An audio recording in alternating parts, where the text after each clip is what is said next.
The Great Gatsby by F. Scott Fitzgerald. Chapter 1. In my younger and more vulnerable years, my father gave me some advice that I've been turning over in my mind ever since. Whenever you feel like criticizing anyone, he told me, just remember that all the people in this world haven't had the advantages that you've had. He didn't say any more, but we've always been unusually communicative in a reserved way, and I understood that he meant a great deal more than that. In consequence, I've inclined to reserve all judgments, a habit that has opened up many curious natures to me and also made me the victim of not a few veteran bores. The abnormal mind is quick to detect and attach itself to this quality when it appears in a normal person, and so it came about that in college I was unjustly accused of being a politician because I was privy to the secret griefs of wild, unknown men. Most of the confidences were unsought. Frequently I have feigned sleep, preoccupation, or a hostile levity when I realized by some unmistakable sign that an intimate revelation was quivering on the horizon. For the intimate revelations of young men, or at least the terms in which they express them, are usually plagiaristic and marred by obvious suppressions. Reserving judgment is a matter of infinite hope. I am still a little afraid of missing something if I forgot that, as my father snobbishly suggested, and I snobbishly repeat, a sense of the fundamental decencies is parcelled out unequally at birth. And after boasting this way of my tolerance, I come to the admission that it has a limit. Conduct may be founded on the hard rock or the wet marshes, but after a certain point I don't care what it's founded on. When I came back from the East last autumn, I felt that I wanted the world to be in uniform and at a sort of moral attention forever. I wanted no more riotous excursions with privileged glimpses into the human heart. Only Gatsby, the man who gives his name to this book, was exempt from my reaction. Gatsby, who represented everything for which I have an unaffected scorn. If personality is an unbroken series of successful gestures, then there was something gorgeous about him, some heightened sensitivity to the promises of life, as if he were related to one of those intricate machines that register earthquakes 10,000 miles away. This responsiveness had nothing to do with that flabby impressionability which is dignified under the name of the creative temperament. It was an extraordinary gift for hope, a romantic readiness such as I have never found in any other person, and which it is not likely I shall ever find again. No. Gatsby turned out all right at the end. It is what preyed on Gatsby, what foul dust floated in the wake of his dreams, that temporarily closed out my interest in the abortive sorrows and short-winded elations of men. My family have been prominent, well-to-do people in this middle western city for 3 generations. The Carraways are something of a clan, and we have a tradition that we're descended from the Dukes of Buccleuch. But the actual founder of my line was my grandfather's brother, who came here in 51, sent to substitute the Civil War and started the wholesale hardware business that my father carries on today. I never saw this great uncle, but I'm supposed to look like him, with special reference to the rather hard-boiled painting that hangs in father's office. I graduated from New Haven in 1915, just a quarter of a century after my father, and a little later I participated in the delayed Teutonic migration known as the Great War. I enjoyed the counter-raid so thoroughly that I came back restless. Instead of being the warm centre of the world, the Midwest now seemed like a ragged edge of the universe, so I decided to go east and learn the bond business. Everybody I knew was in the bond business, so I suppose it could support one more single man. All my aunts and uncles talked it over as if they were choosing a prep school for me and finally said, "Why, yes," with a very grave, hesitant faces. Father agreed to finance me for a year, and after various delays I came east, permanently I thought, in the spring of 22. The practical thing was to find rooms in the city, but it was a warm season and I had just left a country of wide lawns and friendly trees. So when a young man at the office suggested that we take a house together in a commuting town, it sounded like a great idea. He found the house, a weather-beaten cardboard bungalow at $80 a month, but at the last minute the firm ordered him to Washington and I went out to the country alone. I had a dog, at least I had him for a few days until he ran away, and an old Dodge and a Finnish woman who made my bed and cooked breakfast and muttered Finnish wisdom to herself over the electric stove. It was lonely for a day or so until one morning some man, more recently arrived than I, stopped me on the road. "How do you get to West Egg Village?" he asked helplessly. I told him, and as I walked on I was lonely no longer. I was a guide, a pathfinder, an original settler. He had casually conferred on me the freedom of the neighbourhood. And so with the sunshine and the great bursts of leaves growing on the trees, just as things grow in vast movies, I had that familiar conviction that life was beginning over again with the summer. There was so much to read, for one thing, and so much fine health to be pulled down out of the young, breath-giving air. I bought a dozen volumes on banking and credit and investment securities, and they stood on my shelf in red and gold like new money from the mint, promising to unfold the shining secrets that only Midas and Morgan and Macanas knew. And I had the high intention of reading many other books besides. I was rather literary in college. One year I wrote a series of very solemn and obvious editorials for the Yale News, and now I was going to bring back all such things into my life and become again that most limited of all specialities, the well-rounded man. This isn't just an epigram. Life is much more successfully looked at from a single window, after all. It was a matter of chance that I should have rented a house in one of the strangest communities in North America. It was on that slender, riotous island that extends itself due east of New York, and where there are, among other natural curiosities, two unusual formations of land. 20 miles from the city, a pair of enormous eggs, identical in contour and separated only by a courtesy bay, jut out into the most domesticated body of salt water in the Western Hemisphere, the great wet barnyard of Long Island Sound. They are not perfect ovals like the egg in the Columbus story. They are both crushed flat at the contact end, but their physical resemblance must be a source of perpetual confusion to the gulls that fly overhead. To the wingless, a more arrested phenomenon is their dissimilarity in every particular, except shape and size. I lived at West Egg, the less fashionable of the two, though this is a most superficial tag to express the bizarre and not a little sinister contrast between them. My house was at the very tip of the egg, only 50 yards from the Sound, and squeezed between two huge places that rented for $12,000 or $15,000 a season. The one on my right was a colossal affair by any standard. It was a factual imitation of some Hotel de Ville in Normandy, with a tower on one side, spanking new under a thin beard of raw ivy, and a marble swimming pool and more than 40 acres of lawn and garden. It was Gatsby's mansion. Or rather, as I didn't know Mr. Gatsby, it was a mansion inhabited by a gentleman of that name.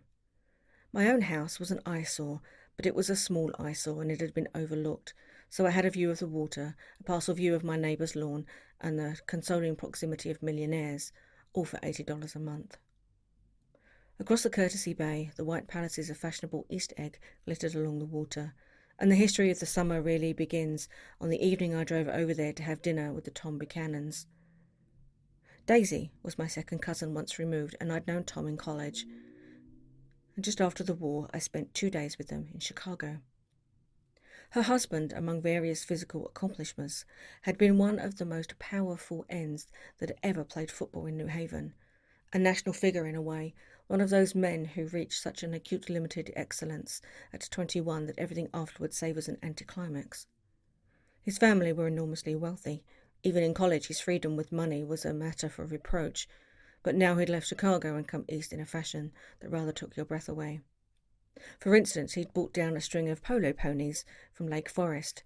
It was hard to realise that a man in my own generation was wealthy enough to do that. Why they came east, I don't know.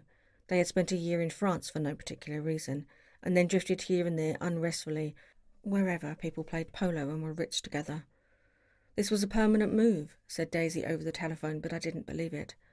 I had no sight into Daisy's heart, but I felt that Tom would drift on forever, seeking a little wistfully for the dramatic turbulence of some irrecoverable football game. And so it happened that on a warm, windy evening I drove over to East Egg to see two old friends whom I scarcely knew at all. Their house was even more elaborate than I expected, a cheerful red and white Georgian colonial mansion overlooking the bay. The lawn started at the beach and ran towards the front door for a quarter of a mile, jumping over sundials and brick walls, and burning gardens. Finally, when it reached the house, drifting up the side in bright vines as though from the momentum of its run. The front was broken by a line of French windows, glowing now with reflected gold, and wide open to the warm, windy afternoon, and Tom Buchanan, in riding clothes, was standing with his legs apart on the front porch. He had changed since his New Haven years. Now he was a sturdy, straw-haired man of 30, with a rather hard mouth and a supercilious manner.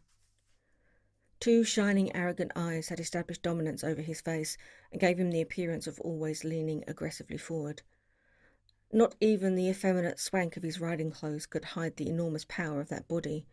He seemed to feel those glistening boots until he strained the top lacing, and you could see a great pack of muscles shifting when his shoulder moved under his thin coat.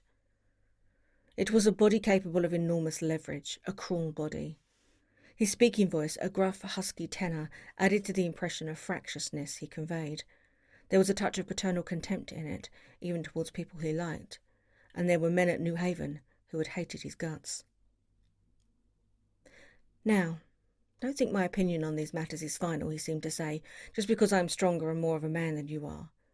We were in the same senior society, and while we were never intimate, I always had the impression that he approved of me and wanted me to like him with some harsh, defiant wistfulness of his own.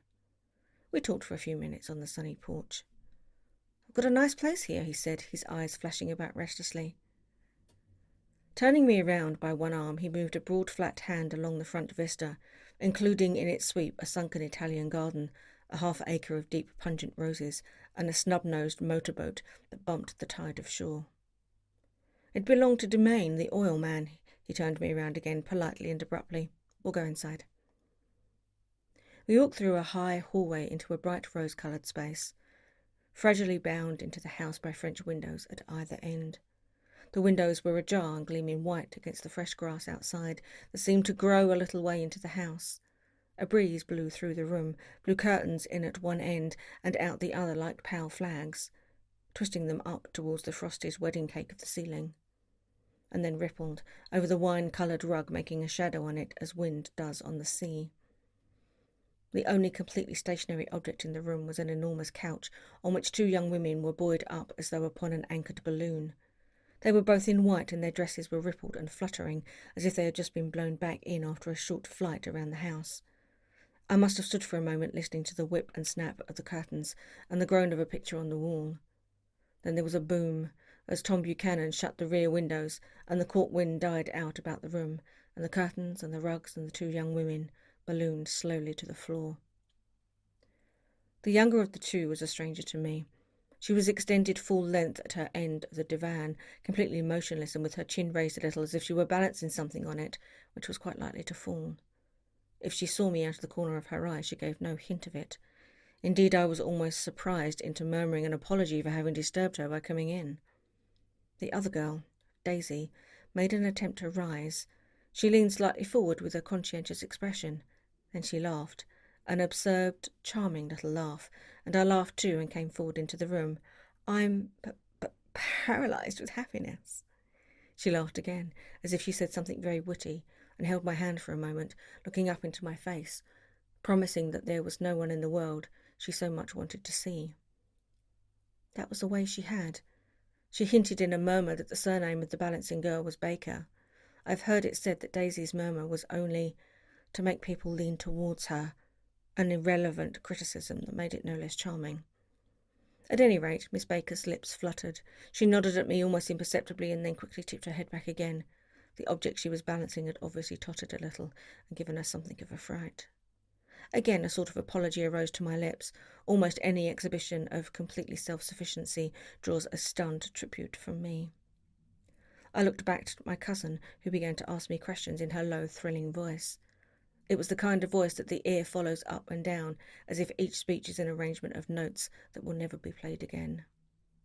Her face was sad and lovely with bright things in it, bright eyes and a bright, passionate mouth, but there was an excitement in her voice that men who had cared for her found difficult to forget. A promise that she had done gay, exciting things just a while since, and that they were gay, exciting things hovering in the next hour. I told her how I had stopped off in Chicago for a day on my way east, and how a dozen people had sent their love through me. "Do they miss me?" she cried ecstatically.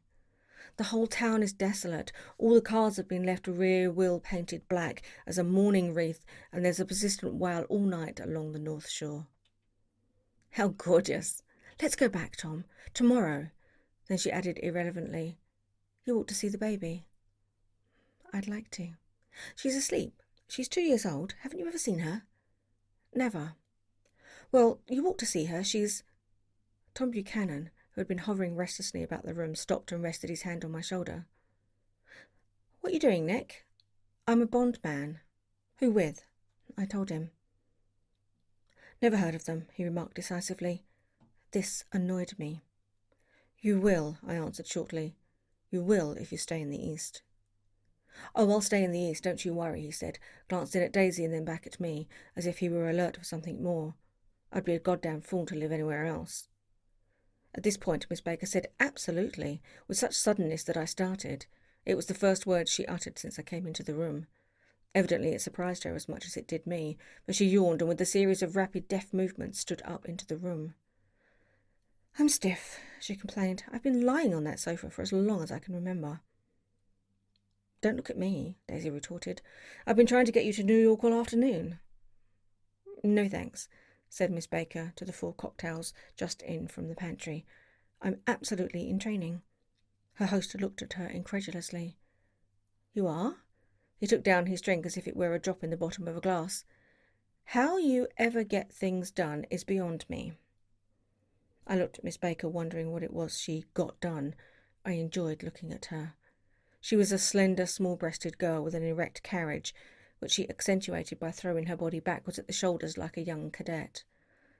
Her grey, sun-strained eyes looked back at me with polite, reciprocal curiosity out of a wan, charming, disoriented face. It occurred to me now that I had seen her, or a picture of her, somewhere before. You live in West Egg, she remarked contemptuously. I know somebody there. I don't know a single. You must know Gatsby. Gatsby? Demanded Daisy. What Gatsby? Before I could reply that he was my neighbour, dinner was announced. Wedging his tense arm imperatively under mine, Tom Buchanan compelled me from the room as though we were moving a checker to another square. Slenderly, languidly, their hands set lightly on their hips, the 2 young women preceded us out into a rosy-coloured porch open towards the sunset where 4 candles flickered on the table in the diminished wind. Why candles? Objected Daisy, frowning. She snapped them out with her fingers. In 2 weeks it'll be the longest day of the year. She looked at us all radiantly. Do you always watch for the longest day of the year and then miss it? I always watch for the longest day in the year and then miss it. We ought to plan something, yawned Miss Baker, sitting down at the table as if she were getting into bed. All right, said Daisy. What'll we plan? She turned to me helplessly. What do people plan? Before I could answer, her eyes fastened with an awed expression on her little finger. Look, she complained. I hurt it. We all looked. The knuckle was black and blue. You did it, Tom, she said accusingly. I know you didn't mean to, but you did do it. That's what I get for marrying a brute of a man. A great big hulking physical specimen of a... I hate that word, hulking, objected Tom crossly, even in kidding. Hulking, insisted Daisy. Sometimes she and Miss Baker talked at once, unobtrusively and with a bantering inconsequence that was never quite chatter, that was as cool as their white dresses and their impersonal eyes in the absence of all desire. They were here, and they accepted Tom and me, making only a polite, pleasant effort to entertain or to be entertained. They knew that presently dinner would be over, and a little later the evening too would be over, and casually put away. It was sharply different from the West, where an evening was hurried from phase to phase towards its close in a continually disappointed anticipation, or else in sheer nervous dread of the moment itself. You make me feel uncivilized, Daisy, I confessed, on my second glass of corky, but rather impressive claret. Can't you talk about crops or something? I meant nothing in particular by this remark, but it was taken up in an unexpected way. Civilization's gone to pieces, broke out Tom violently. I've gotten to be a terrible pessimist about things. Have you read The Rise of the Coloured Empires by this man Goddard? Well, no, I answered, rather surprised by his tone. Well, it's a fine book, and everybody ought to read it. The idea is if we don't look out, the white race will be utterly submerged. It's all scientific stuff, it's been proven. Tom's getting very profound, said Daisy with an expression of unthoughtful sadness. He reads deep books with long words in them. What was that word we... Well, these books are all scientific, insisted Tom, glancing at her impatiently. This fellow has worked out the whole thing. It's up for us, who are the dominant race, to watch out, or these other races will have control of things. We've got to beat them down, whispered Daisy, winking ferociously towards the fervent sun. We ought to live in California, began Miss Baker, but Tom interrupted her by shifting heavily in his chair. This idea is that we're Nordics. I am, and you are, and... After an infinitesimal hesitation, he included Daisy with a slight nod, and she winked at me again. And we've produced all the things that go to make civilization. Oh, science and art and all that, do you see? There was something pathetic in his concentration, as if his complacency, more acute than of old, was not enough to him any more. When almost immediately the telephone rang inside and the butler left the porch, Daisy seized upon the moment interruption and leaned towards me. I'll tell you a family secret, she whispered enthusiastically. It's about the butler's nose. Do you want to hear about the butler's nose? That's why I came over tonight. Well, he wasn't always a butler. He used to be a silver polisher for some people in New York that had a silver service for 200 people. He had to polish it from morning till night until finally it began to affect his nose. Things went from bad to worse, suggested Miss Baker. Yes, things went from bad to worse until finally he had to give up his position. For a moment the last sunshine fell with romantic affection upon her glowing face. Her voice compelled me forward breathlessly as I listened. Then the glow faded, each light deserting her with lingering regret, like children leaving a pleasant street at dusk. The butler came back and murmured something close to Tom's ear, whereupon Tom frowned, pushed back his chair, and went inside. As if his absence quickened something within her, Daisy leaned forward again, her voice glowing and singing. I love to see you at my table, Nick. You remind me of a rose, an absolute rose, doesn't he? She turned to Miss Baker for confirmation. An absolute rose. This was untrue. I am not even faintly like a rose. She was only extemporizing, but a stirring warmth flowed from her as if her heart were trying to come out to you, concealed in one of those breathless, thrilling words. Then suddenly she threw her napkin on the table and excused herself and went into the house. Miss Baker and I exchanged a short glance, consciously devoid of meaning. I was about to speak when she sat up alertly and said, "Shh," in a warning voice.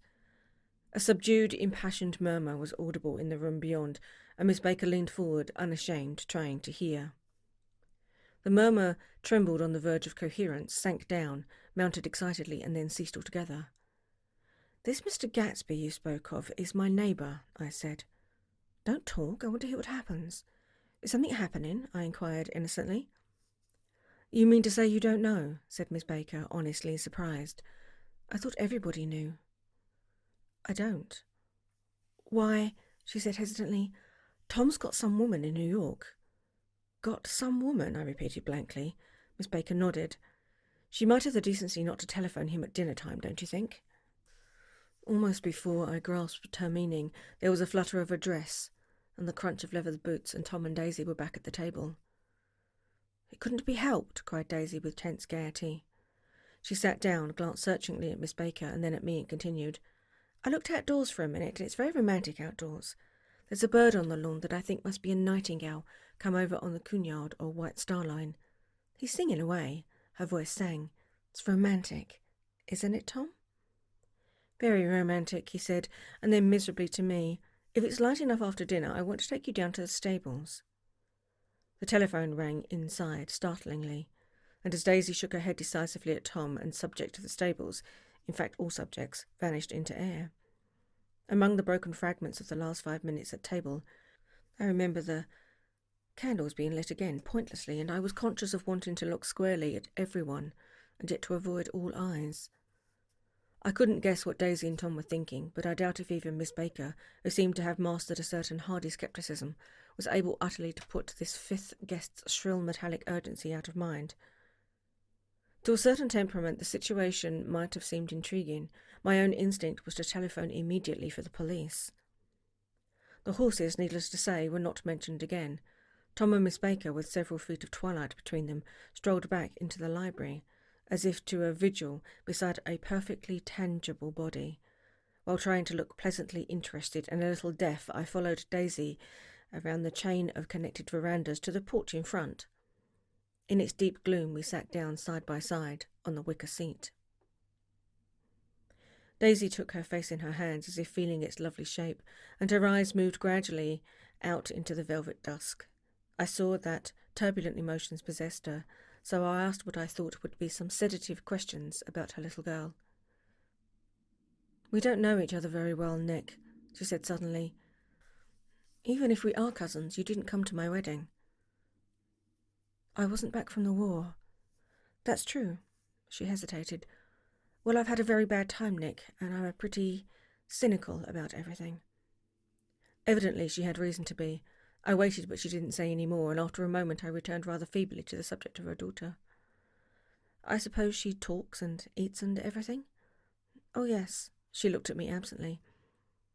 "Listen, Nick, let me tell you what I said when she was born. Would you like to hear?" "Oh, very much." "It'll show you how I've gotten to feel about things. Well, she was less than an hour old, and Tom was God knows where. I woke up out of the ether with an utterly abandoned feeling and asked the nurse right away if it was a boy or a girl. She told me it was a girl, and so I turned my head away and wept.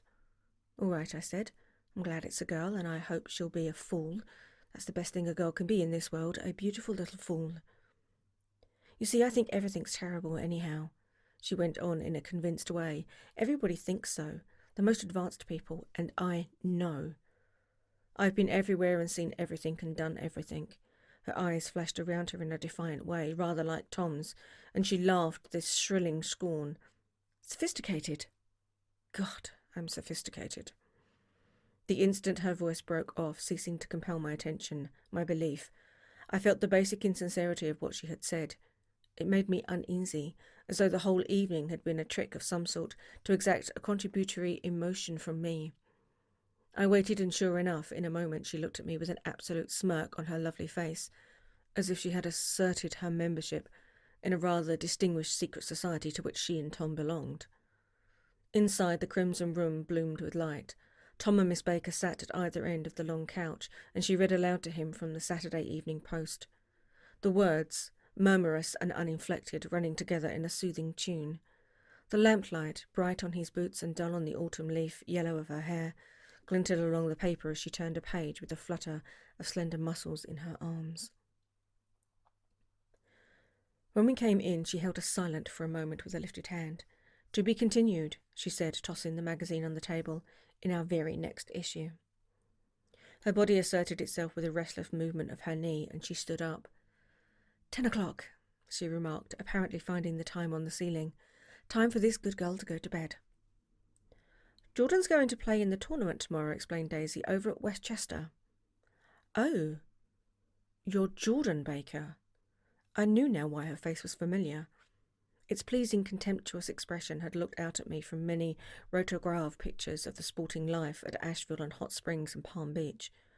I had heard some story of her too, a critical, unpleasant story, but what it was I had forgotten long ago. "Good night," she said softly. "Wake me at 8, won't you? If you'll get up." "I will. Good night, Mr. Carroway. See you anon." "Of course you will," confirmed Daisy.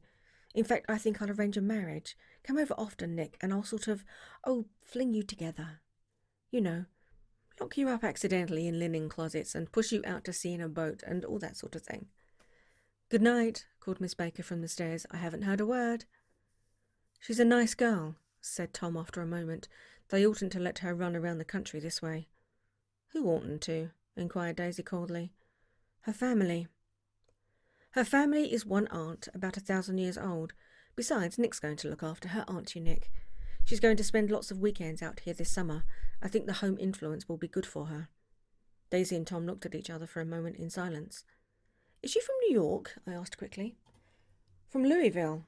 Our white girlhood was passed together there. Our beautiful white... "Did you give Nick a little heart-to-heart talk on the veranda?" demanded Tom suddenly. "Did I?" She looked at me. "I can't seem to remember, but I think we talked about the Nordic race." "Yes, I'm sure we did. It sort of crept up on us, and the first thing you know—" "Don't believe everything you hear, Nick," he advised me. I said lightly that I had heard nothing at all, and a few minutes later I got up to go home. They came to the door with me and stood side by side in a cheerful square of light. As I started my motor, Daisy peremptorily called, "Wait. I forgot to ask you something, and it's important. We heard you were engaged to a girl out west." "That's right," corroborated Tom kindly. "We heard that you were engaged." "It's libel. I'm too poor." "But we heard it," insisted Daisy, surprising me by opening up again like a flower-like way. "We heard it from 3 people, so it must be true." Of course I knew what they were referring to. But I wasn't even vaguely engaged. The fact that gossip published the bans was one of the reasons I had come east. You can't stop going with an old friend on account of rumours, and on the other hand I had no intention of being rumoured into marriage. Their interest rather touched me and made them less remotely rich, nevertheless. I was confused and a little disgusted as I drove away. It seemed to me that the thing for Daisy to do was to rush out of the house, child in arms, but apparently there was no such intention in her head.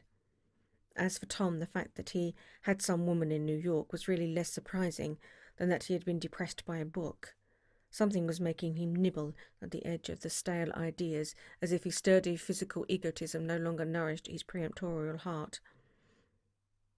Already it was deep summer on roadhouse roofs, and in front of wayside garages where new red gas pumps sat in pools of light, and when I reached my estate at West Egg, I ran the car under its shed and sat for a while on an abandoned grass roller in the yard.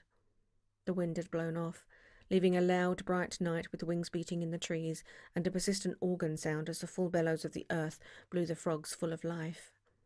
The silhouette of a moving cat wavered across the moonlight, and turning my head to watch it, I saw that I was not alone. 50 feet away, a figure had emerged from the shadow of my neighbour's mansion, and was standing with his hands in his pockets regarding the silver pepper of the stars. Something in his leisurely movement and the secure position of his feet upon the lawn suggested that it was Mr. Gatsby himself, come out to determine what share was his of our local heavens. I decided to call to him. Miss Baker had mentioned him at dinner, and that would do for an introduction. But I didn't call to him, for he gave a sudden intimation that he was content to be alone. He stretched out his arms towards the dark water in a curious way. As far as I was from him, I could have sworn he was trembling. Involuntarily I glanced seaward, and distinguished nothing except a single green light, minute and far away. That might have been the end of a dock. When I looked once more for Gatsby, he had vanished, and I was alone again in the unquiet darkness. Chapter 2. About halfway between West Egg and New York, the motor road hastily joins the railroad and joins beside it for a quarter of a mile, so as to shrink away from a certain desolate area of land. This is a valley of ashes, a fantastic farm where ashes grow like wheat into ridges, and hills and grotesque gardens where ashes take the forms of houses and chimneys and rising smoke, and finally, with a transcendent effort, of men who move dimly and already crumbling through the powdery air.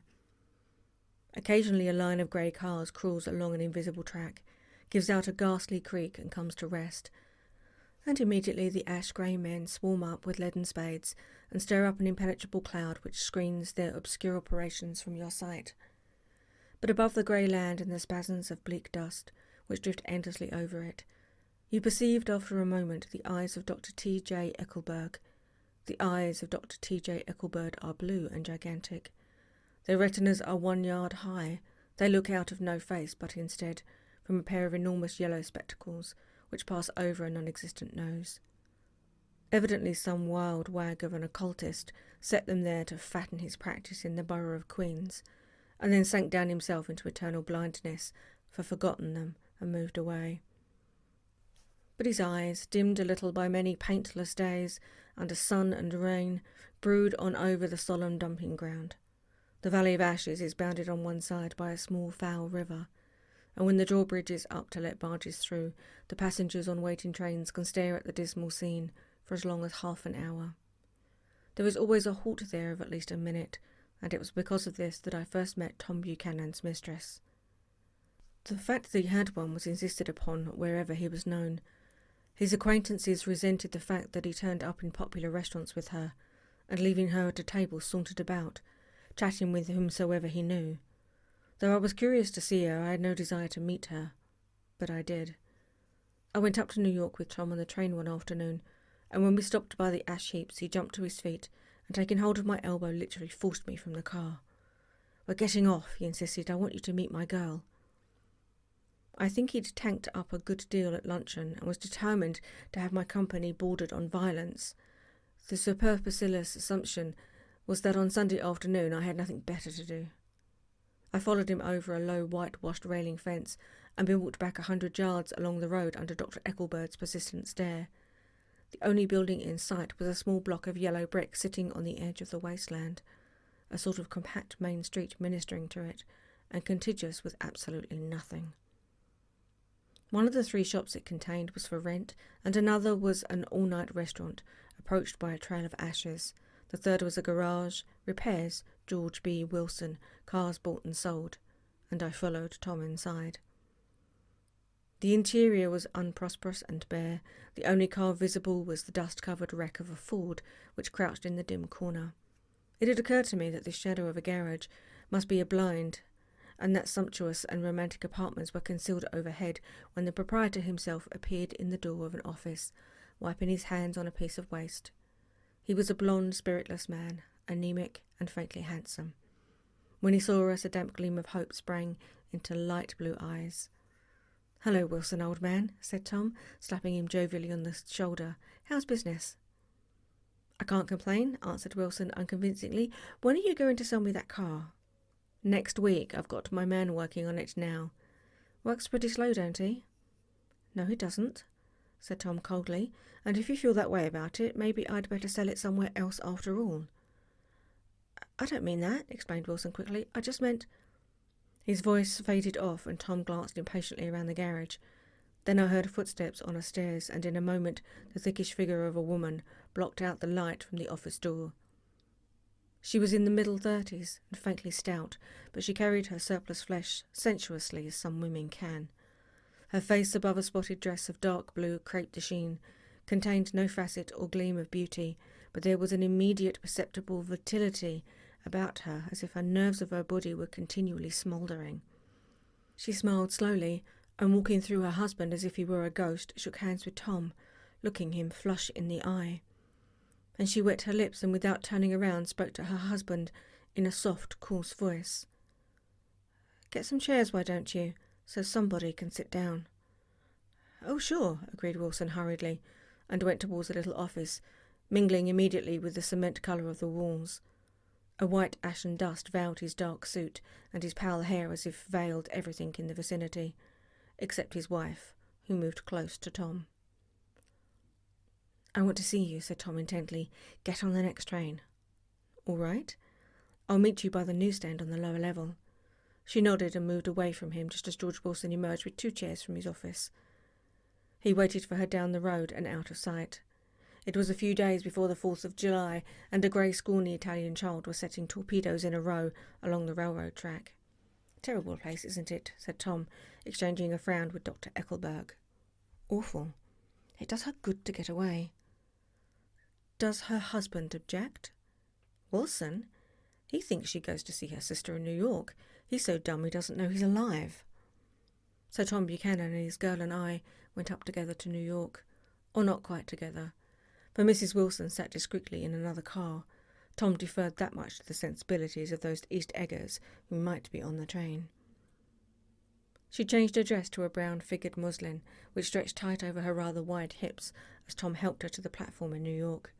At the newsstand she bought a copy of Town Tattle and a moving picture magazine, and in the station drugstore some cold cream and a small flask of perfume. Upstairs in the solemn echoing drive, she let 4 taxicabs drive away before she selected a new one, lavender-coloured with grey upholstery, and in this we slid out from the mass of the station into the glowing sunshine. But immediately she turned sharply from the window and leaned forward, tapping on the front glass. "I want to get one of those dogs," she said earnestly. "I want to get one for the apartment. They're nice to have, a dog." We backed up to a grey old man who bore an absurd resemblance to John D. Rockefeller. In a basket swung from his neck cowered a dozen very recent puppies of an indeterminate breed. "What kind are they?" asked Mrs. Wilson eagerly as he came to the taxi window. "All kinds. What do you want, lady?" "I'd like to get one of those police dogs. I don't suppose you've got that kind." The man peered doubtfully into the basket, plunged in his hand and drew one up, wriggling by the back of the neck.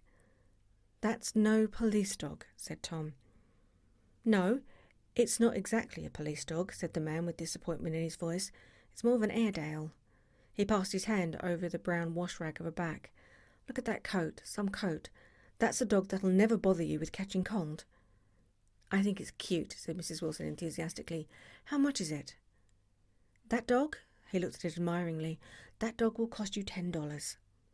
The Airedale, undoubtedly there was an Airedale concerned in it somewhere, though its feet were startlingly white, changed hands and settled down into Mrs. Wilson's lap, where she fondled the weatherproof coat with rapture. "Is it a boy or a girl?" she asked delicately. "That dog?" "That dog's a boy." "It's a bitch," said Tom decisively. "Here's your money. Go and buy 10 more dogs with it."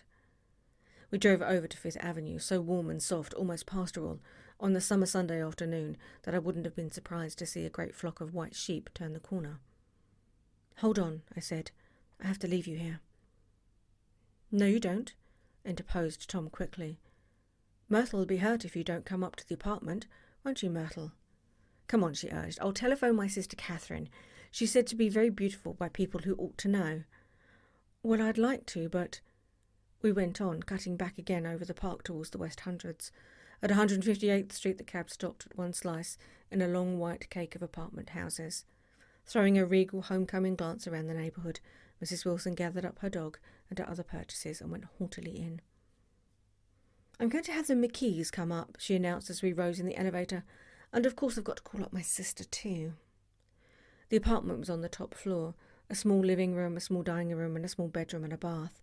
The living room was crowded to the doors with a set of tapestried furniture, entirely too large for it, so that to move about was to stumble continually over scenes of ladies swinging in the gardens of Versailles. The only picture was an over-enlarged photograph, apparently a hen sitting on a blurred rock. Looked at from a distance, however, the hen resolved itself into a bonnet, and the countenance of a stout old lady beamed down into the room. Several old copies of Town Tattle lay on the table together with a copy of Simon Called Peter and some of the small scandal magazines of Broadway. Mrs. Wilson was first concerned with the dog. A reluctant elevator boy went for a box full of straw and some milk, to which he added on his own initiative a tin of large, hard dog biscuits, one of which decomposed apathetically in the saucer of milk all afternoon. Meanwhile, Tom brought out the bottle of whisky from a locked bureau door.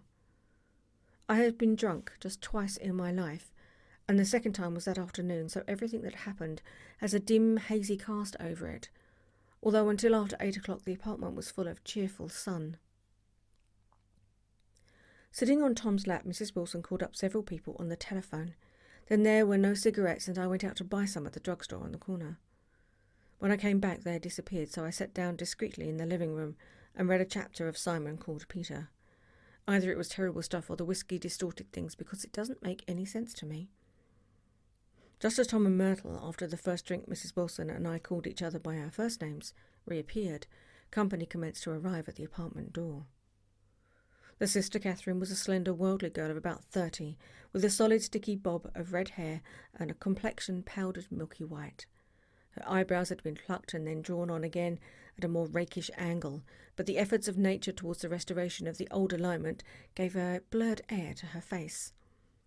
When she moved about there was an incessant clicking, as innumerable pottery bracelets jingled up and down upon her arms.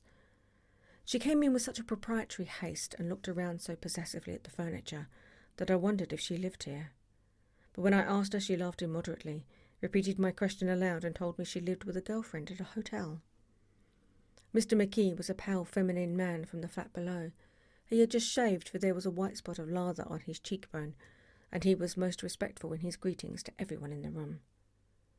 He informed me that he was in the artistic game, and I gathered later that he was a photographer and had made the dim enlargement of Mrs. Wilson's mother, which hovered like an ectoplasm on the wall.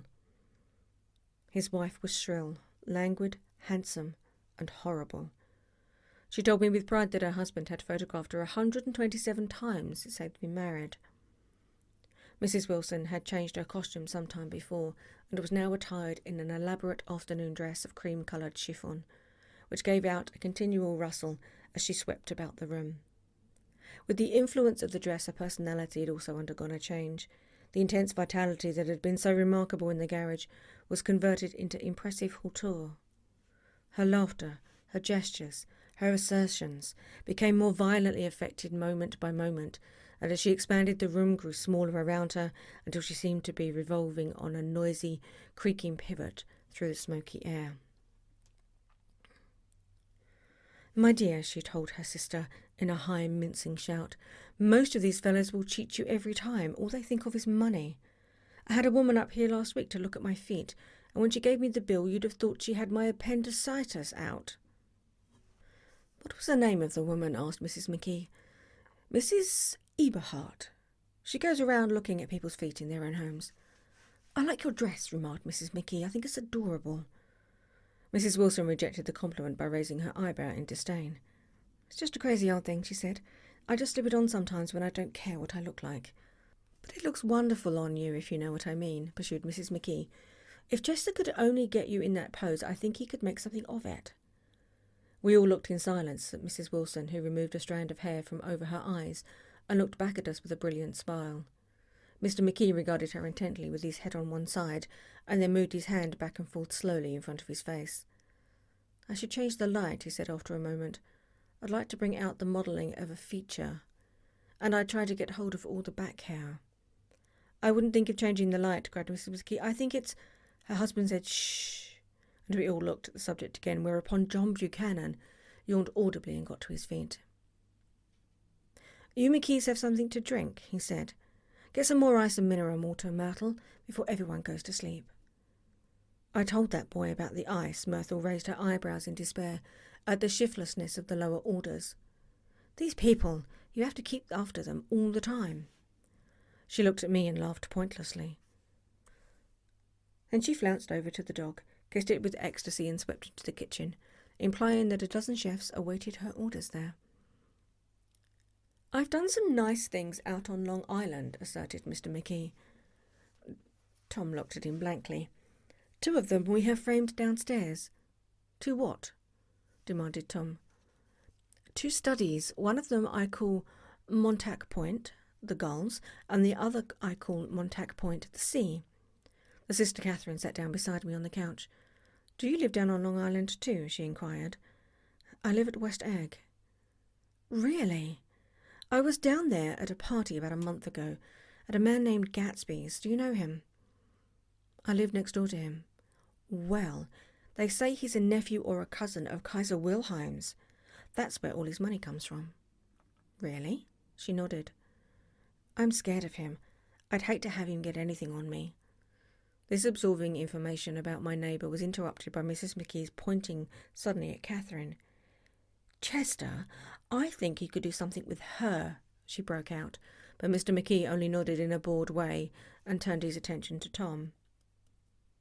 "I'd like to do more work on Long Island if I could get the entry. All I ask is that they should give me a start."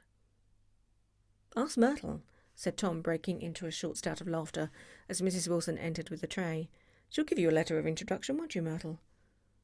"Do what?" she asked, startled. "You'll give McKee a letter of introduction to your husband, so we can do some studies of him."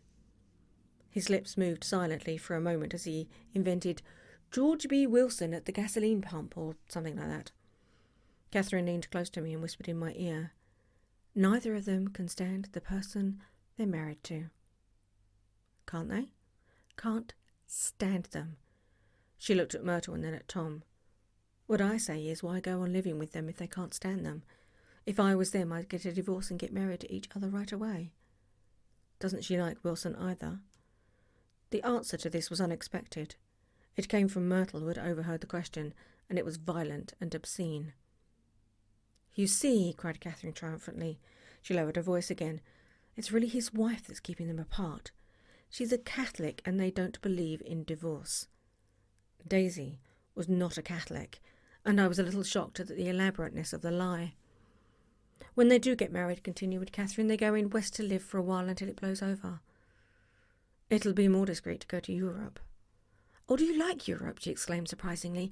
"I just got back from Monte Carlo." "Really? Just last year I went over there for another girl. Stay long?" "No, we just went to Monte Carlo and back. We went by way of Marseille. We had over $1,200 when we started, but we got gypped out of it in 2 days in the private rooms. We had an awful time getting back, I can tell you. God, how I hated that town." The late afternoon sky bloomed in the window, for a moment like the blue honey of the Mediterranean. Then the shrill voice of Mrs. McKee called me back into the room. "I almost made a mistake too," she declared vigorously. "I almost married a little kike who'd been after me for years. I knew he was below me.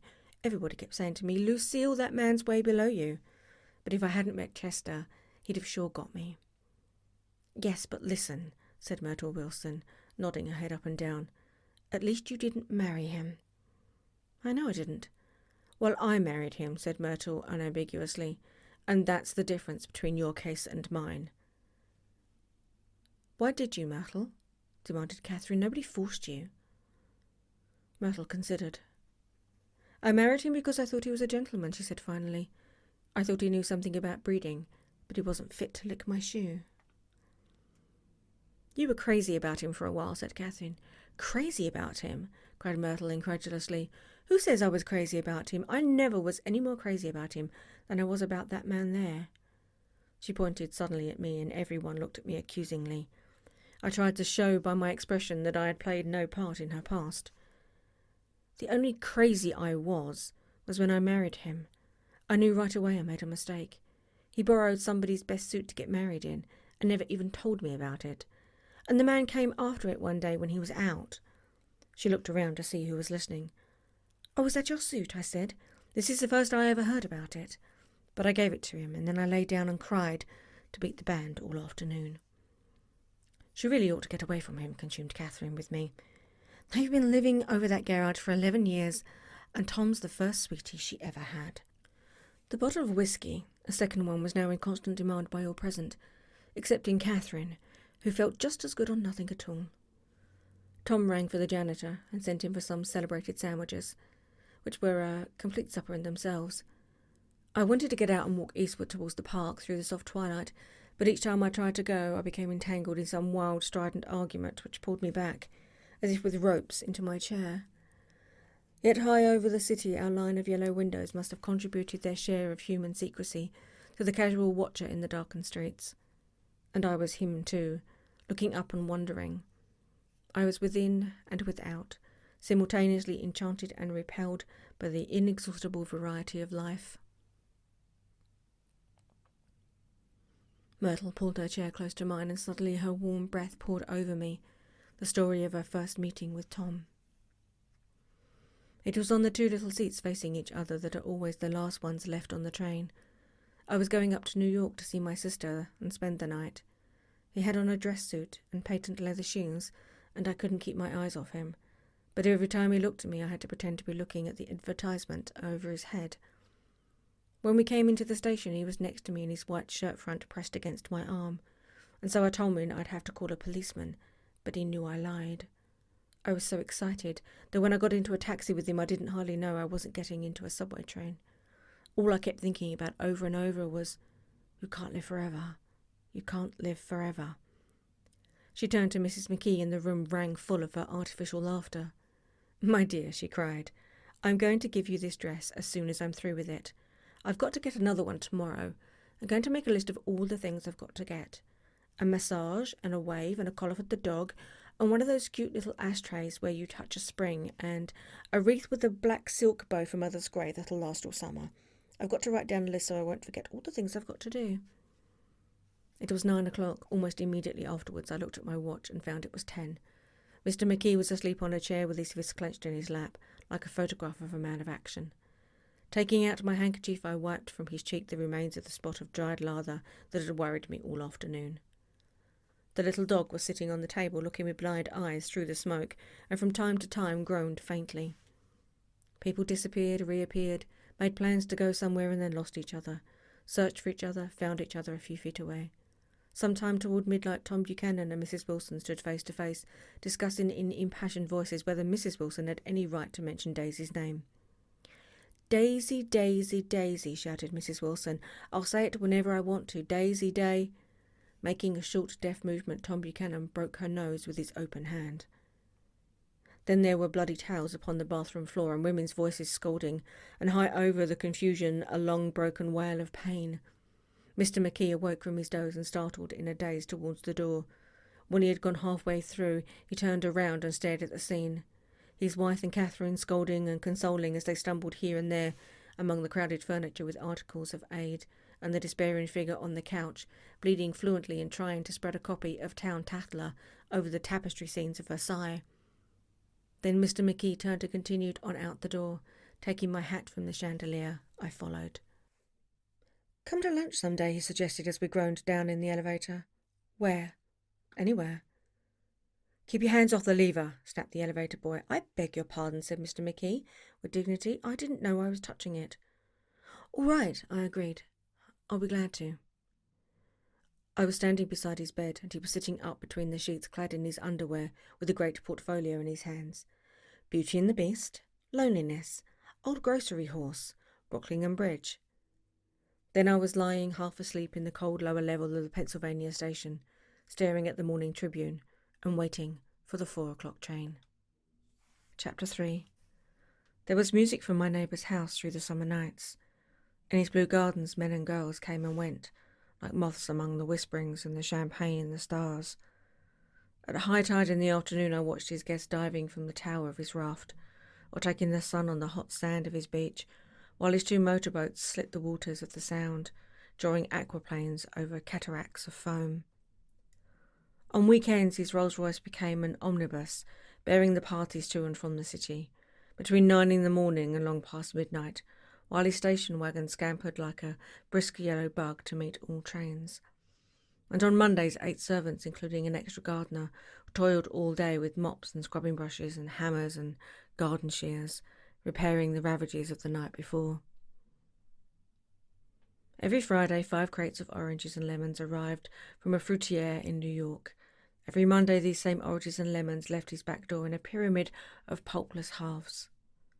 There was a machine in the kitchen which could extract the juice of 200 oranges in half an hour, if a little button was pressed 200 times by a butler's thumb. At least once a fortnight, a corps of caterers came down with several 100 feet of canvas and enough coloured lights to make a Christmas tree of Gatsby's enormous garden. On buffet tables, garnished with glittering hors d'oeuvres, spiced baked hams, crowded against salads of harlequin designs, and pastry pigs and turkeys bewitched to a dark gold. In the main hall, a bar with a real brass round was set up, and stocked with gins and liquors and with cordials so long forgotten that most of his female guests were too young to know one from another. By 7 o'clock the orchestra has arrived. No thin 5-piece affair, but a whole pitful of oboes and trombones and saxophones and violas and cornets and piccolos and low and high drums. The last swimmers have come in from the beach now and are dressing upstairs. The cars from New York are parked 5 deep in the drive, and always the halls and salons and verandas are gaudy with primary colours and hair shorn in strange new ways and shawls beyond the dreams of Castile. The bar is in full swing, and floating rounds of cocktails permeate the gardens outside until the air is alive with chatter and laughter and casual innuendo and introductions forgotten on the spot and enthusiastic meetings between women who never knew each other's names. The lights grow brighter as the earth lurches away from the sun, and now the orchestra is playing yellow cocktail music and the opera of voices pitched a key higher. Laughter is easier minute by minute, spilled by a prodigality tipped out at a cheerful word. The groups change more swiftly, swell with new arrivals, dissolve and form in the same breath. Already there are wanderers, confident girls who weave here and there among the stouter and more stable. They come for a sharp, joyous moment and centre of a group, and then excited with triumph glide on through the sea changes of faces and voices and colour under the constantly changing lights. Suddenly one of these gypsies is trembling opal, seizes a cocktail out of the air, dumps it down for courage, and moving her hands like Frisco dances out alone on the canvas platform. A momentary hush. The orchestra leader varies his rhythm obligingly for her, and there is a burst of chatter as the erroneous news goes around that she is Gilda Gray's understudy from The Follies. The party's begun. I believe that on the first night I went to Gatsby's house, I was one of the few guests who had actually been invited. People were not invited, they went there. They got into automobiles which bore them out to Long Island and somehow ended up at Gatsby's door. Once there, they were introduced by somebody who knew Gatsby, and after that they conducted themselves according to the rules of behaviour associated with amusement parks. Sometimes they came and went without ever having met Gatsby at all, came for the party with a simplicity of heart that was its own ticket of admission. I had been actually invited. A chauffeur in a uniform of robin's egg blue crossed my lawn early that Saturday morning with a surprisingly formal note from his employer.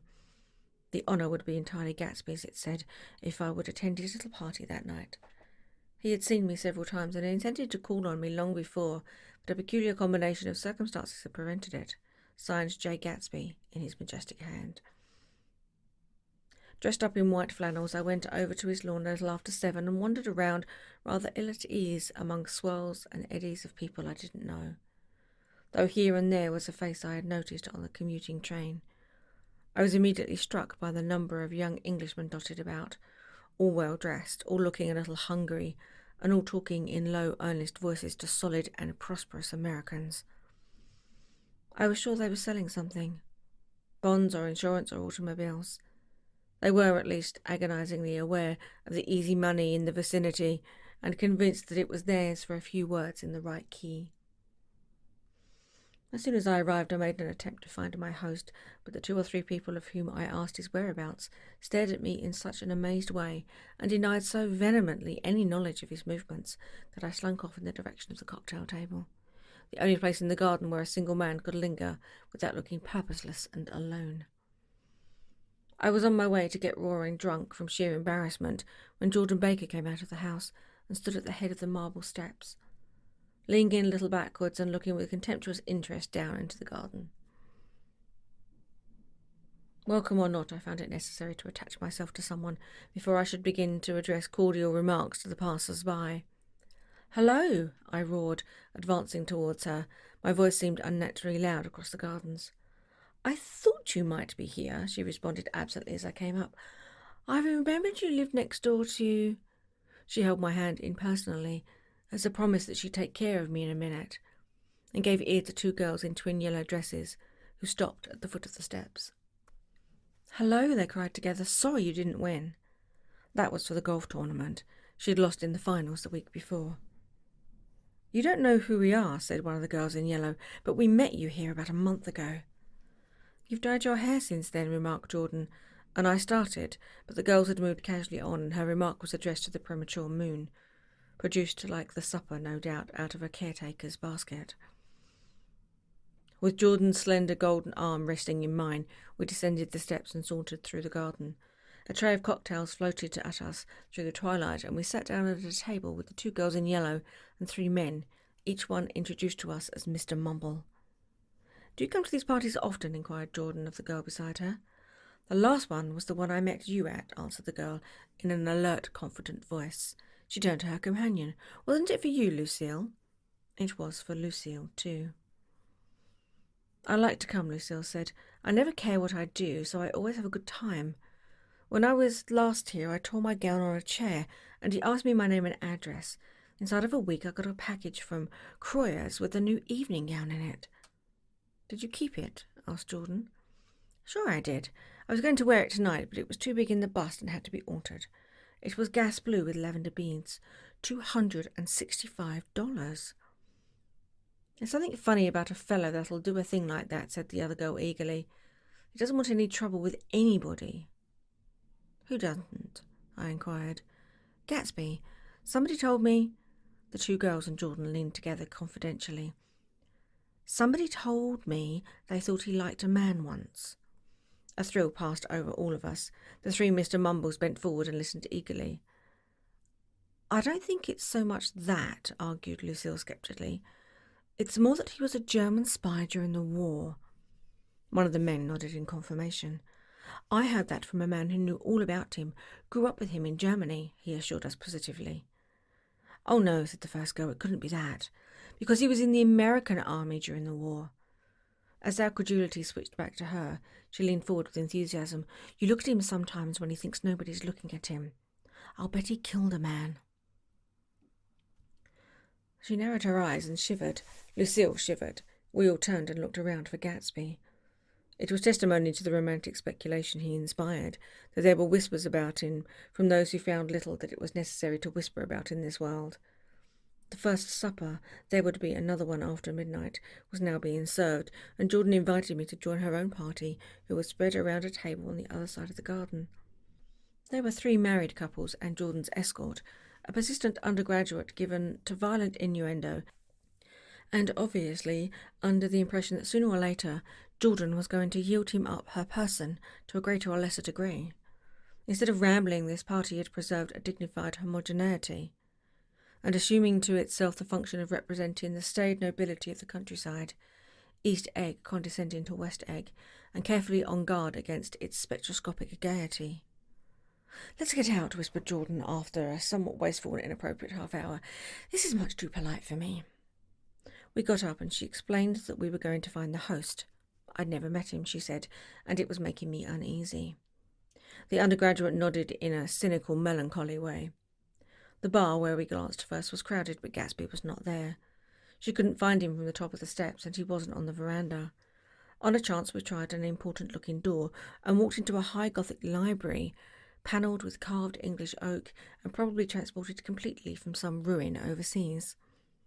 The stout middle-aged man with enormous owl-eyed spectacles was sitting somewhat drunk on the edge of a great table, staring with unsteady concentration at the shelves of books. As we entered, he wheeled excitedly around and examined Jordan from head to foot.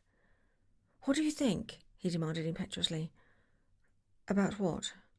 He waved his hand towards the bookshelves. "About that." "As a matter of fact, you needn't bother to ascertain. I ascertained. They're real." "The books?" He nodded. "Absolutely real. Have pages and everything. I thought they'd be a nice durable cardboard. Matter of fact, they're absolutely real. Pages and... Here, let me show you." Taking our scepticism for granted, he rushed to the bookcase and returned with Volume 1 of the Stoddard Lectures. "See?" he cried triumphantly. "It's a bona fide piece of printed matter. It fooled me. This fella's a regular Belasco. It's a triumph. What thoroughness, what realism. Knew when to stop too, didn't cut the pages. But what do you want? What do you expect?" He snatched the book from me and replaced it hastily on its shelf, muttering that if one brick was removed, the whole library was liable to collapse. "Who brought you?" he demanded. "Or did you just come? I was brought. Most people were brought." Jordan looked at him alertly, cheerfully, without answering. "I was brought by a woman named Roosevelt," he continued. "Mrs. Claude Roosevelt. Do you know her?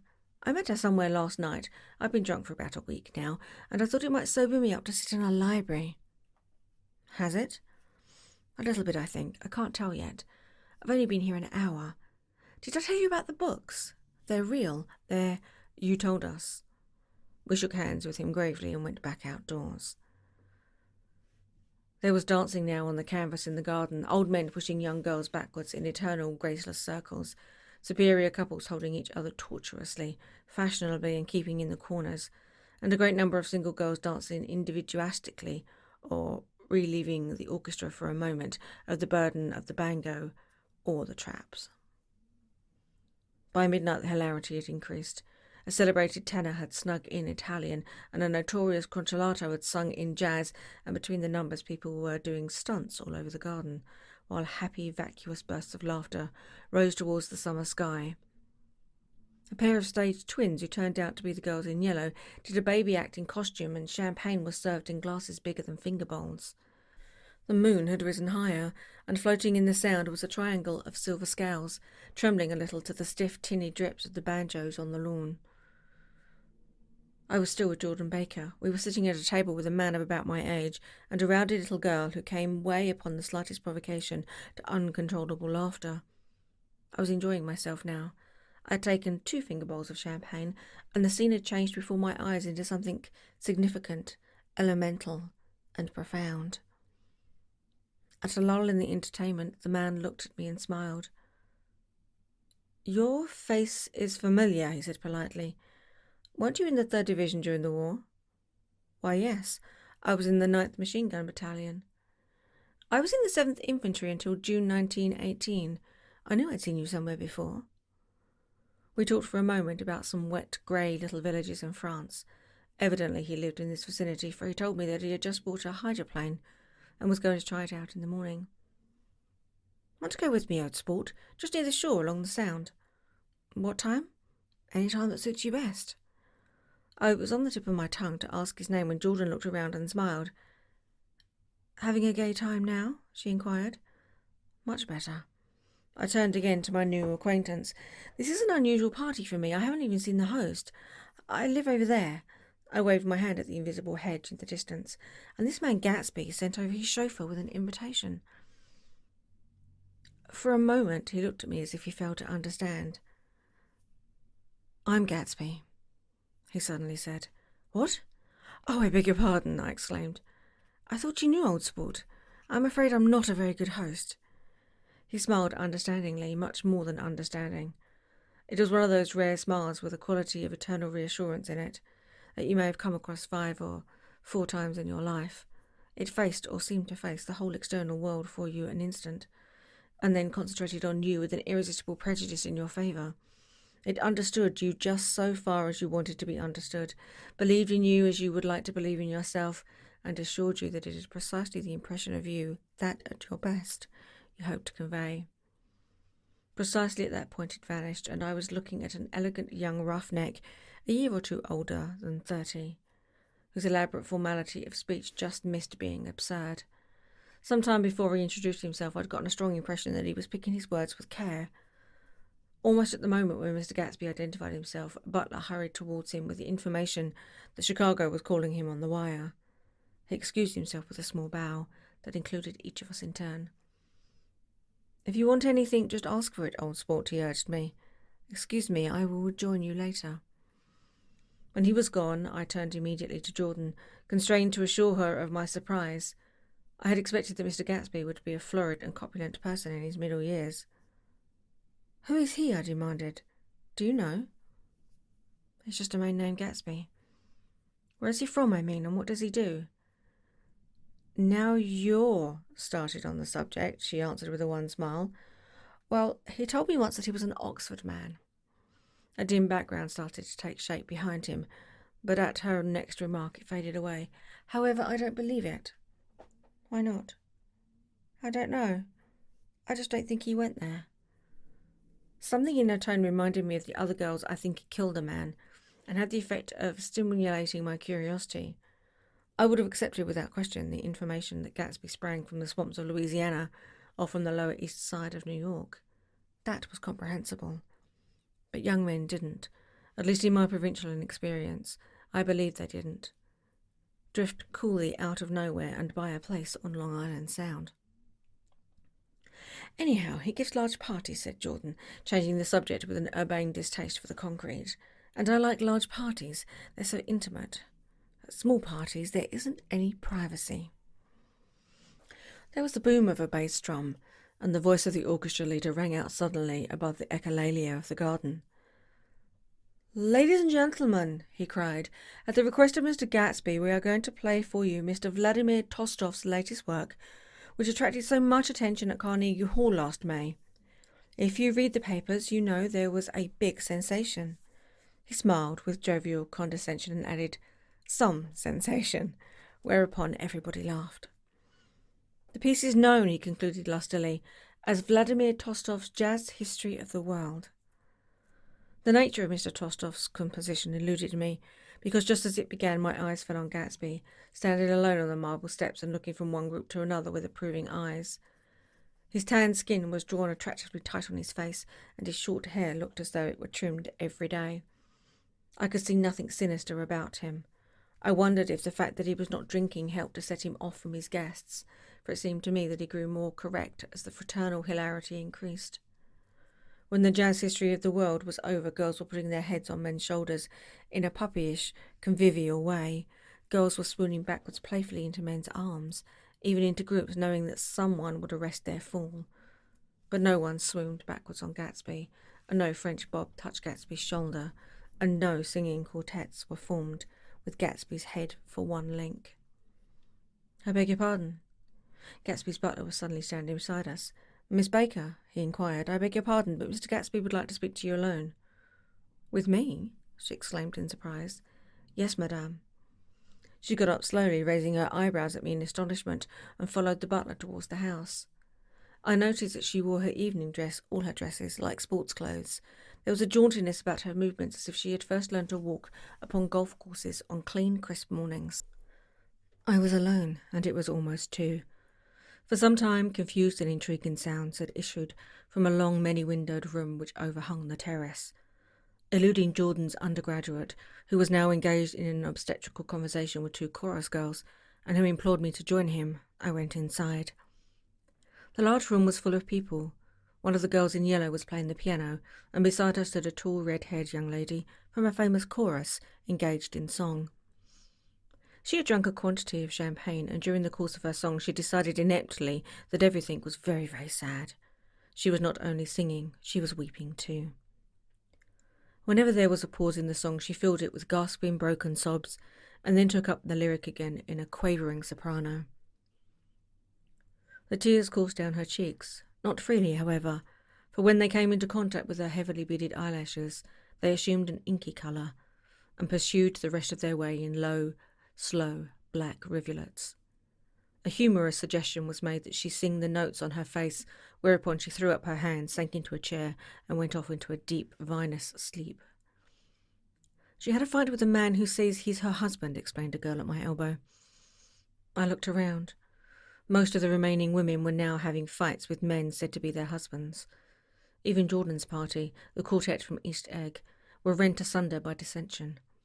One of the men was talking with curious intensity to a young actress, and his wife, after attempting to laugh at the situation in a dignified and indifferent way, broke down entirely and resorted to flank attacks.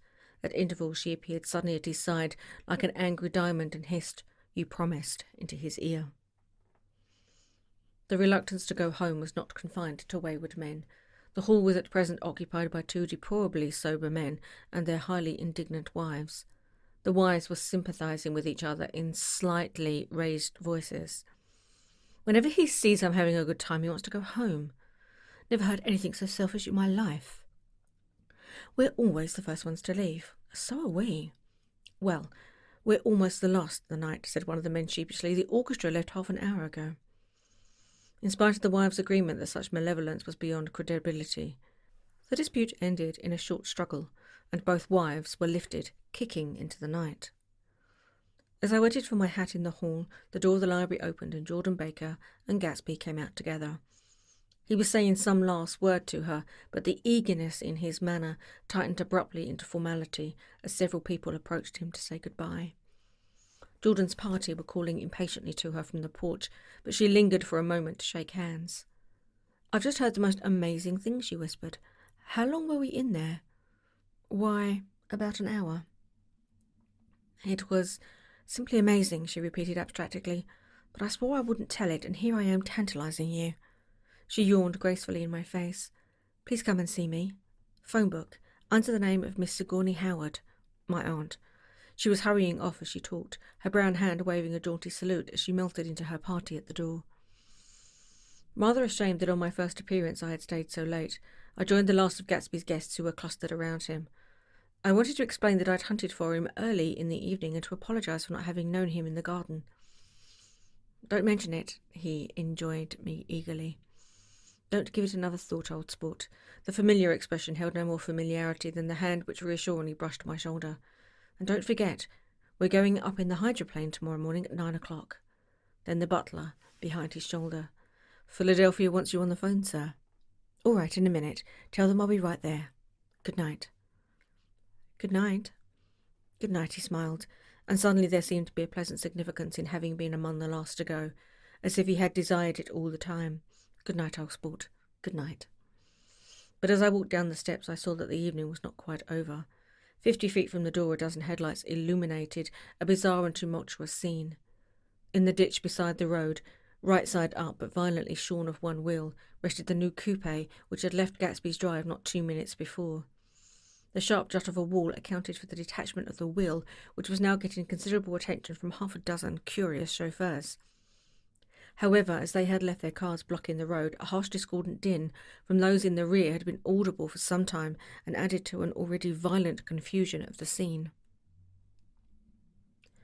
A man in a long duster had dismounted from the wreck and now stood in the middle of the road, looking from the car to the tyre and from the tyre to the observers in a pleasant, puzzled way. "See," he explained, "it went in the ditch." The fact was infinitely astonishing to him, and I recognised first the unusual quality of wonder and then the man. It was the late patron of Gatsby's library. "How'd it happen?" He shrugged his shoulders. "I know nothing whatever about mechanics," he said decisively. "But how did it happen? Did you run into the wall?" "Don't ask me," said Owl Eyes, washing his hands of the whole matter. "I know very little about driving, next to nothing. It happened, and that's all I know." "Well, if you're a poor driver, you oughtn't to drive at night." "But I wasn't even trying," he explained indignantly. "I wasn't even trying." An awed hush fell upon the bystanders. "Do you want to commit suicide?" "You're lucky it was just a wheel, a bad driver, and not even trying." "You don't understand," explained the criminal. "I wasn't driving. There's another man in the car." The shock that followed this declaration found voice in a sustained "ah" as the door of the coupe swung slowly open. The crowd, it was not a crowd, stepped back involuntarily, and when the door had opened wide, there was a ghostly pause. Then, very gradually, part by part, a pale, dangling individual stepped out of the wreck, pawing tentatively at the ground with a large, uncertain, dancing shoe. Blinded by the glare of the headlights and confused by the incessant groaning of the horns, the apparition stood swaying for a moment before he perceived the man in the duster. "What's the matter?" he inquired calmly. "Did we run out of gas?" "Look!" Half a dozen fingers pointed at the amputated wheel. He stared at it for a moment and then looked upwards as though he expected it to have dropped from the sky. "It came off," someone explained. He nodded. "At first I didn't notice we'd stopped." A pause. Then, taking a long breath and straightening his shoulders, he remarked in a determined voice, "Wonder if tell me where there's a gas line station?" At least a dozen men, some of them little better off than he was, explained to him that wheel and car were no longer joined by any physical bond. "Back out," he suggested after a moment. "Put her in reverse." "But the wheel's off." He hesitated. "No harm in trying," he said. The caterwauling horns had reached a crescendo, and I turned away and cut across the lawn towards home. I glanced back once. A wafer of a moon was shining over Gatsby's house, making the night fine as before and surviving the laughter and the sound of his still glowing garden. A sudden emptiness seemed to flow now from the windows and the great doors, endowing with complete isolation the figure of the host who stood on the porch, his hand in a formal gesture of farewell. Reading over what I have written so far, I see I have given the impression that the events of 3 nights several weeks apart were all that absorbed me. On the contrary, they were merely casual events in a crowded summer, and, until much later, they absorbed me infinitely less than my personal affairs. Most of the time I worked. In the early morning the sun threw my shadow westward as I hurried down the white chasms of lower New York to the Probity Trust. I knew the other clerks and young bond salesmen by their first names, and lunched with them in dark crowded restaurants on little pig sausages and mashed potatoes and coffee. I even had a short affair with a girl who lived in Jersey City and worked in the accounting department, but her brother began throwing mean looks in my direction, so when she went on a vacation on July 1st, I let it blow quietly away. I took dinner usually at the Yale Club. For some reason it was the gloomiest event of my day, and then I went upstairs to the library and studied investments and securities for a conscientious hour.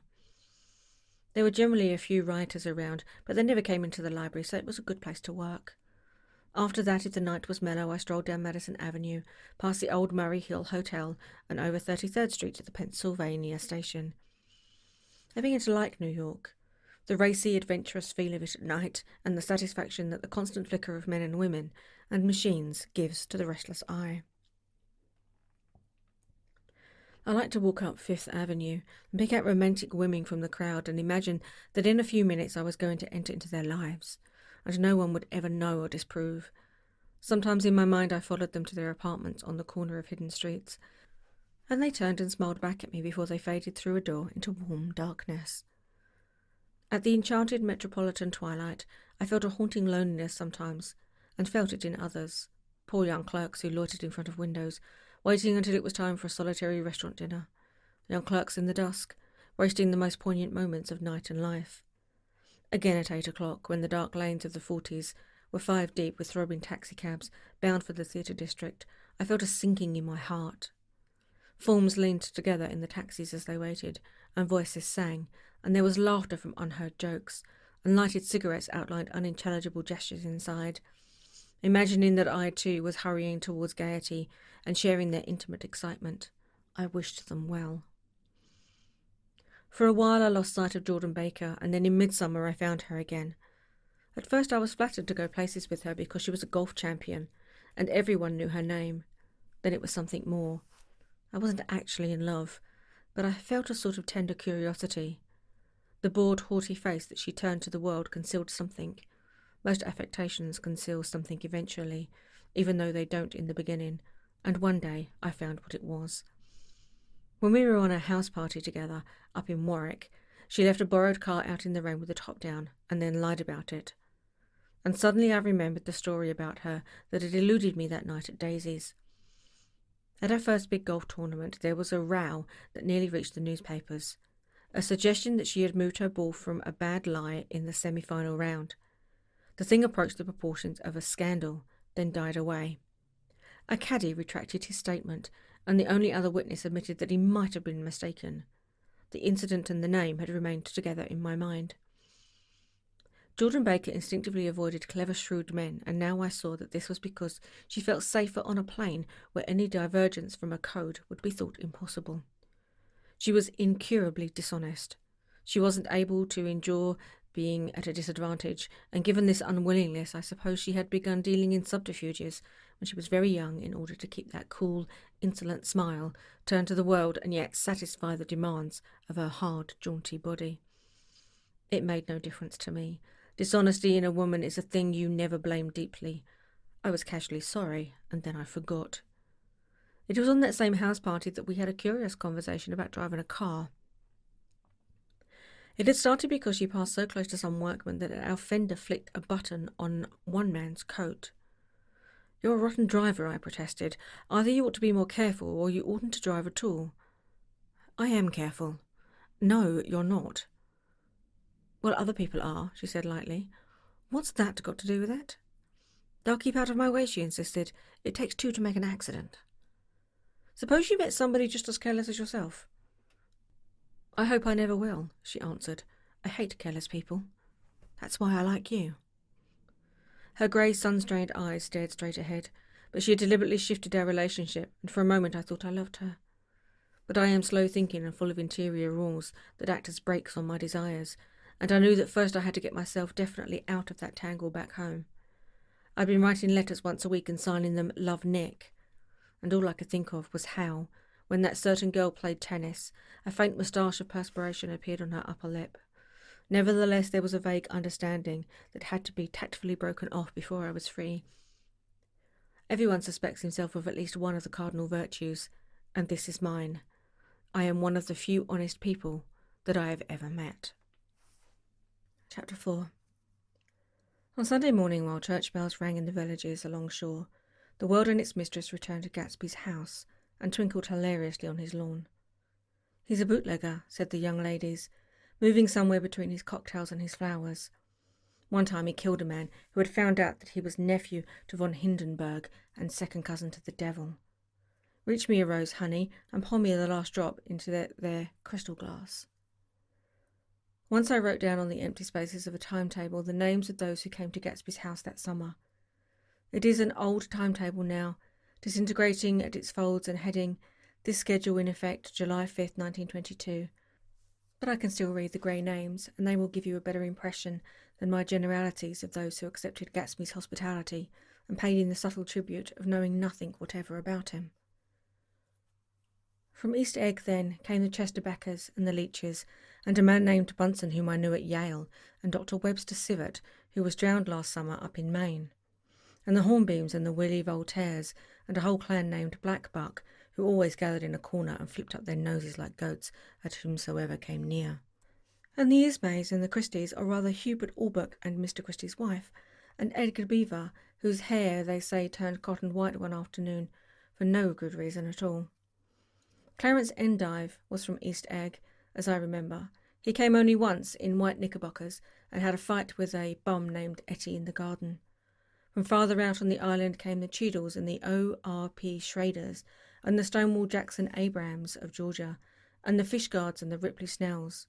Snell was there 3 days before he went to the penitentiary, so drunk out on a gravel drive that Mr. Ulysses Svet's automobile ran over his right hand. The Danceys came too, and S.B. Whitebait, who were well over 60, and Morris A. Flink and the Hammerheads, and Beluga the tobacco importer, and Beluga's girls.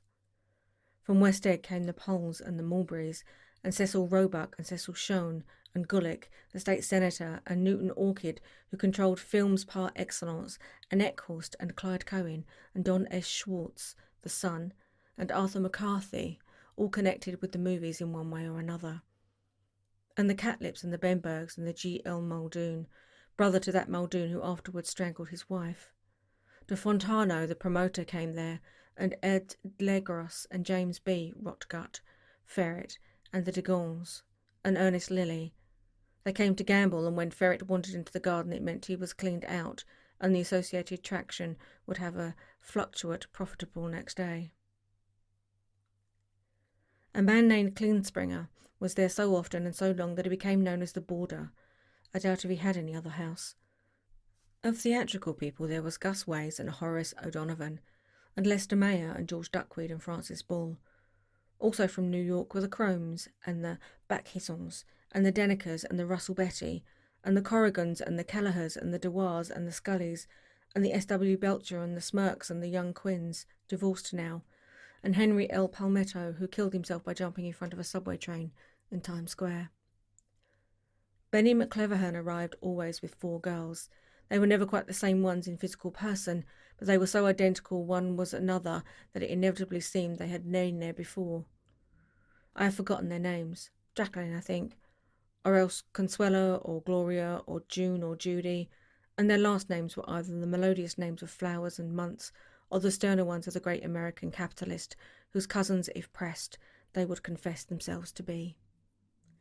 In addition to all these, I can remember that Faustina O'Brien came there at least once, and the Baedeker girls, and the young brewer who had his nose shot off in the war, and Mr. Albrook Berger, and Miss Haag, his fiancée, and Ardita Fitzpeters, and Mr. P. Jewett, once head of the American Legion, and Miss Claudia Hipp, with a man reputed to be her chauffeur, and a prince of something whom we called Duke, and whose name, if I ever knew it, I have forgotten. All these people came to Gatsby's house in the summer. At 9 o'clock one morning late in July, Gatsby's gorgeous car lurched up the rocky drive to my door and gave out a burst of melody from its 3-noted horn. It was the first time he had called on me, though I had gone to 2 of his parties, mounted in his hydroplane, and, at his intense investigation, made frequent use of his speech. "Good morning, old sport. You're having lunch with me today, and I thought we'd ride up together." He was balancing himself on the dashboard of his car, with that resourcefulness of movement that is so particularly American, that comes, I suppose, with the absence of lifting work or rigid sitting in youth, and even more with the formless grace of our nervous sporadic games. This quality was continually breaking through his punctiliousness manner in the shape of restlessness. He was never quite still. There was always a tapping foot somewhere or the impatient opening and closing of a hand. He saw me looking with admiration at his car. "It's pretty, isn't it, old sport?" He jumped off to give me a better view. "Haven't you ever seen it before?" I'd seen it. Everybody had seen it. It was a rich cream colour, bright with nickel, swollen here and there in its monstrous length, with triumphant hat boxes and supper boxes and tool boxes, and terraced with a labyrinth of windshields that mirrored a dozen suns. Sitting down behind many layers of glass in a sort of green leather conservatory, we started to town. I had talked with him perhaps 6 times in the past month, and found to my disappointment that he had little to say. So my first impression, that he was a person of some undefined consequence, had gradually faded, and he had become simply the proprietor of an elaborate roadhouse next door. And then came that disconcerting ride. We hadn't reached West Egg Village before Gatsby began leaving his elegant sentences unfinished and slapping himself indecisively on the knee of his caramel-coloured suit. "Look here, old sport," he broke out surprisingly. "What's your opinion of me anyhow?"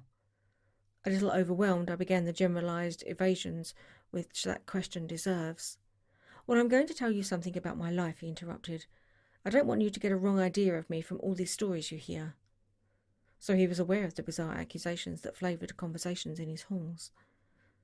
"I'll tell you God's truth." His right hand suddenly ordered divine retribution to stand by.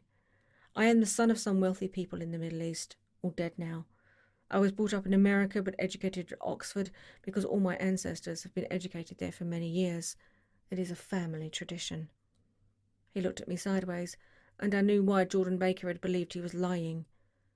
He hurried the phrase "educated at Oxford," or swallowed it or choked on it as though it had bothered him before. And with this doubt his whole statement fell to pieces, and I wondered if there wasn't something a little sinister about him after all. "What part of the Middle West?" I inquired casually. "San Francisco." "I see. My family all died and I came into a good deal of money." His voice was solemn, as if the memory of that sudden extinction of a clan still haunted him. For a moment I suspected that he was pulling my leg, but a glance at him convinced me otherwise. "After that I lived like a young Rajah in all the capitals of Europe, Paris, Venice, Rome, collecting jewels, chiefly rubies, hunting big game, painting a little, things for myself only, and trying to forget something very sad that had happened to me long ago." With an effort I managed to restrain my incredulous laughter. The very phrases were worn so threadbare that they evoked no image except that of a turbaned character leaking sawdust at every pore as he pursued a tiger through the Bois de Boulogne. "Then came the war, old sport. It was a great relief, and I tried very hard to die, but I seemed to bear an enchanted life. I accepted a commission as first lieutenant, and then it began. In the Argonne forest I took 2 machine-gun detachments so far forward that there was a half-mile gap on either side of us where the infantry couldn't advance. We stayed there 2 days and 2 nights, 130 men, with 16 Lewis guns, and when the infantry came up at last they found the insignia of 3 German divisions among the piles of dead. I was promoted to be a major, and every Allied government gave me a decoration. Even Montenegro, little Montenegro down on the Adriatic Sea. Little Montenegro. He lifted up the words and nodded at them with his smile. The smile comprehended Montenegro's troubled history and sympathised with the brave struggles of the Montenegrin people. It appreciated fully the chain of national circumstances which had elicited this tribute from Montenegro's warm little heart. My incredulity was submerged in fascination now. It was like skimming hastily through a dozen magazines. He reached in his pocket and a piece of metal slung on a ribbon fell into my palm. "That's the one from Montenegro." To my astonishment, the thing had an authentic look. "Ordere di Danilo," ran the circular legend. "Montenegro, Nicholas Rex." "Turn it." "Major J. Gatsby," I read, "for valour extraordinary." "Here's another thing I always carry, a souvenir of Oxford days. It was taken in Trinity Quad. The man on the left is now the Earl of Dorchester." It was a photograph of half a dozen young men in blazers, loafing in an archway through which were visible a host of spires. There was Gatsby, looking a little, not much, younger, with a cricket bat in his hand. Then it was all true. I saw the skins of tigers flaming in his palace on the Grand Canal. I saw him opening a chest of rubies to ease, with their crimson lighted depths, the gnawings of his broken heart. "I'm going to make a big request of you today," he said, pocketing his souvenirs with satisfaction. "So I thought you ought to know something about me. I didn't want you to think I was just some nobody. You see, I usually find myself among strangers because I drift here and there, trying to forget the sad thing that happened to me." He hesitated. "You'll hear about it this afternoon." "At lunch?" "No. This afternoon I happened to find out that you're taking Miss Baker to tea." "Do you mean you're in love with Miss Baker?" "No, old sport, I'm not. But Miss Baker has kindly consented to speak to you about this matter." I hadn't the faintest idea what this matter was, but I was more annoyed than interested. I hadn't asked Jordan to tea in order to discuss Mr. J. Gatsby. I was sure the request would be something utterly fantastic, and for a moment I was sorry I ever set foot upon his overpopulated lawn. He wouldn't say another word. His correctness grew on him as we neared the city. We passed Port Roosevelt, where there was a glimpse of red-belted ocean-going ships. and sped along a cobbled slum lined with the dark, undeserted saloons of the faded gilt 1900. Then the Valley of Ashes opened out on both sides of us, and I had a glimpse of Mrs. Wilson straining at the garage pump with panting vitality as we went by. With fenders spread like wings, we scattered light through half Astoria. Only half, for as we twisted among the pillars of the elevated, I heard the familiar jug-jug spat of a motorcycle, and a frantic policeman rode alongside. "All right, old sport," called Gatsby. We slowed down. Taking a white card from his wallet, he waved it before the man's eyes. "Right you are," agreed the policeman, tipping his cap. "Know you next time, Mr. Gatsby. Excuse me." "What was that?" I inquired. "A picture of Oxford?" "I was able to do the Commissioner a favour once, and he sends me a Christmas card every year." Over the great bridge, with the sunlight through the girders making a constant flicker upon the moving cars, with the city rising up across the river in white heaps and sugar lumps, all built with a wish out of non-olfactory money. The city seen from the Queensborough Bridge is always a city seen for the first time, in its first wild promise of all the mystery and the beauty in the world. A dead man passed us in a hearse heaped with blooms, followed by 2 carriages with drawn blinds and by more cheerful carriages of friends.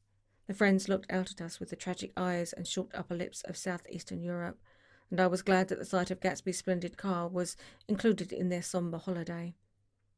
As we crossed Blackwell's Island, a limousine passed us, driven by a white chauffeur, in which sat 3 modish Negroes, 2 bucks and a girl. I laughed aloud as the yolks of their eyeballs rolled towards us in haughty rivalry. Anything can happen now that we've slid over this bridge, I thought, anything at all. Even Gatsby could happen without any particular wonder. Roaring noon.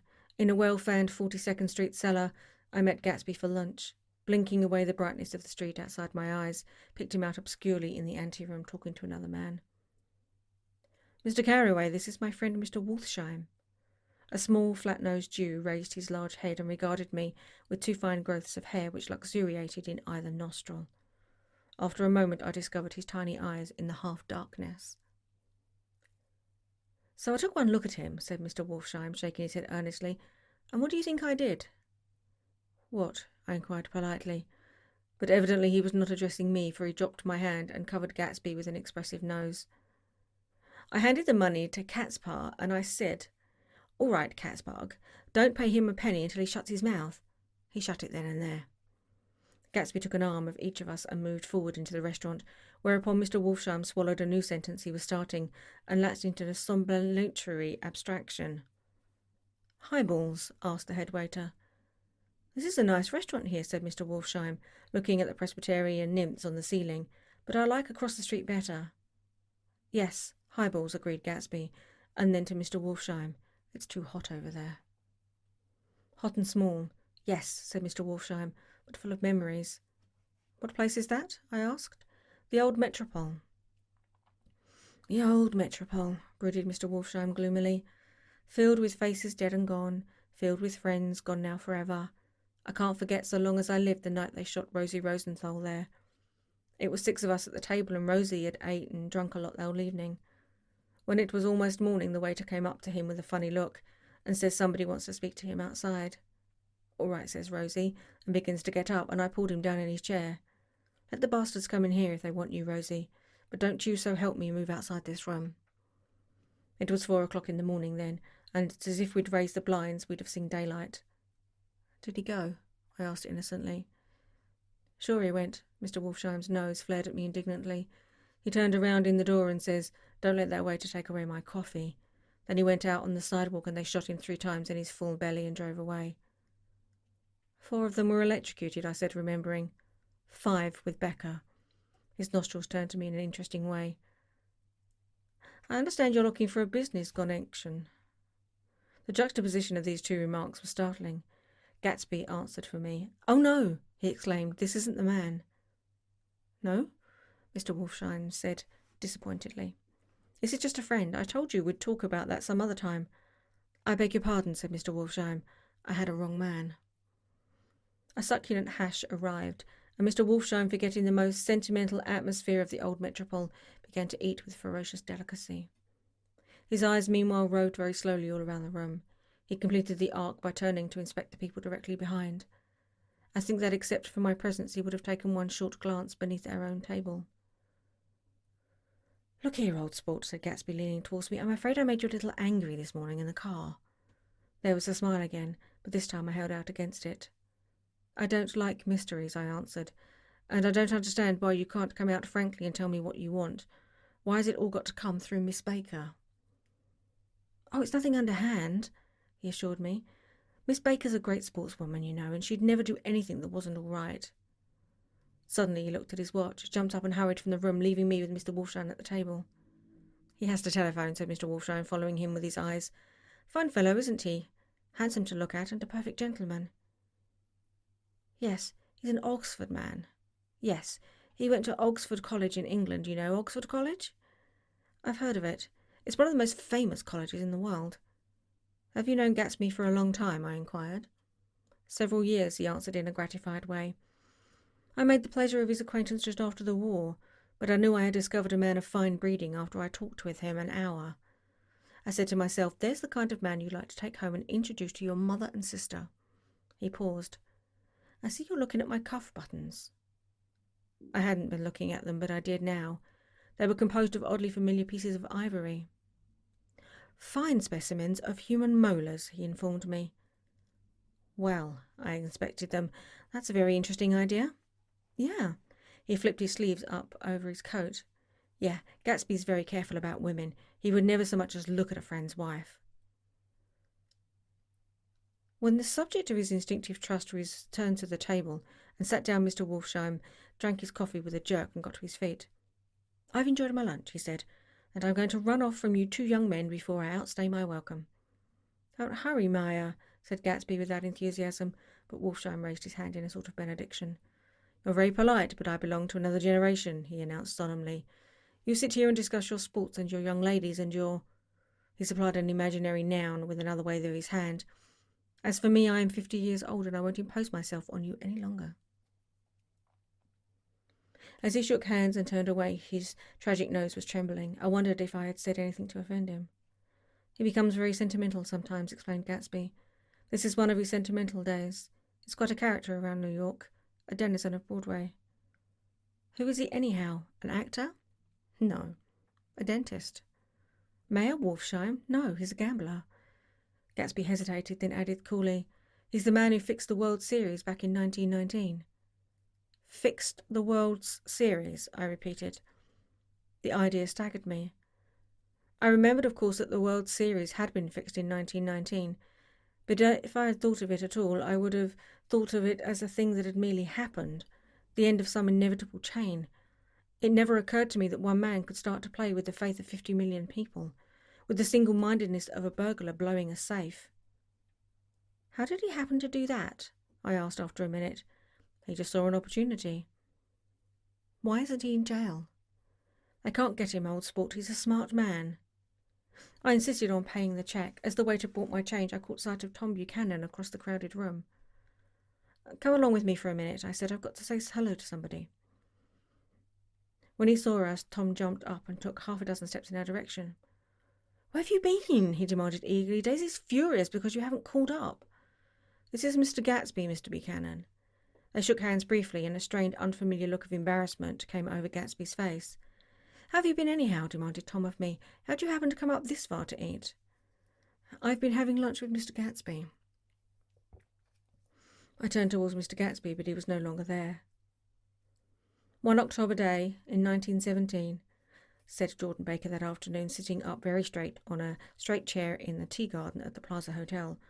"I was walking along from one place to another, half on the sidewalks and half on the lawns. I was happier on the lawns because I had on shoes from England with rubber knobs on the soles and bit into the soft ground. I had on a new plaid skirt also that blew a little in the wind, and whenever this happened, the red, white and blue banners in front of all the houses stretched out stiff and said tut, tut, tut, tut in a disapproving way. The largest of the banners and the largest of the lawns belonged to Daisy Fay's house. She was just 18, 2 years older than me, and by far the most popular of all the young girls in Louisville. She dressed in white and had a little white roadster, and all day long the telephone rang in her house, and excited young officers from Camp Taylor demanded the privilege of monopolizing her that night. Anyways, for an hour. When I came opposite her house that morning, her white roadster was beside the curb, and she was sitting in it with a lieutenant I had never seen before. They were so engrossed in each other that she didn't see me until I was 5 feet away. "Hello, Jordan," she called unexpectedly. "Please come here." I was flattered that she wanted to speak to me because of all the older girls I admired her most. She asked me if I was going to Red Cross and make bandages. I was. Well then, would I tell them that she couldn't come that day? The officer looked at Daisy while she was speaking, in a way that every young girl wants to be looked at sometimes, and because it seemed romantic to me, I had remembered the incident ever since. His name was J. Gatsby, and I didn't lay eyes on him again for over 4 years. Even after I'd met him on Long Island, I didn't realise it was the same man. That was 1917. By the next year I had a few beaux myself, and I began to play in tournaments, but I didn't see Daisy very often. She went with a slightly older crowd, when she went with anyone at all. Wild rumours were circulating about her, how her mother had found her packing her bag one winter night to go to New York and say goodbye to a soldier who was going overseas. She was effectually parented, but she wasn't on speaking terms with her family for several weeks. After that she didn't play around with the soldiers anymore, but only with a few flat-footed, short-sighted young men in town who couldn't get into the army at all. By the next autumn she was gay again, gay as ever. She had a debut after the armistice, and in February she was presumably engaged to a man from New Orleans. In June she married Tom Buchanan of Chicago, with more pomp and circumstance than Louisville ever knew before. He came down with 100 people in 4 private cars and hired a whole floor of the Seaback Hotel. And the day before the wedding he gave her a string of pearls valued at $350,000. I was bridesmaid. I came into her room half an hour before the bridal dinner and found her lying on her bed, as lovely as the June night in her flowered dress, and as drunk as a monkey. She had a bottle of Sauterone in one hand and a letter in the other. "Congratulate me," she murmured. "Never had a drink before, but oh, how I do enjoy it. What's the matter, Daisy?" I was scared, I can tell you. I'd never seen a girl like that before. "Here, dearies." She groped around in a wastebasket she had with her on the bed and pulled out a string of pearls. "Take 'em downstairs and give 'em back to wherever they belong to. Tell 'em all Daisy's changed her mind. Say Daisy's changed her mind." She began to cry. She cried and cried. I rushed forward and found her mother's maid, and we locked the door and got her into a cold bath. She wouldn't let go of the letter. She took it into the tub with her and squeezed it into a wet ball, and only let me leave it in the soap dish when she saw that it was coming to pieces like snow. But she didn't say another word. We gave her spirits of ammonia and put ice on her forehead and hooked her back into her dress, and half an hour later, when we walked out of the room, the pearls were around her neck and the indecent was over. Next day at 5 o'clock she married Tom Buchanan without so much as a shiver and started off on a 3-month trip to the South Seas. I saw them in Santa Barbara when they came back, and I thought I'd never seen a girl so mad about her husband. If he left the room for a minute, she'd look like uneasy and say, "Where's Tom gone?" and wear the most abstracted expression until she saw him coming in the door. She used to sit on the stand with his head in her lap, by the hour rubbing her fingers over his eyes and looking at him with unfathomable delight. It was touching to see them together. It made you laugh in a hushed, fascinated way. That was in August. A week after I left Santa Barbara, Tom ran into a wagon on the Ventura Road one night and ripped a front wheel off his car. The girl who was with him got into the papers too because her arm was broken. She was one of the chambermaids in the Santa Barbara Hotel. The next April, Daisy had a little girl, and they went to France for a year. I saw them one spring in Cannes and later in Deauville, and then when they came back to Chicago to settle down. Daisy was popular in Chicago, as you know. They moved with a fast crowd, all of them young, rich and wild, but she came out with an absolutely perfect reputation. Perhaps because she doesn't drink. It's a great advantage not to drink amongst hard-drinking people. You can hold your tongue, and moreover you can time any little irregularities of your own, so that everybody else is so blind that they don't see or care. Perhaps Daisy never went in for amour at all, and yet there's something in that voice of hers. Well, about 6 weeks ago she heard the name Gatsby for the first time in years. It was when I asked you, do you remember, if you knew Gatsby in West Egg.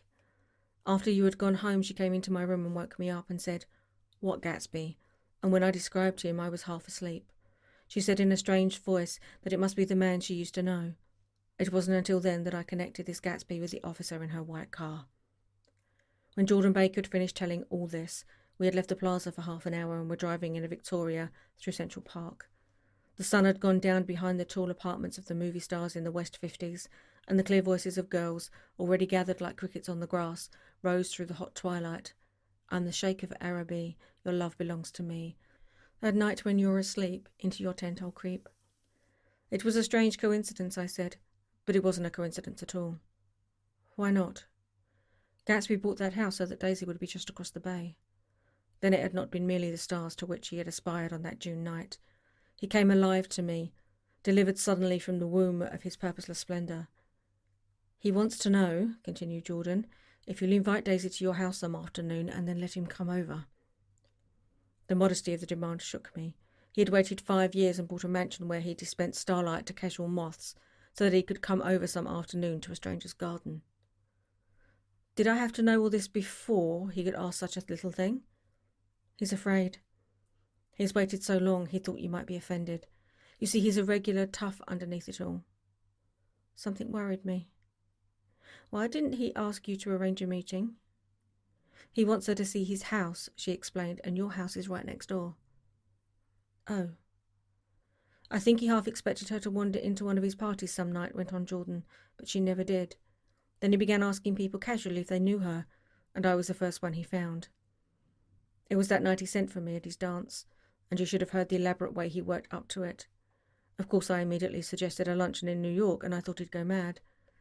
I don't want to do anything out of the way, he kept asking. I want to see her right next door. When I said you were a particular friend of Tom's, he started to abandon the whole idea. He doesn't know very much about Tom, though he says he's read a Chicago paper for years just on the chance of glimpsing Daisy. It was dark now, and as we dipped under a little bridge, I put my arm around Jordan's golden shoulders and drew her towards me and asked her to dinner. Suddenly I wasn't thinking of Daisy and Gatsby anymore, but of this clean, hard, limited person who dealt in universal scepticism and who leaned back jauntily just within the circle of my arm. A phrase began to beat in my ears with a short of heady excitement. There are only the pursued, the pursuing, the busy, and the tired. And Daisy ought to have something in her life, murmured Jordan to me. Does she want to see Gatsby? She's not to know about it. Gatsby doesn't want her to know. You're just supposed to invite her to tea. We passed a barrier of dark trees and then the facade of 95th Street. A block of delicate pale light beamed down into the park. Unlike Gatsby and Tom Buchanan, I had no girl whose disembodied face floated along the dark cornices and blinding signs, and so I drew up the girl beside me, tightening my arms. Her wan, scornful mouth smiled, and so I drew her up again, closer, this time to my face. Chapter 5. When I came home to West Egg that night, I was afraid for a moment that my house was on fire. 2 o'clock and the whole corner of the peninsula was blazing with light, which fell unreal on the shrubbery and made thin, elongating glints upon the roadside wires. Turning a corner, I saw that it was Gatsby's house, lit from tower to cellar. At first I thought it was another party, a wild rout that had resolved itself into hide-and-go-seek or sardines in the box, with all the house thrown open to the game. But there wasn't a sound. Only wind in the trees, which blew the wires and made the lights go off and on again, as if the house had winked into the darkness. As my taxi groaned away, I saw Gatsby walking towards me across his lawn. "Your place looks like the World's Fair," I said. "Does it?" He turned his eyes towards it absently. "I've been glancing into some of the rooms. Let's go to Coney Island, old sport, in my car." "It's too late." "Well, suppose we take a plunge in the swimming pool. I haven't made use of it all summer." "I've got to go to bed." "All right." He waited, looking at me with suppressed eagerness. "I talked with Miss Baker," I said after a moment. "I'm going to call up Daisy tomorrow and invite her over here to tea." "Oh, that's all right," he said carelessly. "I don't want to put you to any trouble." "What day would suit you?" "What day would suit you?" he corrected me quickly. "I don't want to put you to any trouble, you see." "How about the day after tomorrow?" He considered for a moment, and then with reluctance, "I want to get the grass cut," he said. We both looked at the grass. There was a sharp line where my ragged lawn ended, and the darker, well-kept expanse of his began. I suspected that he meant my grass. "There's another little thing," he said uncertainly and hesitated. "Would you rather put it off for a few days?" I asked. "Oh, it isn't about that. At least," he fumbled with a series of beginnings. Why, I thought, why, look here, old sport, you don't make much money, do you? Not very much. This seemed to reassure him, and he continued more confidently. I thought you didn't. If you'll pardon my... You see, I carry on a little business on the side, a sort of sideline, you understand. And I thought that if you don't make very much... You're selling bonds, aren't you, old sport? I'm trying to. Well, this would interest you. It wouldn't take up much of your time, and you might pick up a nice bit of money. It happens to be a rather confidential sort of thing. I realise now that under different circumstances, that conversation might have been one of the crises of my life. But because the offer was obviously and tactlessly for a service to be rendered, I had no choice except to cut him off there. I've got my hands full, I said. I'm much obliged, but I couldn't take on any more work. You wouldn't have to do any business with Walsheim. Evidently he thought that I was shying away from the Gonatian mentioned at lunch, but I assured him he was wrong. He waited a moment longer, hoping I'd begin the conversation, but I was too absorbed to be responsive, so he went unwillingly home. The evening had made me light-headed and happy. I think I walked into a deep sleep as I entered my front door, so I didn't know whether or not Gatsby went to Coney Island, or for how many hours he glanced into rooms, while his house blazed gaudily on. I called up Daisy from the office next morning and invited her to come to tea. Don't bring Tom, I warned her. What? Don't bring Tom. Who is Tom? She asked innocently. The day agreed upon was pouring rain. At 11 o'clock a man in a raincoat, dragging a lawnmower, tapped at my front door and said that Mr. Gatsby had sent him over to cut my grass. This had reminded me that I'd forgotten to tell my Finn to come back, so I drove into West Egg Village to search for her among soggy whitewashed alleys and to buy some cups and lemons and flowers. The flowers were unnecessary, for at 2 o'clock a greenhouse arrived from Gatsby's, with innumerable receptacles to contain it. An hour later the front door opened nervously, and Gatsby, in a white flannel suit, silver shirt and gold-coloured tie, hurried in. He was pale, and there were deep signs of sleeplessness beneath his eyes. Is everything all right? He asked immediately. The grass looks fine, if that's what you mean. What grass? He inquired blankly. Oh, the grass in the yard. He looked out the window at it, but judging from his expression, I don't believe he saw a thing. Looks very good, he remarked vaguely. One of the papers said that they thought the rain would stop about 4. I think it was the Journal. Have you got everything you need in the shape of tea? I took him into the pantry, where he looked a little reproachfully at the Finn. Together we scrutinised the 12 lemon cakes from the delicatessen shop. Will they do? I asked. Of course they're fine. And he added hollowly, old sport. The rain cooled about 3:30 to a damp mist, through which occasional thin drops swam like dew. Gatsby looked with vacant eyes through a copy of Clay's Economics, starting at the finished tread that shook the kitchen floor, and peered towards the bleared windows from time to time, as if a series of invisible but alarming happenings were taking place outside. Finally he got up and informed me in an uncertain voice that he was going home. Why's that? Nobody's coming to tea, it's too late. He looked at his watch as if there was some pressing demand to be elsewhere. I can't wait all day. Don't be silly, it's just 2 minutes to 4.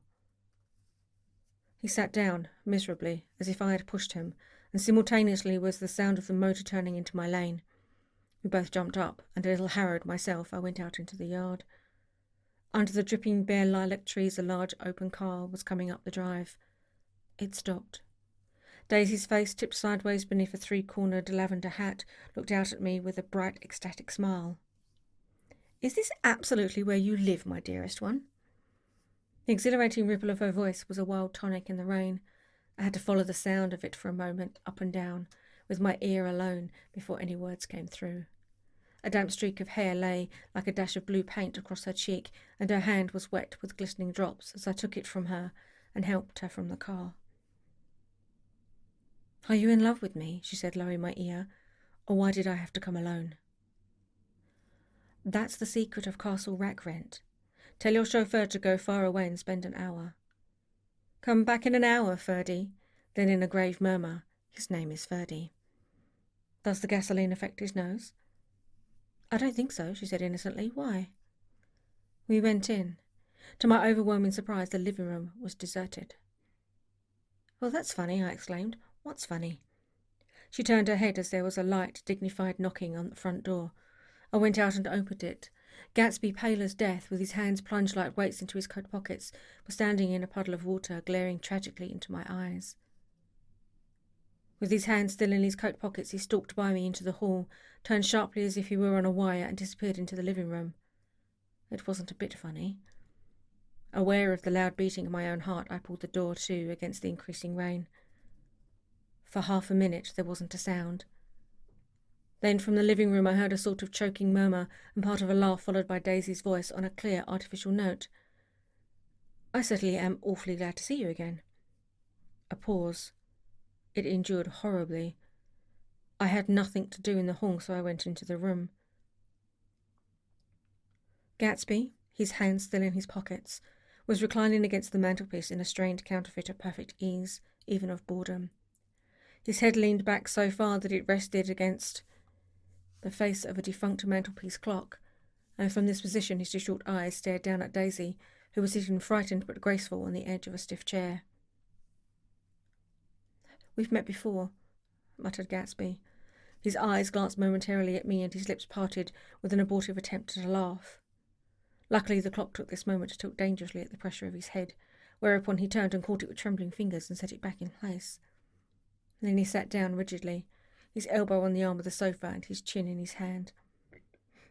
"I'm sorry about the clock," he said. My own face had now assumed a deep tropical burn. I couldn't muster up a single commonplace out of the thousands in my head. "It's an old clock," I told them idiotically. I think we all believed for a moment that it had smashed in pieces to the floor. "We haven't met for many years," said Daisy, her voice as matter-of-fact as it could ever be. 5 years next November." The automatic quality of Gatsby's answer set us all back at least another minute. I had them both on their feet with the desperate suggestion that they help me make tea in the kitchen when the demonic Finn brought in on a tray. Amid the welcome confusion of cups and cakes, a certain physical decency established itself. Gatsby got himself into a shadow, and while Daisy and I talked, looked conscientiously from one to the other of us with tense, unhappy eyes. However, as calmness wasn't an end in itself, I made an excuse at the first possible moment and got to my feet. "Where are you going?" demanded Gatsby in immediate alarm. "I'll be back. I've got to speak to you about something before you go." He followed me wildly into the kitchen, closed the door and whispered, "Oh God," in a miserable way. "What's the matter?" "This is a terrible mistake," he said, shaking his head from side to side. "A terrible, terrible mistake." "You're just embarrassed, that's all." And, luckily, I added, "Daisy's embarrassed too." "She's embarrassed," he repeated incredulously. "Just as much as you are. Don't talk so loud." "You're acting like a little boy," I broke out impatiently. "Not only that, but you're rude. Daisy's sitting in there all alone."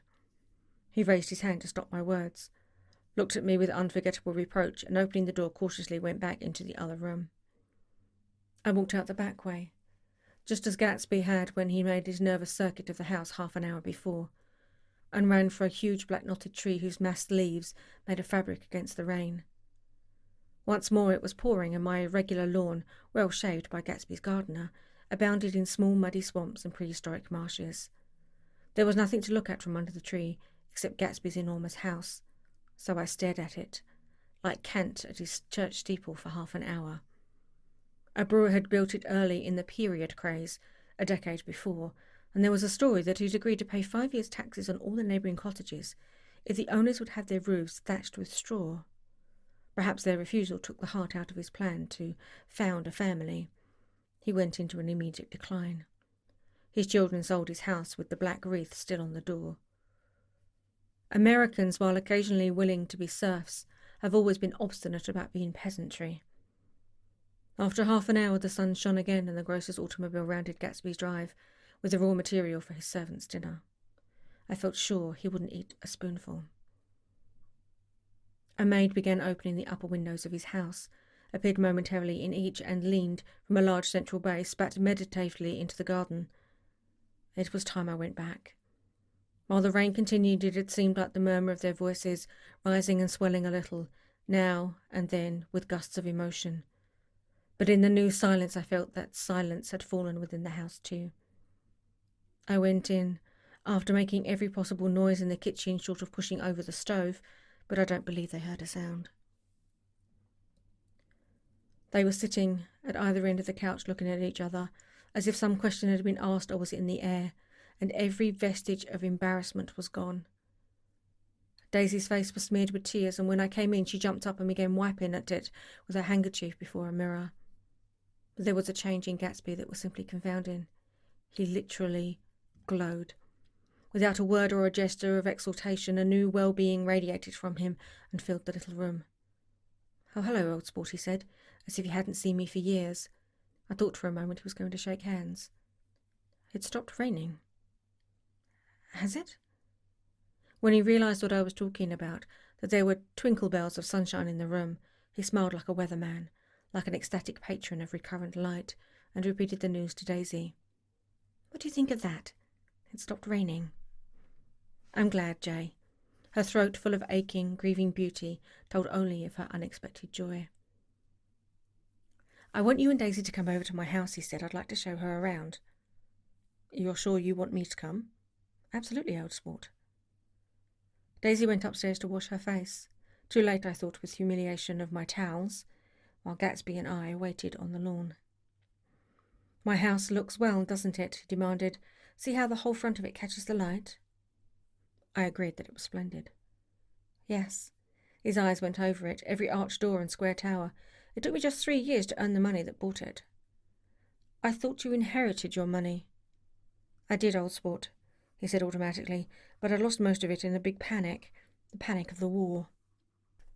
I think he hardly knew what he was saying, for when I asked him what business he was in, he answered, "That's my affair," before he realised that it wasn't the appropriate reply.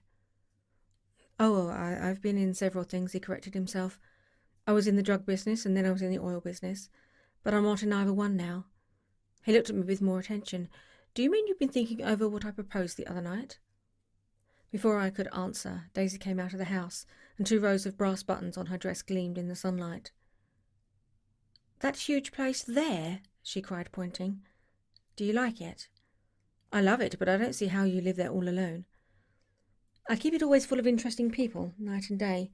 People who do interesting things. Celebrated people." Instead of taking the shortcut along the Sound, we went down the road and entered by the big postern.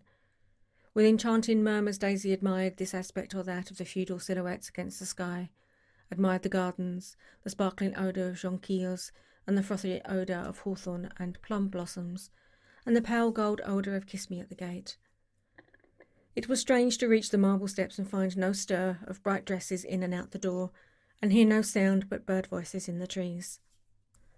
And inside, as we wandered through Marie Antoinette's music rooms and restoration salons, I felt that there were guests concealed behind every couch and table, under orders to be breathlessly silent until we had passed through. As Gatsby closed the door of the Merton College Library, I could have sworn I heard the owl-eyed man break into ghostly laughter.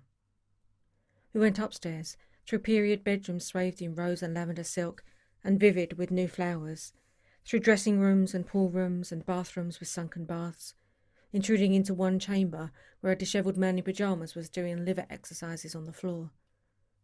It was Mr. Clip Springer, the boarder. I had seen him wandering hungrily about the beach that morning. Finally we came to Gatsby's own apartment, a bedroom and a bath and an Adams study, where we sat down and drank a glass of some chartreuse he took from a cupboard in the wall. He hadn't once ceased looking at Daisy, and I think he re-evaluated everything in his house according to the measure of response it drew from her well-loved eyes. Sometimes, too, he stared around at his possessions in a dazed way, as though in her actual and astounding presence, none of it any longer real. Once he nearly toppled down a flight of stairs. His bedroom was the simplest room of all, except where the dresser was garnished with a toilet set of pure dull gold. Daisy took the brush with delight and smoothed her hair, whereupon Gatsby sat down and shaded his eyes and began to laugh. "It's the funniest thing, old sport," he said hilariously. "I can't, when I try to." He had passed visibly through 2 states and was entering upon a third. After his embarrassment and his unreasoning joy, he was consumed with wonder at her presence. He had been full of the idea so long, dreamed it right through to the end, waited with his teeth set, so to speak, at an inconceivable pitch of intensity. Now in the reaction he was running down like an overwound clock. Recovering himself in a minute, he opened for us 2 hulking patent cabinets, which held his massed suits and dressing gowns and ties and his shirts, piled like bricks in stacks a dozen high. "I've got a man in England who buys me clothes. He sends over a selection of things at the beginning of each season, spring and fall." He took out a pile of shirts and began throwing them, one by one, before us, shirts of sheer linen and thick silk and fine flannel, which lost their folds as they fell and covered the table in many-coloured disarray. While we admired, he brought more, and the soft, rich heap mounted higher. Shirts with strips and scrolls and plaids in coral and apple green, and lavender and faint orange with monograms of Indian blue. Suddenly, with a strange sound, Daisy bent her head into the shirts and began to cry stormily. "They're such beautiful shirts," she sobbed, her voice muffled in the thick folds. "It makes me sad because I've never seen such beautiful shirts before." After the house we were to see the grounds and the swimming pool, and the hydroplane and the midsummer flowers. But outside Gatsby's window it began to rain again, so we stood in a row looking at the corrugated surface of the Sound. "If it wasn't for the mist, we could see your home across the bay," said Gatsby. "You always have a green light that burns all night at the end of your dock." Daisy put her arm through his abruptly, but he seemed absorbed in what he had just said. Possibly it had occurred to him that the colossal significance of that light had now vanished forever. Compared to the great distance that had separated him from Daisy, it had seemed very near to her, almost touching her. It had seemed as close as a star and the moon. Now it was again a green light on that dock. His count of enchanted objects had diminished one by one. I began to walk about the room, examining various indefinable objects in the half-darkness. A large photograph of an elderly man in yachting costume attracted me, hung on the wall over his desk. "What's this?" "That's Mr. Dan Cody, old sport." The name sounded familiar to me. "He's dead now. He used to be my best friend years ago." There was a small picture of Gatsby, also in yachting costume, on the bureau. Gatsby with his head thrown back defiantly, taken apparently when he was 18. "I adore it," exclaimed Daisy. "The pompadour. You never told me you had a pompadour or a yacht." "Look at this," said Gatsby quickly. "Here's a lot of clippings. About you." They stood side by side, examining it. I was going to ask to see the rubies when the phone rang and Gatsby took up the receiver. "Yes? Well, I can't talk now." "I can't talk now, old sport." "I said a small town. He must know what a small town is." "Well, it's no use to us if Detroit is his idea of a small town." He rang off. "Come here quick," cried Daisy at the window. The rain was still falling, but the darkness had parted in the west, and there was a pink and golden billow of foamy clouds above the sea. "Look at that," she whispered, and then after a moment, "I'd like to just get one of those pink clouds and put you in it and push you around." I tried to go then, but they wouldn't hear of it. Perhaps my presence made them feel more satisfactorily alone. "I know what we'll do," said Gatsby. "We'll have Klipspringer play the piano." He went out of the room calling Ewing, and returned in a few minutes accompanied by an embarrassed, slightly worn young man with shell-rimmed glasses and scanty blonde hair. He was now decently clothed in a sports shirt, open at the neck, sneakers and duck trousers of a nebulous hue. "Did we interrupt your exercises?" inquired Daisy. "I was asleep," cried Mr. Klipspringer in a spasm of embarrassment. "That is, I'd been asleep, then I got up." "Klipspringer plays the piano," said Gatsby, cutting him off. "Don't you, Ewing, old sport?" "I don't play well. I hardly play at all. I'm all out of "We'll go downstairs," interrupted Gatsby. He flipped a switch. The grey windows disappeared as the house glowed full of light. In the music room, Gatsby turned on a solitary lamp beside the piano. He lit Daisy's cigarette from a trembling match, and sat down with her on a couch far across the room, where there was no light save what the gleaming floor bounced in from the hall. When Klipspringer had played the Love Nest, he turned around on the bench and searched unhappily for Gatsby in the gloom. "I'm all out of practice, you see. I told you I couldn't play. I'm all out of "Don't talk so much, old sport," commanded Gatsby. "Play. In the morning, in the evening, Ain't we got fun? Outside the wind was loud, and there was a faint flow of thunder along the sound. All the lights were going on in West Egg now. The electric trains, men carrying, were plunging home through the rain from New York. It was an hour of a profound human change, and excitement was generating on the air. One thing sure and nothing surer, the rich get richer and the poor get children. In the meantime, in between time. As I went over to say goodbye, I saw that the expression of bewilderment had come back into Gatsby's face, as though a faint doubt had occurred to him as to the quality of his present happiness. Almost 5 years. There must have been moments even that afternoon when Daisy tumbled short of his dreams, not through her own fault, but because of the colossal vitality of his illusion. It had gone beyond her, beyond everything. He had thrown himself into it with a creative passion, adding to it all the time, decking it out with ever bright feather that drifted his way. No amount of fire or freshness can challenge what a man will store up in his ghostly heart. As I watched him, he adjusted himself a little, visibly, his hand still hold of hers, and as she said something low in his ear, he turned towards her with a rush of emotion. I think that voice held him most with its fluctuating, feverish warmth, because it couldn't be overdreamed.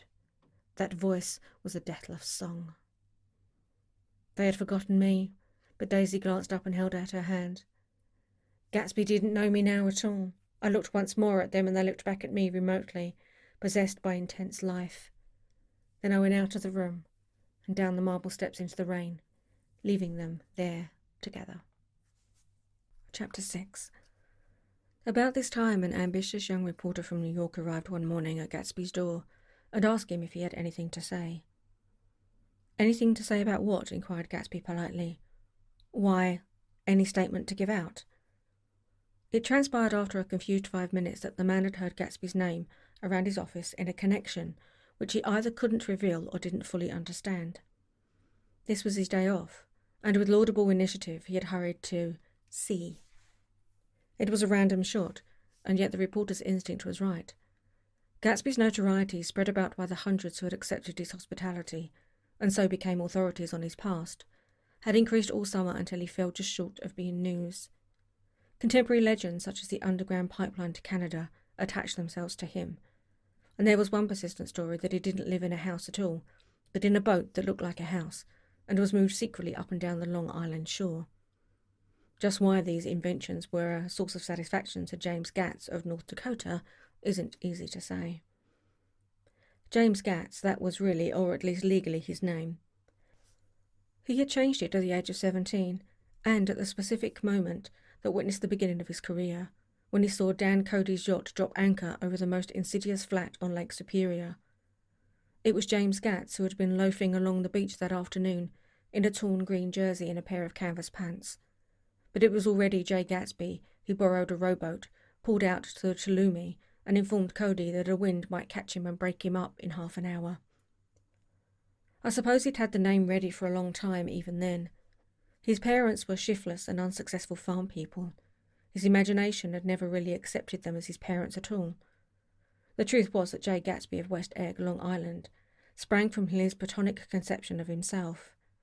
He was the son of God, a phrase which, if it meant anything, means just that, and he must be about his father's business, the service of a vast, vulgar, and meretricious beauty. So he invented just the sort of Jay Gatsby that a 17-year-old boy would be likely to invent, and to this conception he was faithful to the end. For over a year he had been beating his way along the south shore of Lake Superior as a clam digger and a salmon fisher, or in any other capacity that brought him food and bed. His brown, hardened body lived naturally through the half-fierce, half-lazy work of the bracing days.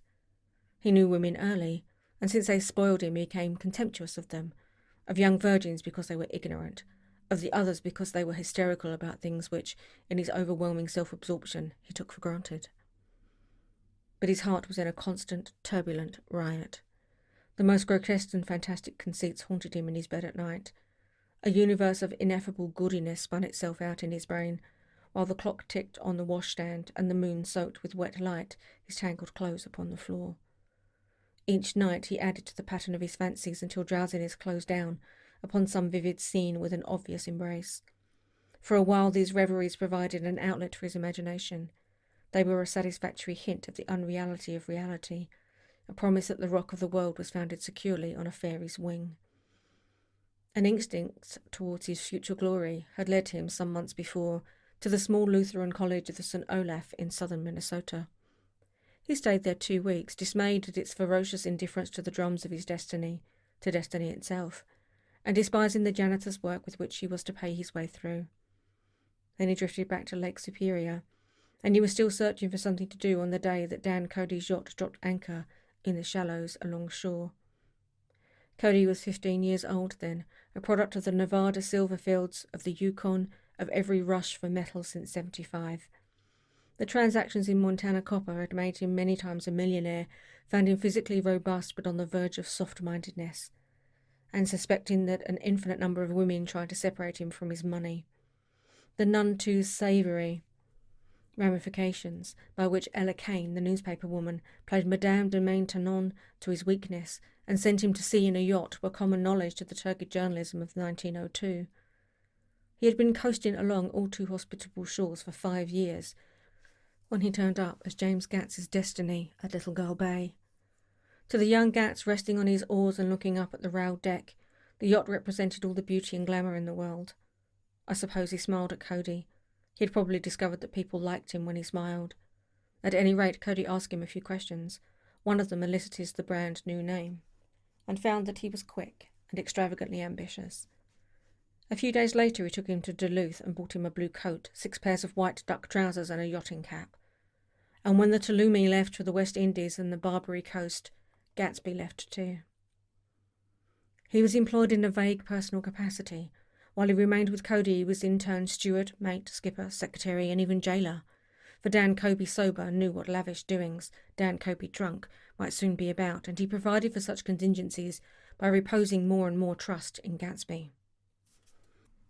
The arrangement lasted 5 years, during which the boat went 3 times around the continent. It might have lasted indefinitely except for the fact that Ella Kay came on board one night in Boston, and a week later, Dan Cody inhospitably died. I remember the portrait of him up in Gatsby's bedroom, a grey, florid man with a hard, empty face, the pioneer debauchee who during one phase of American life brought back to the eastern seaboard the savage violence of the frontier brothel and saloon. It was indirectly due to Cody that Gatsby drank so little. Sometimes in the course of gay parties women used to rub champagne into his hair. For himself he formed the habit of letting liquor alone. And it was from Cody that he inherited money, a legacy of $25,000. He didn't get it. He never understood the legal device that was used against him, but what remained of the millions went intact to Ella Kay. He was left with his singularly appropriate education. The vague contour of J. Gatsby had filled out the substantiality of a man. He told me all this very much later, but I put it down here with the idea of exploding those first wild rumours about his antecedents, which weren't even faintly true.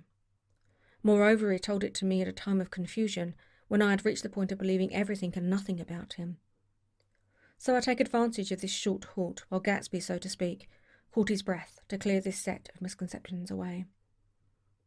It was a halt, too, in my association with his affairs. For several weeks I didn't see him or hear his voice on the phone. Mostly I was in New York, trotting around with Jordan and trying to ingratiate myself with her senile aunt. But finally I went over to his house one Sunday afternoon. I hadn't been there 2 minutes when somebody brought Tom Buchanan in for a drink. I was startled, naturally, but the really surprising thing was that it hadn't happened before. They were a party of 3 on horseback. Tom and a man named Sloane and a pretty woman in a brown riding habit who had been there previously. "I'm delighted to see you," said Gatsby, standing on his porch. "I'm delighted that you dropped in," as though they cared. "Sit right down, have a cigar or a cigarette." He walked around the room quickly, ringing bells.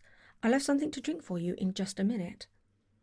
He was profoundly affected by the fact that Tom was there, but he would be uneasy anyhow until he had given them something, realizing in a vague way that that was all they came for. Mr. Sloane wanted nothing. A lemonade? No thanks. A little champagne? Nothing at all, thanks. "I'm sorry. Did you have a nice ride? Very good roads around here. I suppose the automobiles?" "Yeah." Moved by an irresistible impulse, Gatsby turned to Tom, who had accepted the introductions as a stranger. "I believe we'd met somewhere before, Mr. Buchanan." "Oh, yes," said Tom, gruffly polite, but obviously not remembering. So we did. I remember very well. About 2 weeks ago? That's right. You were with Nick here. I know your wife, continued Gatsby almost aggressively. That's so. Tom turned to me. You live near here, Nick? Next door. Is that so? Mr. Sloane didn't enter into the conversation, but lounged back haughtily in his chair. The woman said nothing either, until unexpectedly after 2 highballs she became cordial. We'll all come over to your next party, Mr. Gatsby, she suggested. What do you say? Certainly. I'd be delighted to have you. Be very nice, said Mr. Sloane without gratitude. Well, we ought to be starting home. Please don't hurry, Gatsby urged them. He had control of himself now and he wanted to see more of Tom. Why don't you stay for supper? I wouldn't be surprised if some other people dropped in from New York. You come to supper with me, said the lady enthusiastically, both of you. This included me. Mr. Sloane got to his feet. Come along, he said, but to her only. I mean it, she insisted. I'd love to have you. Lots of room. Gatsby looked at me questioningly. He wanted to go, and he didn't see that Mr. Sloane had determined he shouldn't. I'm afraid I won't be able to go, I said. Well, you come, she urged, concentrating on Gatsby. Mr. Sloane murmured something close to her ear. We won't be late if we start now, she insisted aloud. I haven't got a horse, said Gatsby. I used to ride in the army, but I've never bought a horse. I'll have to follow you in my car. Excuse me for just a moment. The rest of us walked out to the porch, where Sloane and the lady began an impassioned conversation aside. My God, I believe the man's coming, said Tom. Doesn't he know she doesn't want him? She says she does want him. She has a big dinner party and he won't know a soul there, he frowned. I wonder where in the devil he met Daisy. By God, I must be old-fashioned in my ideas, but women run around too much these days to suit me. They'll meet all kinds of crazy fish. Suddenly Mr. Sloane and the lady walked down the steps and mounted their horses. Come on, said Mr. Sloane to Tom. We're late. We've got to go. And then to me, tell him we couldn't wait, will you? Tom and I shook hands. The rest of us exchanged a cool nod and they trotted quickly down the drive, disappearing under the August foliage, just as Gatsby, with hat and light overcoat in hand, came out the front door. Tom was evidently perturbed at Daisy's running around alone, for on the following Saturday night he came with her to Gatsby's party. Perhaps his presence gave the evening its peculiar quality of oppressiveness. It stands out in my memory from Gatsby's other parties that summer. They were the same people, or at least the same sort of people. The same profusion of champagne, the many-coloured, many-keyed commotion. But I felt an unpleasantness in the air, a pervading harshness that hadn't been there before. Or perhaps I had merely grown used to it, grown to accept West Egg as a world complete in itself, with its own standards and its own figures. Second to none because it had no consciousness of being so, and now I was looking at it again through Daisy's eyes. It is invariably saddened to look through new eyes at things upon which you have expended your own powers of adjustment. They arrived at twilight, and as we strolled out among the sparkling hundreds, Daisy's voice was playing murmurous tricks in her throat. These things excite me so, she whispered. If you want to kiss me at any time during the evening, Nick, just let me know and I'll be glad to arrange it for you. Just mention my name, or present a green card. I'm giving out green... Look around, suggested Gatsby. I'm looking around. I'm having a marvellous... You must see the faces of many people you've heard about. Tom's arrogant eyes roamed the crowd. We don't go around very much, he said. In fact, I was just thinking I don't know a soul here. Perhaps you know that lady, Gatsby indicated a gorgeous, scarcely human orchid of a woman who sat in state under a white plum tree.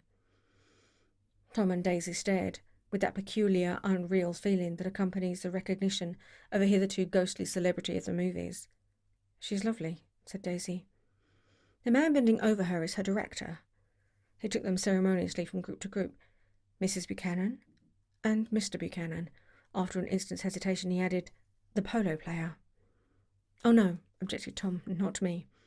But evidently the sound of it pleased Gatsby, for Tom remained the polo player for the rest of the evening. I've never met so many celebrities, Daisy exclaimed. I liked that man, what was his name, with the sort of blue nose. Gatsby identified him, adding that he was a small producer. Well, I liked him anyhow. I'd a little rather not be the polo player, said Tom pleasantly. I'd rather look at all these famous people in oblivion. Daisy and Gatsby danced. I remember being surprised by his graceful conservative foxtrot. I'd never seen him dance before.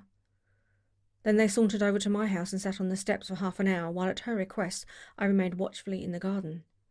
In case there's a fire or a flood, she explained, or any act of God. Tom appeared from his oblivion as we were sitting down to supper together. "Do you mind if I eat with some people over here?" he said. "A fellow's getting off some funny stuff." "Go ahead," answered Daisy genially. "And if you want to take down any addresses, here's my little gold pencil." She looked around after a moment and told me the girl was common but pretty, and I knew that except for the half hour she'd been alone with Gatsby, she wasn't having a good time. We were a particularly tipsy table, and that was my fault. Gatsby had been called to the phone, and I'd enjoyed these same people only 2 weeks earlier. But what had amused me then turned septic on the air now. "How do you feel, Miss Baedeker?" The girl addressed was trying unsuccessfully to slump against my shoulder. At this inquiry she sat up and opened her eyes. "What?" A massive and lethargic woman, who had been urging Daisy to play golf with her at the local club tomorrow, spoke in Miss Baedeker's defence. "Oh, she's all right now. When she's had 5 or 6 cocktails, she always starts screaming like that. I tell her she ought to leave it alone." "I do leave it alone," affirmed the accused hollowly. "We heard you yowling, so I said to Doc Civet here, there's somebody that needs your help, Doc." "She's much obliged, I'm sure," said another friend, without gratitude, "but you got her dress all wet when you stuck her head in the pool." "Anything I hate is to get my head stuck in a pool," mumbled Miss Baedeker. "They almost drowned me once over in New Jersey." "Then you ought to leave it alone," countered Dr. Civet. "Speak for yourself," cried Miss Baedeker violently. "Your hand shakes. I wouldn't let you operate on me." It was like that. Almost the last thing I remember was standing with Daisy and watching the moving picture director and his star. They were still under the white plume tree, with their faces were touching except for a pale thin ray of moonlight between them. It had occurred to me that he had been very slowly bending towards her all evening to attain this proximity, and even while I watched I saw him stoop one ultimate degree and kiss her at the cheek. "I like her," said Daisy. "I think she's lovely." But the rest offended her, and inarguably because it wasn't a gesture but an emotion. She was appalled by West Egg, this unprecedented place that Broadway had begotten upon a Long Island fishing village. Appalled by its raw vigour that chafed under the old euphemisms, and by the too obtruse fate that herded its inhabitants along a shortcut from nothing to nothing. She saw something awful in the very simplicity she failed to understand. I sat on the front steps with them while they waited for their car. It was dark here in front. Only the bright door sent 10 square feet of light volleying out into the soft black morning. Sometimes a shadow moved against a dressing-room blind above, gave way to another shadow, an infinite procession of shadows, who roughed and powdered in an invisible glass. "Who is this Gatsby anyhow?" demanded Tom suddenly. "Some big bootlegger?" "Where'd you hear that?" I inquired. "I didn't hear it, I imagined it. A lot of these newly rich people are just big bootleggers, you know." "Not Gatsby," I said shortly. He was silent for a moment. The pebbles of the drive crunched under his feet. "Well, he certainly must have strained himself to get this menagerie together." A breeze stirred the grey haze of Daisy's fur feather. "At least they're more interesting than the people we know," she said with an effort. "You didn't look so interested." "Well, I was." Tom laughed and turned to me. "Did you notice Daisy's face when that girl asked her to put her under a cold shower?" Daisy began to sing with the music in a husky, rhythmic whisper, bringing out a meaning in each word that it had never had before and would never have again. When the melody rose, her voice broke up sweetly, following it, in a way contralto voices have, and each change tipped out a little of a warm human magic upon the air. "Lots of people come who haven't been invited," she said suddenly. "That girl hadn't been invited. They simply forced their way in, and he's too polite to object." "I'd like to know who he is and what he does," insisted Tom, "and I think I make a point of finding out." "I can tell you right now," she answered. "He owned some drugstores, a lot of drugstores. He built them up himself." The dilatory limousine came rolling up the drive. "Good night, Nick," said Daisy. Her glance left me and sought the lighted top of the steps where 3 o'clock in the morning, a neat, sad little waltz of that year, was drifting out the open door. After all, in the very callousness of Gatsby's party, there were romantic possibilities totally absent from her world. What was it up there in the song that seemed to be calling her back inside? What would happen now in the dim, incalculable hours? Perhaps some unbelievable guest would arrive, a person infinitely rare and to be marvelled at, some authentically radiant young girl who was one fresh glance at Gatsby, one moment of magical encounter would blot out those 5 years of unwavering devotion. I stayed late that night. Gatsby asked me to wait until he was free, and I lingered in the garden until the inevitable swimming party had run up, chilled and exhausted from the black beach, until the lights were extinguished in the guest rooms overhead. When he came down the steps, at last, the tanned skin was drawn unusually tight on his face, and his eyes were bright and tired. "She didn't like it," he said immediately. "Of course she did."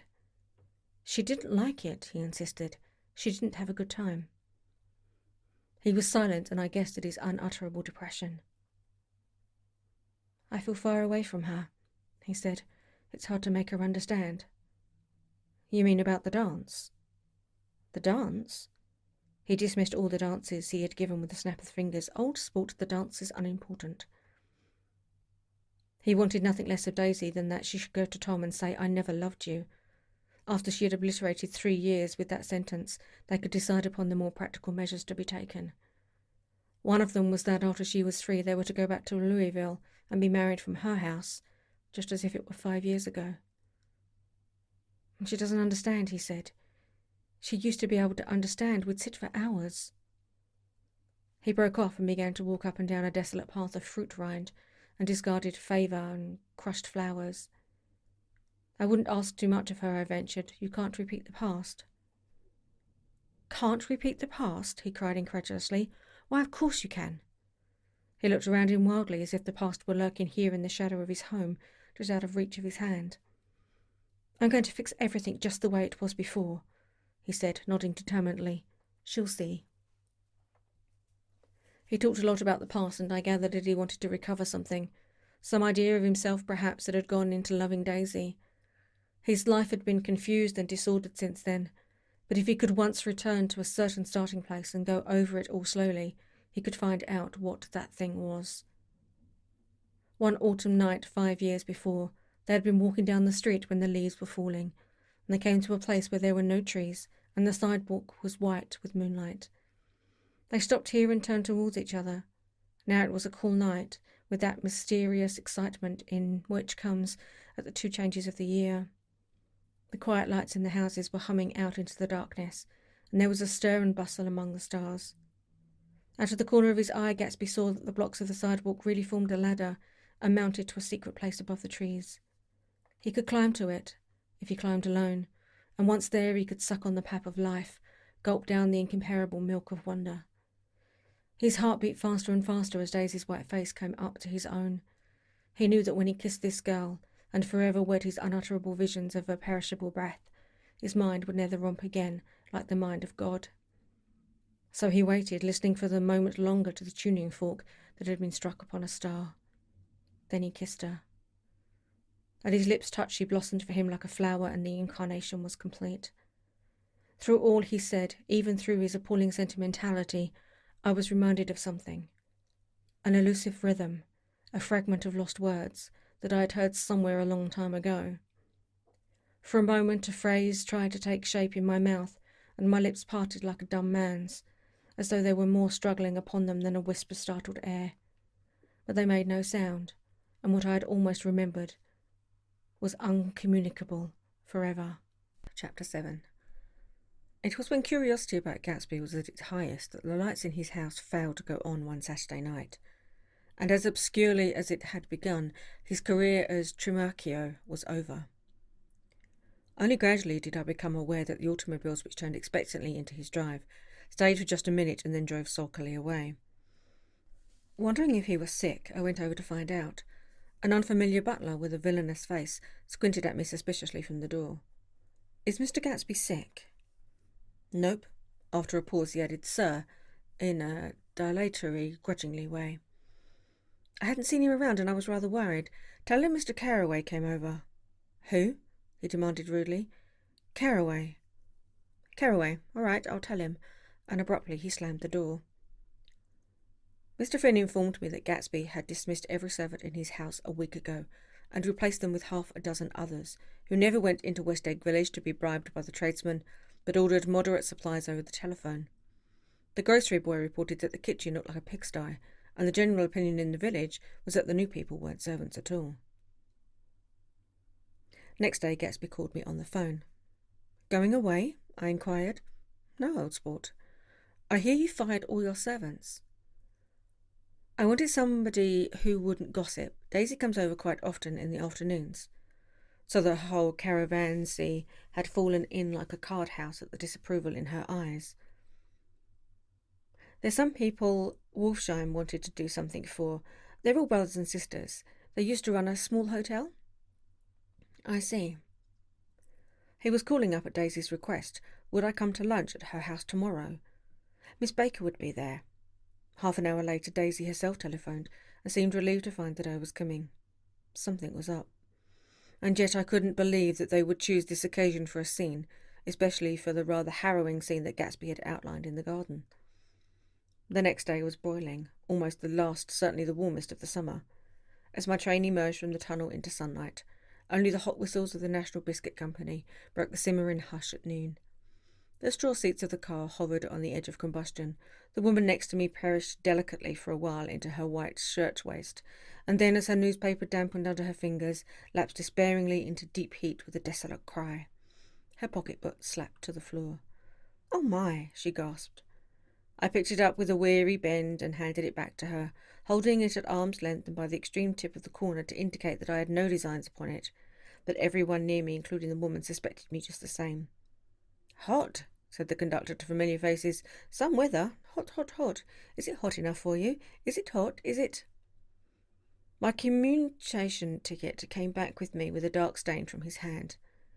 That anyone should care in this heat, whose flushed lips he kissed, whose head made damp the pyjama pocket over his heart. Through the hall of Buchanan's house blew a faint wind, carrying the sound of the telephone bell out to Gatsby and me as we waited at the door. "The master's body," roared the butler into the mouthpiece. "I'm sorry, madame, but we can't furnish it. It's far too hot to touch this noon." What he really said was, "Yes, yes, I'll see." He set down the receiver and came towards us, glistening slightly to take our stiff straw hats. "Madame expects you in the salon," he cried, needlessly indicating the direction. In this heat, every extra gesture was an effort to the common store of life. The room, shadowed well with awnings, was cool and dark. Daisy and Jordan lay upon an enormous couch, like silver idols, weighing down their own white dresses against the singing breeze of the fans. "We can't move," they said together. Jordan's fingers, powdered white over their tan, rested for a moment in mine. "Mr. Tom Buchanan, the athlete?" I inquired. Simultaneously I heard his voice, gruff, muffled, husky, at the hall telephone. Gatsby stood in the centre of the crimson carpet and gazed around with fascinated eyes. Daisy watched him and laughed, her sweet, excited laugh. A tiny gust of powder rose from her bosom into the air. "The rumour is," whispered Jordan, "that that's Tom's girl on the telephone." We were silent. The voice in the hall rose high with annoyance. "Very well, then, I won't sell you the car at all. I'm under no obligations to you at all. And as for your bothering me about it at lunchtime, I won't stand that at all." "Holding down the receiver," said Daisy cynically. "No, he's not," I assured her. "It's a bona fide deal. I happen to know about it." Tom flung open the door, blocked out its space for a moment with his thick body, and hurried into the room. "Mr. Gatsby," he put out his broad, flat hand with well-concealed dislike. "I'm glad to see you, sir. Nick." "Make us a cold drink," cried Daisy. As he left the room again, she got up and went over to Gatsby and pulled his face down, kissing him on the mouth. "You know I love you," she murmured. "You forget there's a lady present," said Jordan. Daisy looked around doubtfully. "You kissed Nick too? What a low, vulgar girl." "I don't care," cried Daisy, and began to clog on the brick fireplace. Then she remembered the heat and sat down guiltily on the couch, just as a freshly laundered nurse leading a little girl came into the room. "Blessed precious," she crooned, holding out her arms. "Come to your own mother that loves you." The child, relinquished by the nurse, rushed across the room and rooted shyly into her mother's dress. "The blessed precious, did mother get powder on your old yellowy hair? Stand up now and say howdy-do. Gatsby and I in turn leaned down and took the small, reluctant hand. Afterward, he kept looking at the child with surprise. I don't think he had ever really believed in its existence before.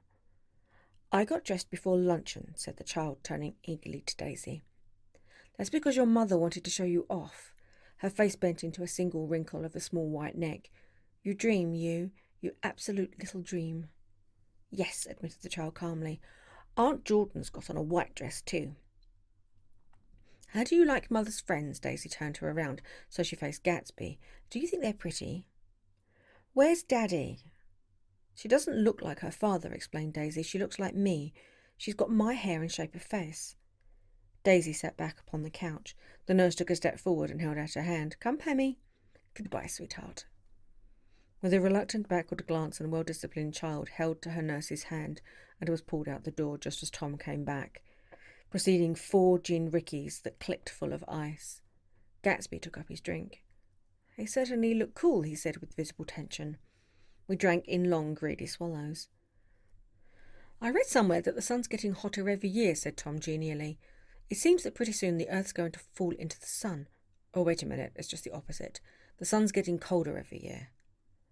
Come outside, he suggested to Gatsby. I'd like you to have a look at the place. I went with them out to the veranda. On the green sound, stagnant in the heat, one small sail crawled slowly towards the fresher sea. Gatsby's eyes followed it momentarily. He raised his hand and pointed across the bay. I'm right across from you.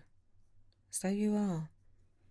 Our eyes lifted over the rosebeds and the hot lawn and the weedy refuge of the dog days along shore. Slowly the white wings of the boat moved against the blue cool limit of the sky. Ahead lay the scalloped ocean and the abounding blessed isles. There's sport for you, said Tom, nodding. I'd like to be out there with him for about an hour.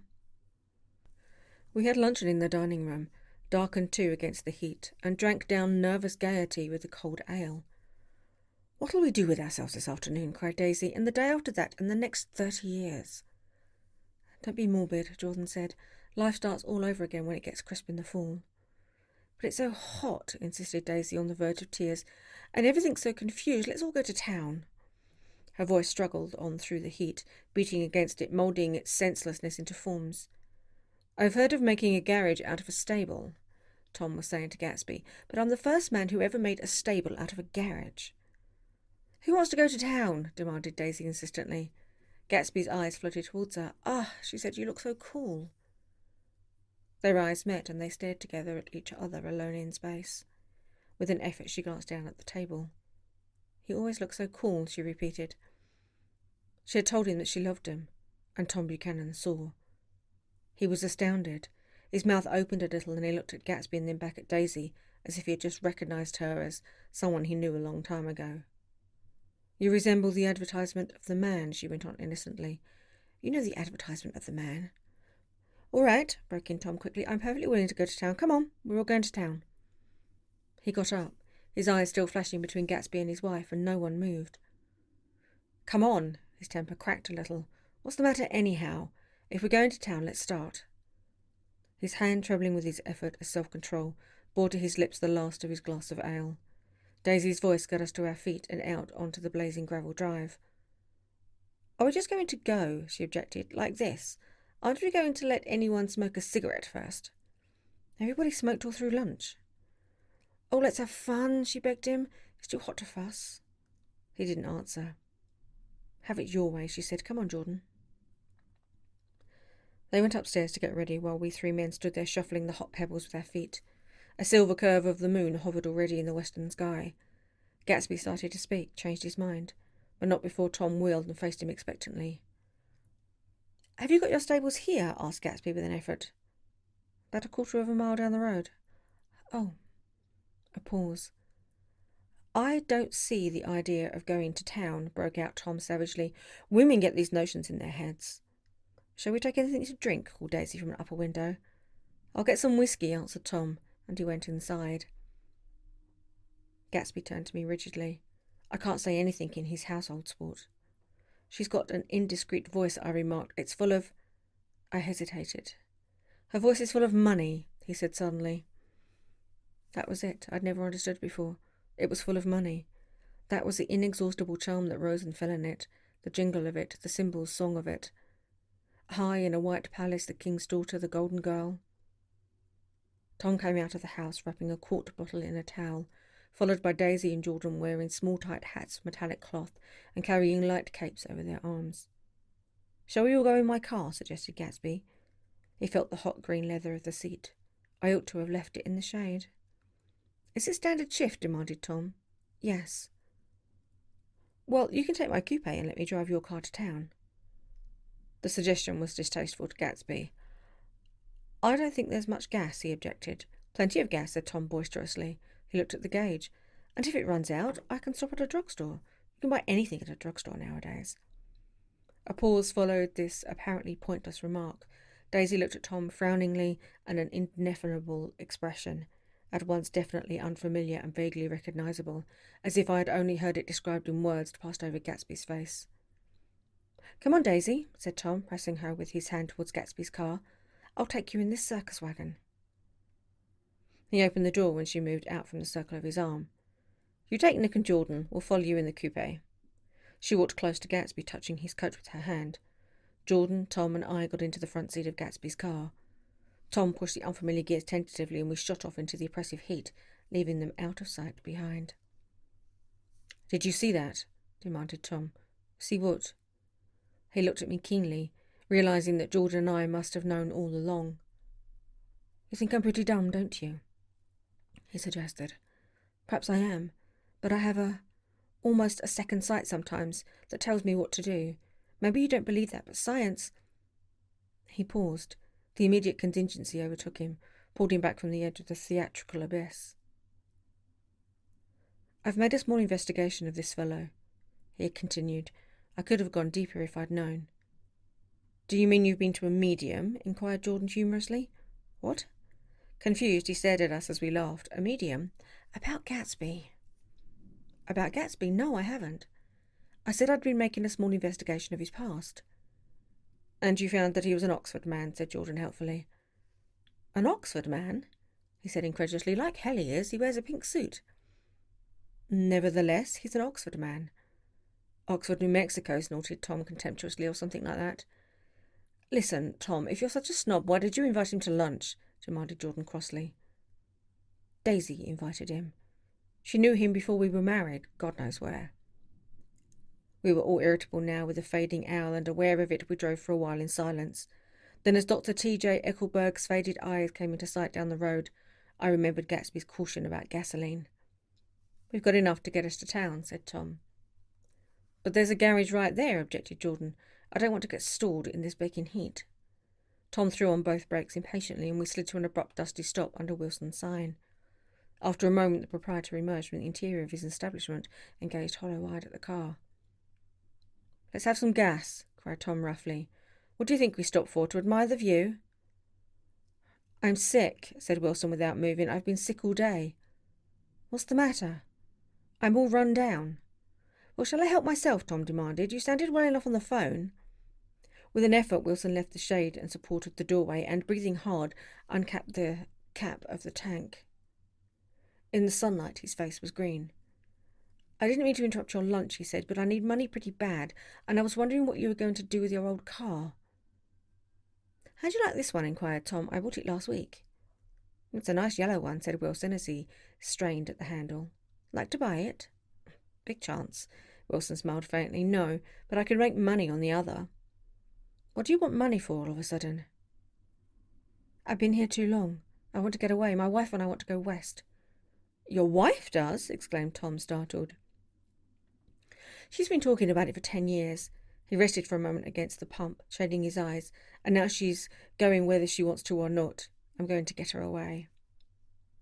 The coupe flashed by us with a flurry of dust and a flash of a waving hand. "What do I owe you?" demanded Tom harshly. "I just got wised up to something funny the last 2 days," remarked Wilson. "That's why I want to get away. That's why I've been bothering you about the car." "What do I owe you?" $1.20. The relentless beating heat was beginning to confuse me, and I had a bad moment there before I realised that so far his suspicions hadn't alighted on Tom. He had discovered that Myrtle had some sort of life apart from him in another world, and the shock had made him physically sick. I stared at him and then at Tom, who had made a parallel discovery less than an hour before, and it occurred to me that there was no difference between men, in intelligence or race, so profound as the difference between the sick and the well. Wilson was so sick that he looked guilty, unforgivably guilty, as if he had just got some poor girl with child. "I'll let you have that car," said Tom. "I'll send it over tomorrow afternoon." That locality was always vaguely disquieting, even in the broad glare of afternoon, and now I turned my head as though I had been warned of something behind. Over the ash heaps the giant eyes of Dr. T.J. Eckelberg kept their vigil, but I perceived for a moment that their eyes were regarding us with peculiar intensity from less than 20 feet away. In one of the windows over the garage the curtains had been moved aside a little, and Myrtle Wilson was peering down at the car. So engrossed was she that she had no consciousness of being observed, and one emotion after another crept into her face, like objects into a slowly developing picture. Her expression was curiously familiar. It was an expression I had often seen on women's faces, but on Myrtle Wilson's face it seemed purposeless and inexplicable, until I realized that her eyes, wide with jealous terror, were fixed not on Tom, but on Jordan Baker, whom she took to be his wife. There was no confusion like the confusion of a simple mind, and as we drove away, Tom was feeling the hot wisps of panic. His wife and his mistress, until an hour ago secure in inviolate, were slipping precipitously from his control. Instinct made him step on the accelerator with the double purpose of overtaking Daisy and leaving Wilson behind, and we sped along towards Astoria at 50 miles an hour, until among the spidery girders of the elevated we came in sight of the easygoing blue coupe. "Those big movies around 50th Street are cool," suggested Jordan. "I love New York on summer's afternoons when everyone's away. There's something very sensuous about it, overripe, as if all sorts of funny fruits were going to fall into your hands." The word sensuous had the effect of further disquieting Tom, but before he could invent a protest the coupe came to a stop, and Daisy signalled us to draw alongside. "Where are we going?" she cried. "How about the movies?" "It's so hot," she complained. "You go. We'll ride around and meet you afterwards." With an effort her wit rose faintly. "We'll meet you on some corner. I'll be the man smoking 2 cigarettes. "We can't argue about it here," Tom said impatiently, as a truck gave out a cursing whistle behind us. "You follow me to the south side of the Central Park in front of the plaza." Several times he turned his head and looked back for their car, and if the traffic delayed them he slowed up until they came into sight. I think he was afraid they would dart down a side street and out of his life forever. But they didn't, and we all took the less explicable step of engaging the parlour of a suite in the Plaza Hotel. The prolonged and tumultuous argument that ended by herding us into that room eludes me, though I have a sharp physical memory that, in the course of it, my underwear kept climbing like a damp snake around my legs and intermittent beads of sweat raced cool across my back. The notion originated with Daisy's suggestion that we hire 5 bathrooms and take cold baths, and then assumed more tangible form as a place to have a mint julep. Each of us said over and over that it was a crazy idea. We all talked at once to a baffled clerk and thought or pretended to think that we were being very funny. The room was large and stifling, and though it was already 4 o'clock, opening the windows admitted only a gust of hot shrubbery from the park. Daisy went to the mirror and stood with her back to us, fixing her hair. "It's a swell suite," whispered Jordan respectfully, and everyone laughed. "Open another window," commanded Daisy without turning around. "There aren't any more." "Well, we'd better telephone for an axe." "The thing to do is to forget about the heat," said Tom impatiently. "You make it 10 times worse by crabbing about it." He unrolled a bottle of whiskey from the towel and put it on the table. "Why not let her alone, old sport?" remarked Gatsby. "You're the one that wanted to come to town." There was a moment of silence. The telephone box slipped from its nail and splashed to the floor, whereupon Jordan whispered, "Excuse me," but this time no one laughed. "I'll pick it up," I offered. "I've got it." Gatsby examined the parted string, murmured "hum" in an interesting way, and tossed the book on a chair. "That's a great expression of yours, isn't it?" said Tom sharply. "What is?" "All this old sport business. Where'd you pick that up?" "Now see here, Tom," said Daisy, turning away from the mirror. "If you're going to make personal remarks, I won't stay here a minute. Call up and order some ice for the mint julep. As Tom took up the receiver and compressed heat exploded into sound, and we were listening to the portentous chords of Mendelssohn's Wedding March from the ballroom below. Imagine marrying anybody in this heat, cried Jordan dismally. Still, I was married in the middle of June, Daisy remembered. Louisville in June. Somebody fainted. Who was it fainted, Tom? Biloxi, he answered shortly. A man named Biloxi. Blocks Biloxi, and he made boxes, that's a fact. And he was from Biloxi, Tennessee.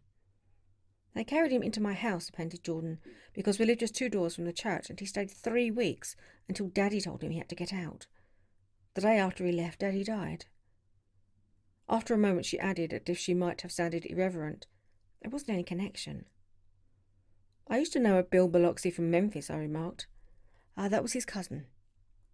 I knew his whole family history before he left. He gave me an aluminium putter that I use today. The music had died down as the ceremony began, and now a long cheer floated in at the windows, followed by intermittent cries of "Yay!" and finally by a burst of jazz as the dancing began. We're getting old, said Daisy. If we were young, we'd rise and dance. Remember Biloxi, Jordan warned her. Where'd you know him, Tom? Biloxi? He concentrated with an effort. I didn't know him. He was a friend of Daisy's. He was not, she denied. I'd never seen him before. He came down in the private car. Well, he said he knew you. He said he was raised in Louisville. Asa Bird brought him round at the last minute and asked if we had a room for him. Jordan smiled. He was probably bumming his way home. He told me he was president of your class at Yale. Tom and I looked at each other blankly. Biloxi. First place, we didn't have any president. Gatsby's foot beat a short, restless tattoo, and Tom eyed him suddenly. By the way, Mr. Gatsby, I understand you're an Oxford man. Not exactly. Oh, yes, I understand you went to Oxford. Yes, I went there. A pause, then Tom's voice, incredulous and insulting. You must have gone there about the time Biloxi went to New Haven. Another pause. A waiter knocked and came in with crushed mint and ice, but the silence was unbroken by his thank you and the soft closing of the door. This tremendous detail was to be cleared up at last. I told you I went there, said Gatsby. I heard you, but I'd like to know when. It was in 1919. I only stayed 5 months. That's why I can't really call myself an Oxford man. Tom glanced around to see if we mirrored his unbelief, and we were all looking at Gatsby. It was an opportunity they gave to some of the officers after the armistice, he continued. We could go to any of the universities in England or France. I wanted to get up and slap him on the back. I had one of those renewals of complete faith in him that I'd experienced before. Daisy rose, smiling faintly, and went to the table. Open the whisky, Tom, she ordered, and I'll make you a mint julep. Then you won't seem so stupid to yourself. Look at the mint. Wait a minute, snapped Tom. I want to ask Mr. Gatsby one more question. Go on, he said politely. What kind of a row were you trying to cause in my house anyway? They were out in the open at last, and Gatsby was content. He isn't causing a row. Daisy looked desperately from one to the other. You're causing a row. Please have a little self-control. Self-control, repeated Tom incredulously. I suppose the latest thing is to sit back and let Mr. Nobody from nowhere make love to your wife. Well, if that's the idea, you can count me out. Nowadays people begin by sneering at family life and family institutions, and next they'll throw everything overboard and have intermarriage between black and white. Flushed with his impassionate gibberish, he saw himself standing alone on the last barrier of civilization. We're all white here, murmured Jordan. I know I'm not very popular. I don't give big parties. I suppose you've got to make your house into a pigsty in order to have any friends in the modern world. Angry as I was, as we all were, I was tempted to laugh whenever he opened his mouth. The transition from libertine to prig was so complete. I've got something to tell you, old sport, began Gatsby, but Daisy guessed at his intention. Please don't, she interrupted helplessly. Please let's all go home. Why don't we all go home? That's a good idea. I got up. Come on, Tom, nobody wants a drink. I want to know what Mr. Gatsby has to tell me. Your wife doesn't love you, said Gatsby. She's never loved you. She loves me. You must be crazy, exclaimed Tom automatically.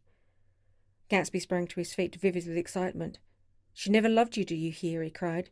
She only married you because I was poor and she was tired of waiting for me. It was a terrible mistake, but in her heart she never loved anyone except me.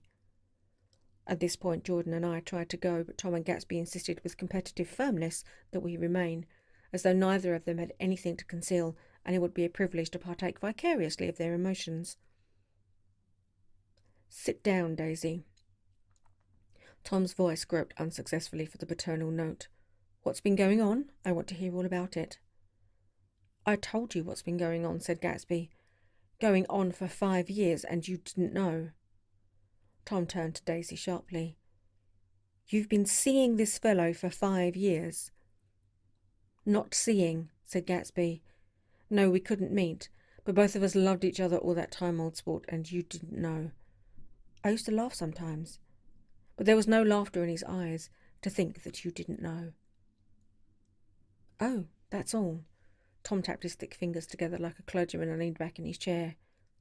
You're crazy, he exploded. I can't speak about what happened 5 years ago because I didn't know Daisy then, and I'll be damned if I see how you got within a mile of her, unless you brought the groceries to the back door. But all the rest of that's a goddamned lie. Daisy loved me when she married me, and she loves me now. No, said Gatsby, shaking his head. She does, though. The trouble is that sometimes she gets foolish ideas in her head and doesn't know what she's doing. He nodded sagely, and what's more, I love Daisy too. Once in a while I go off on a spree and make a fool of myself, but I always come back, and in my heart I love her all the time. You're revolting, said Daisy. She turned to me, and her voice, dropping an octave lower, filled the room with thrilling scorn. Do you know why we left Chicago? I'm surprised that they didn't treat you to the story of that little spree. Gatsby walked over and stood beside her. Daisy, that's all over now, he said earnestly. It doesn't matter any more. Just tell him the truth, that you never loved him, and it's all wiped out forever. She looked at him blindly. Why? How could I love him? Possibly. You never loved him. She hesitated. Her eyes fell on Jordan and me with a sort of appeal, as though she realised at last what she was doing, and as though she had never all along intended doing anything at all. But it was done now. It was too late. I never loved him, she said with perceptible reluctance. Not at Capiolani, demanded Tom suddenly. No. From the ballroom beneath, muffled and suffocated chords were drifting up on hot waves of air. Not that day I carried you down from the punch bowl to keep your shoes dry. There was a husky tenderness in his tone. Daisy? Please don't. Her voice was cold, but the rancour was gone from it. She looked at Gatsby. There, Jay, she said, but her hand as she tried to light a cigarette was trembling, and suddenly she threw the cigarette and the burning match on the carpet. Oh, you want too much, she cried at Gatsby. I love you now, isn't that enough? I can't help what's past. She began to sob helplessly. I did love him once, but I loved you too. Gatsby's eyes opened and closed. You loved me too, he repeated. Even that's a lie, said Tom savagely. She didn't know you were alive. Why? There are things between Daisy and me that you'll never know, things that neither of us can ever forget. The words seemed to bite physically into Gatsby. I want to speak to Daisy alone, he insisted. She's all excited now. Even alone, I can't say I never loved Tom, she admitted in a pitiable voice. It wouldn't be true. Of course it wouldn't, agreed Tom. She turned to her husband.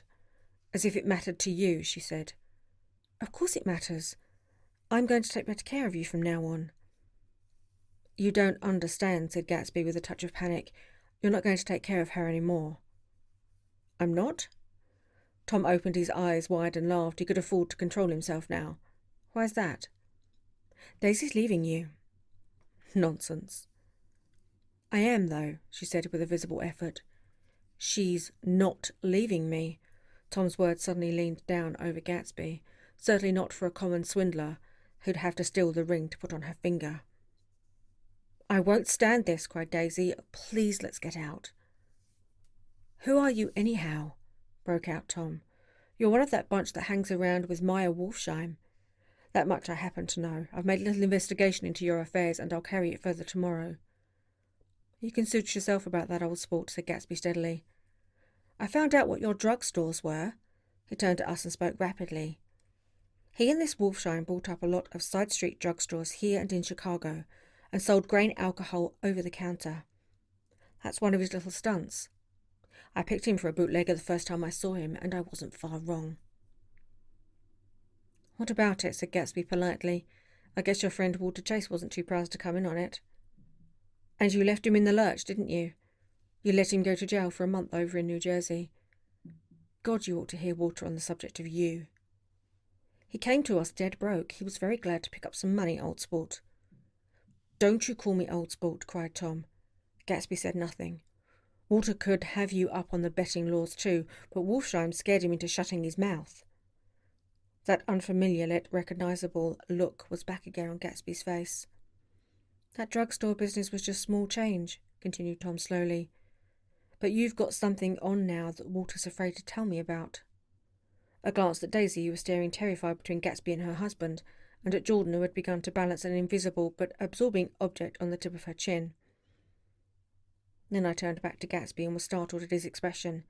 He looked, and this is said in all contempt for the babbled slander of his garden, as if he had killed a man.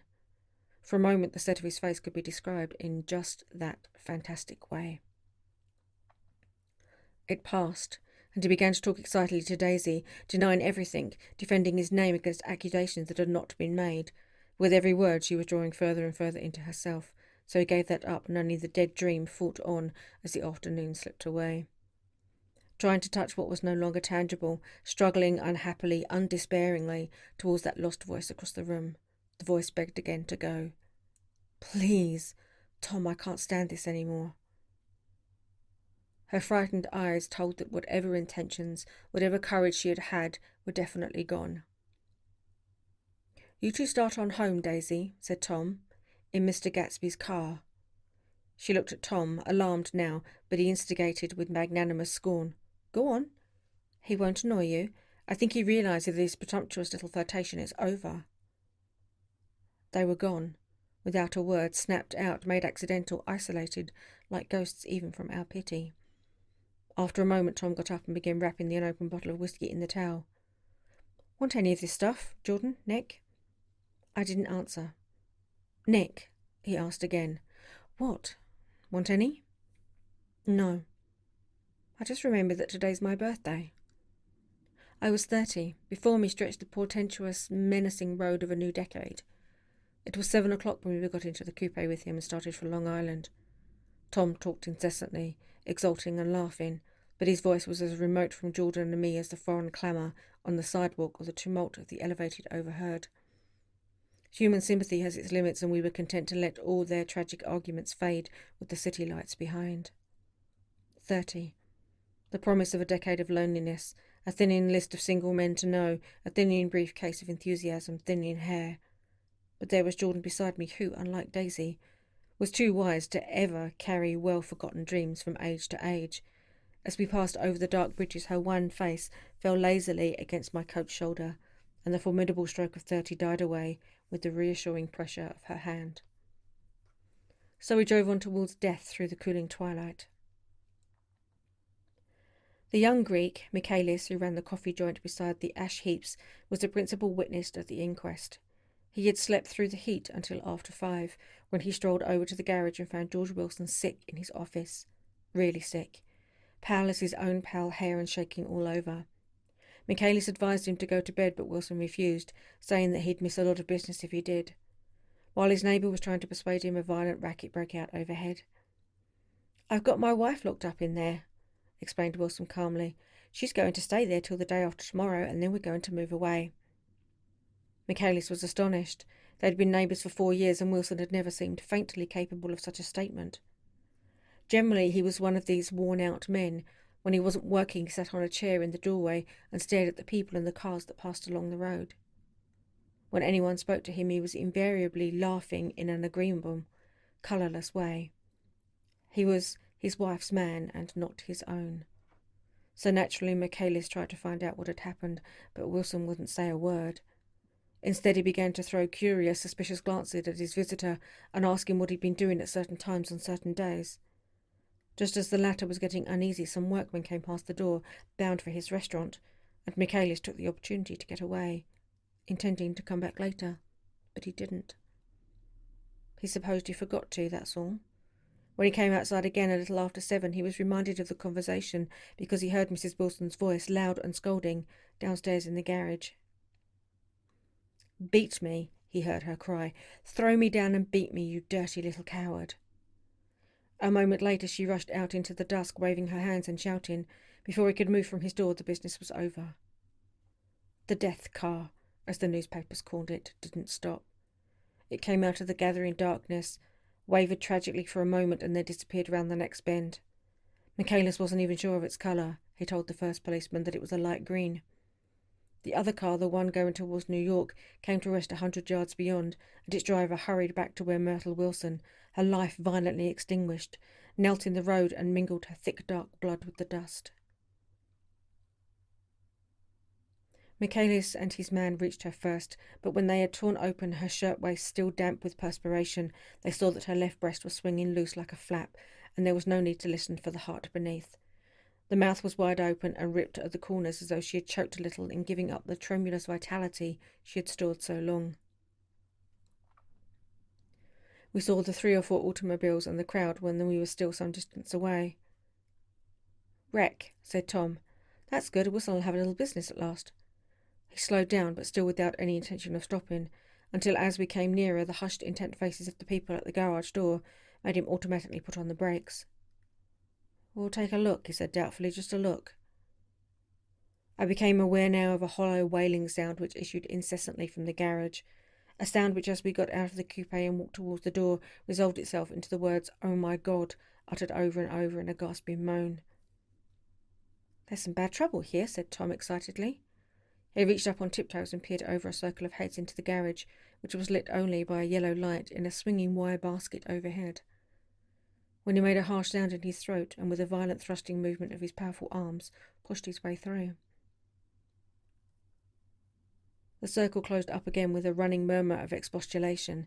It was a minute before I could see anything at all. The new arrivals disarranged the line, and Jordan and I were pushed suddenly inside. Myrtle Wilson's body wrapped in a blanket and then in another blanket, as though she suffered from a chill in the hot night, lay on a work table by the wall, and Tom, with his back to us, was bending over it motionless. Next to him stood a motorcycle policeman taking down names with much sweat and correction in a little book. At first I couldn't find the source of the high, groaning words that echoed clamorously through the bare garage.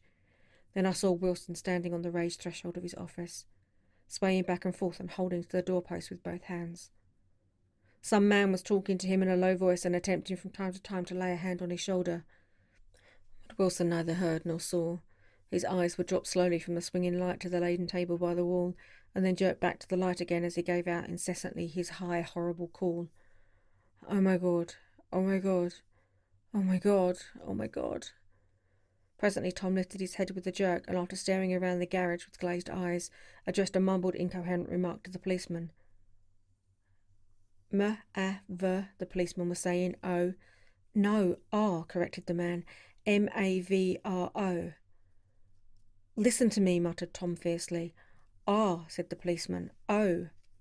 "G." "G." He looked up as Tom's broad hand fell sharply on his shoulder. "What you want, fella?" "What happened? That's what I want to know." "Auto hit her. Instantly killed." "Instantly killed?" repeated Tom, staring. "She ran out in a road. Son of a bitch didn't even stop his car." "There was 2 cars," said Michaelis. "One coming, one going, see?" "Going where?" asked the policeman keenly. "One going each way. Well, she—" His hand rose towards the blankets but stopped halfway and fell to his side. "She ran out there and the one coming from New York knocked right into her, going 30 or 40 miles an hour." "What's the name of this place here?" demanded the officer. "Hasn't got a name." A pale, well-dressed Negro stepped near. "It was a yellow car," he said. "Big yellow car, new." "See the accident?" asked the policeman. "No, but the car passed me down the road, going faster than 40, going 50, 60. "Come here and let's have your name. Look out now, I want to get his name."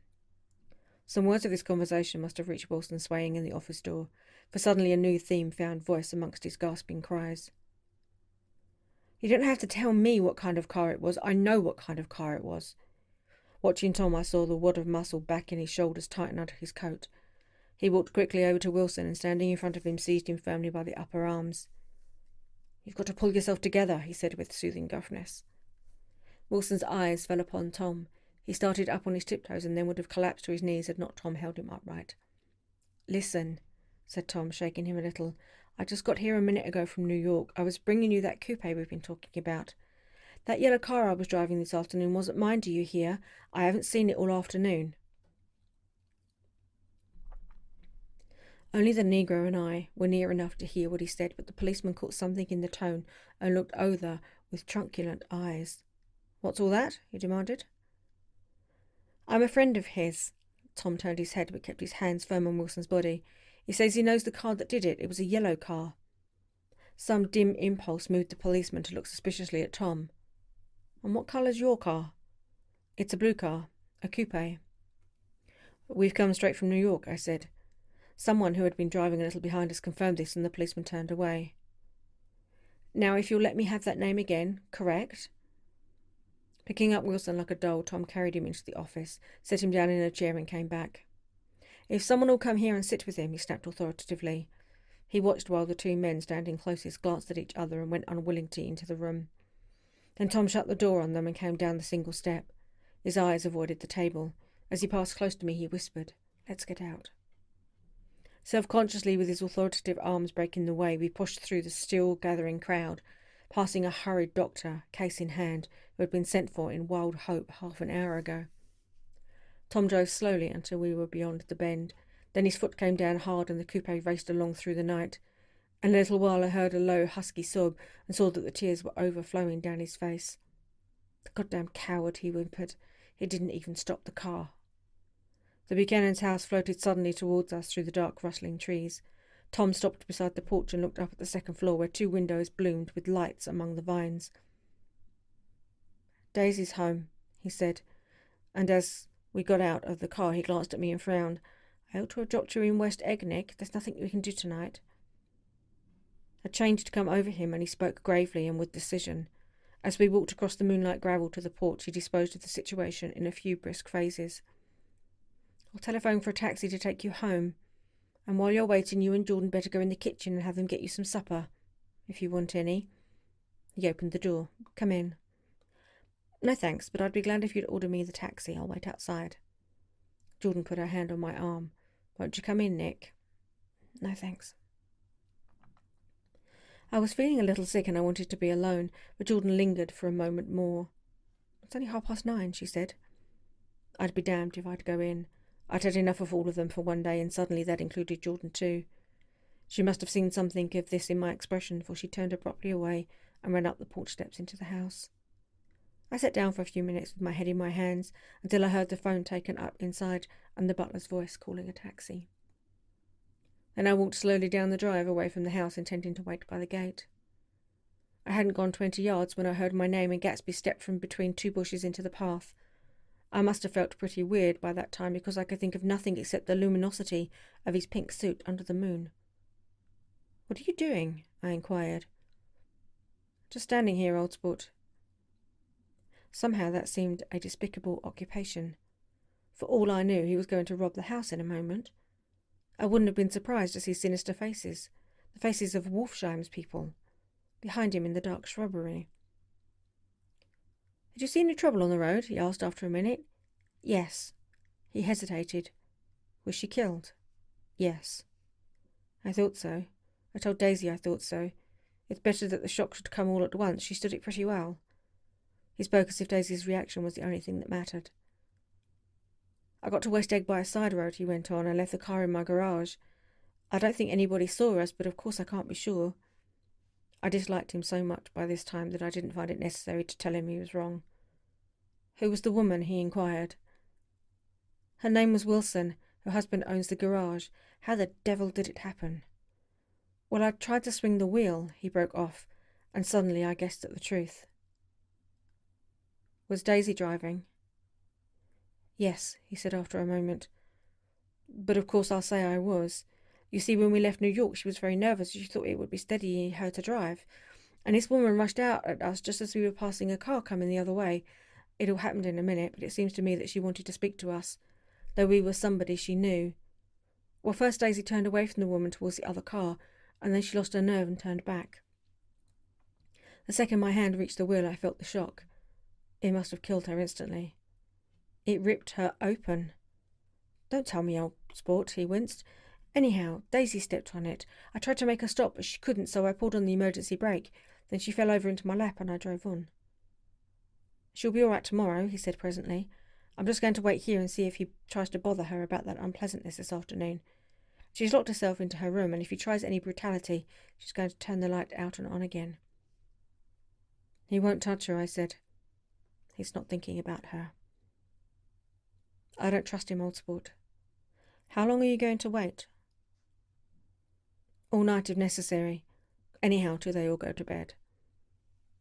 A new point of view occurred to me. Suppose Tom found out that Daisy had been driving. He might think he saw a connection in it. He might think anything. I looked at the house. There were 2 or 3 bright windows downstairs and a pink glow from Daisy's room on the second floor. You wait here, I said. I'll see if there's any sign of a commotion. I walked back along the border of the lawn, traversed the gravel softly and tiptoed up the veranda steps. The drawing-room curtains were open and I saw that the room was empty. Crossing the porch where we had dined that June night 3 months before, I came to a small rectangle of light which I guessed was the pantry window. The blind was drawn, but I found a rift at the seal. Daisy and Tom were sitting opposite each other at the kitchen table with a plate of cold fried chicken between them and 2 bottles of ale. He was talking intently across the table at her, and in his earnestness his hand had fallen upon and covered her own. Once in a while she looked up at him and nodded in agreement. They weren't happy, and neither of them had touched the chicken or the ale, and yet they weren't unhappy either. There was an unmistakable air of natural intimacy about the picture, and anybody would have said that they were conspiring together. As I tiptoed from the porch, I heard my taxi feeling its way along the dark road towards the house. Gatsby was waiting where I had left him. Is it all quiet up there? He asked anxiously. Yes, it's all quiet, I hesitated. You'd better come home and get some sleep. He shook his head. I want to wait here till Daisy goes to bed. Good night, old sport. He put his hands in his coat pockets and turned back eagerly to his scrutiny of the house, as though my presence marred the sacredness of the vigil. So I walked away and left him standing there in the moonlight, watching over nothing. Chapter 8. I couldn't sleep all night. A foghorn was groaning incessantly on the sound, and I tossed half-sick between grotesque reality and savage, frightening dreams. Toward dawn I heard a taxi go up Gatsby's drive, and immediately I jumped out of bed and began to dress.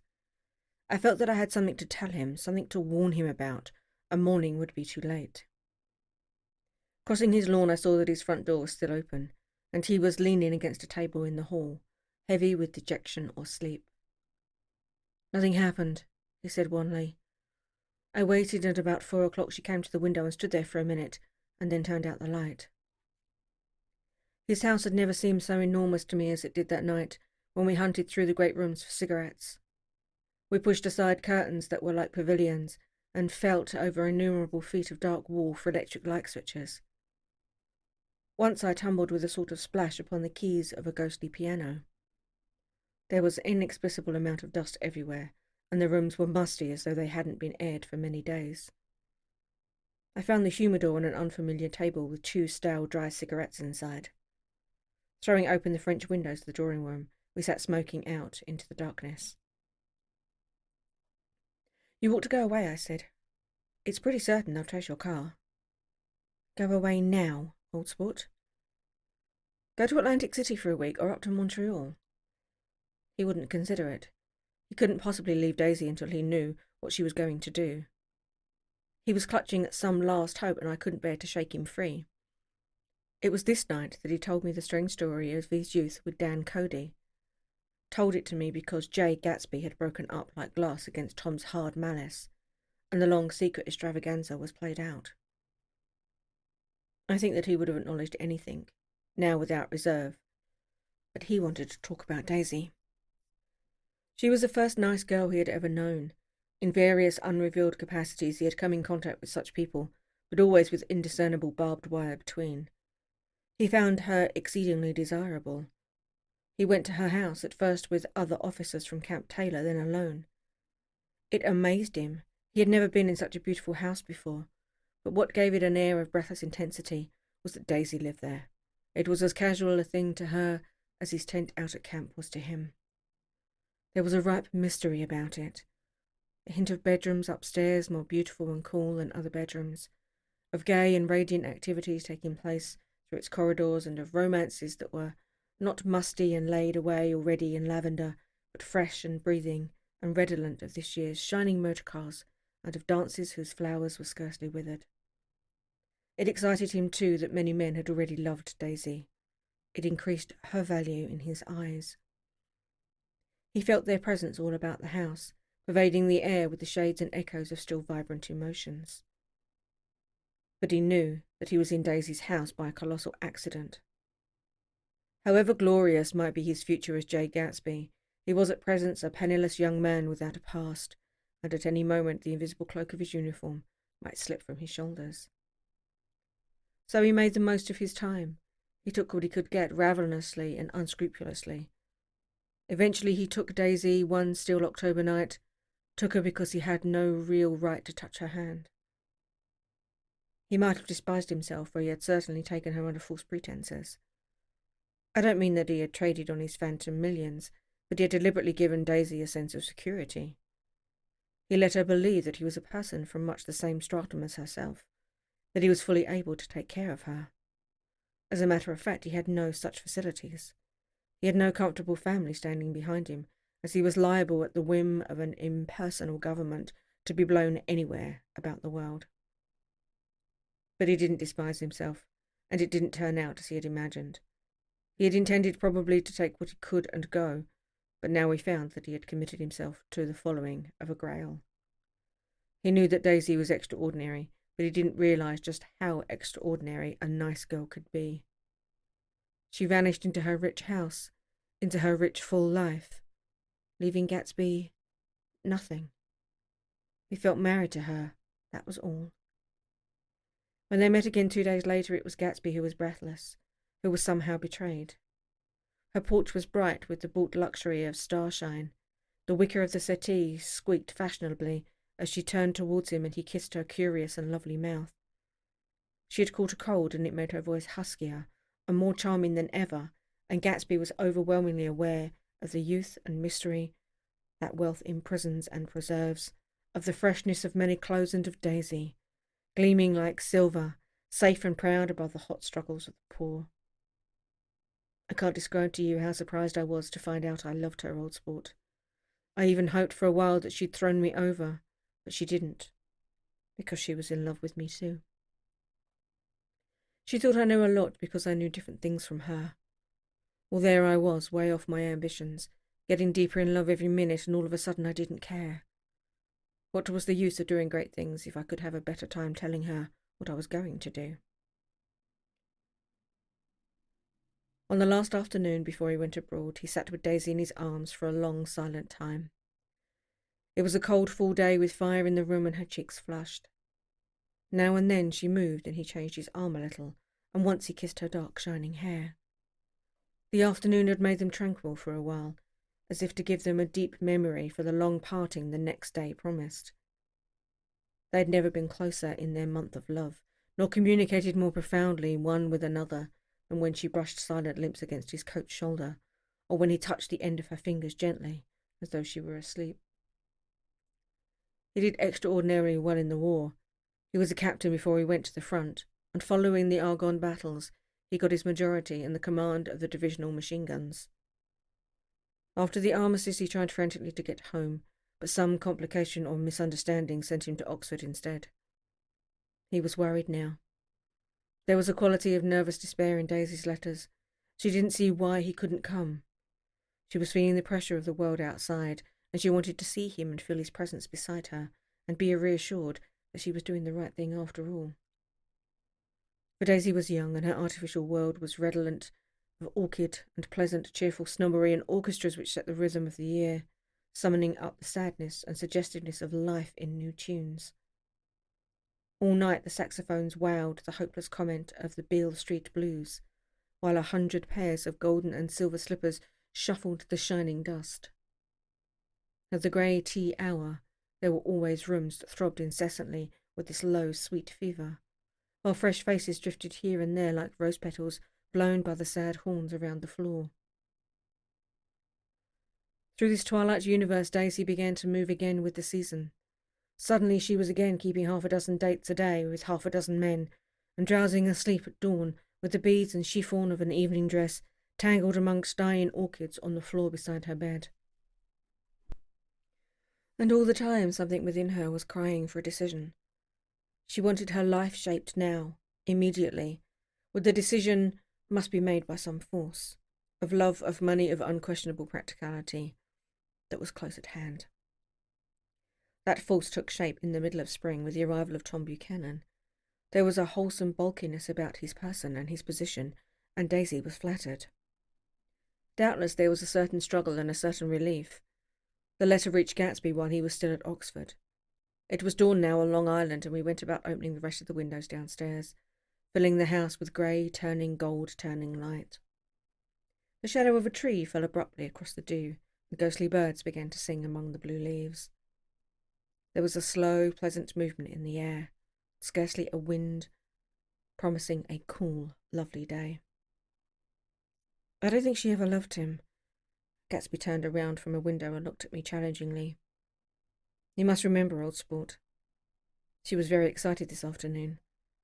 He told her those things in a way that frightened her, that made it look as if I was some kind of cheap sharper. And the result was she hardly knew what she was saying.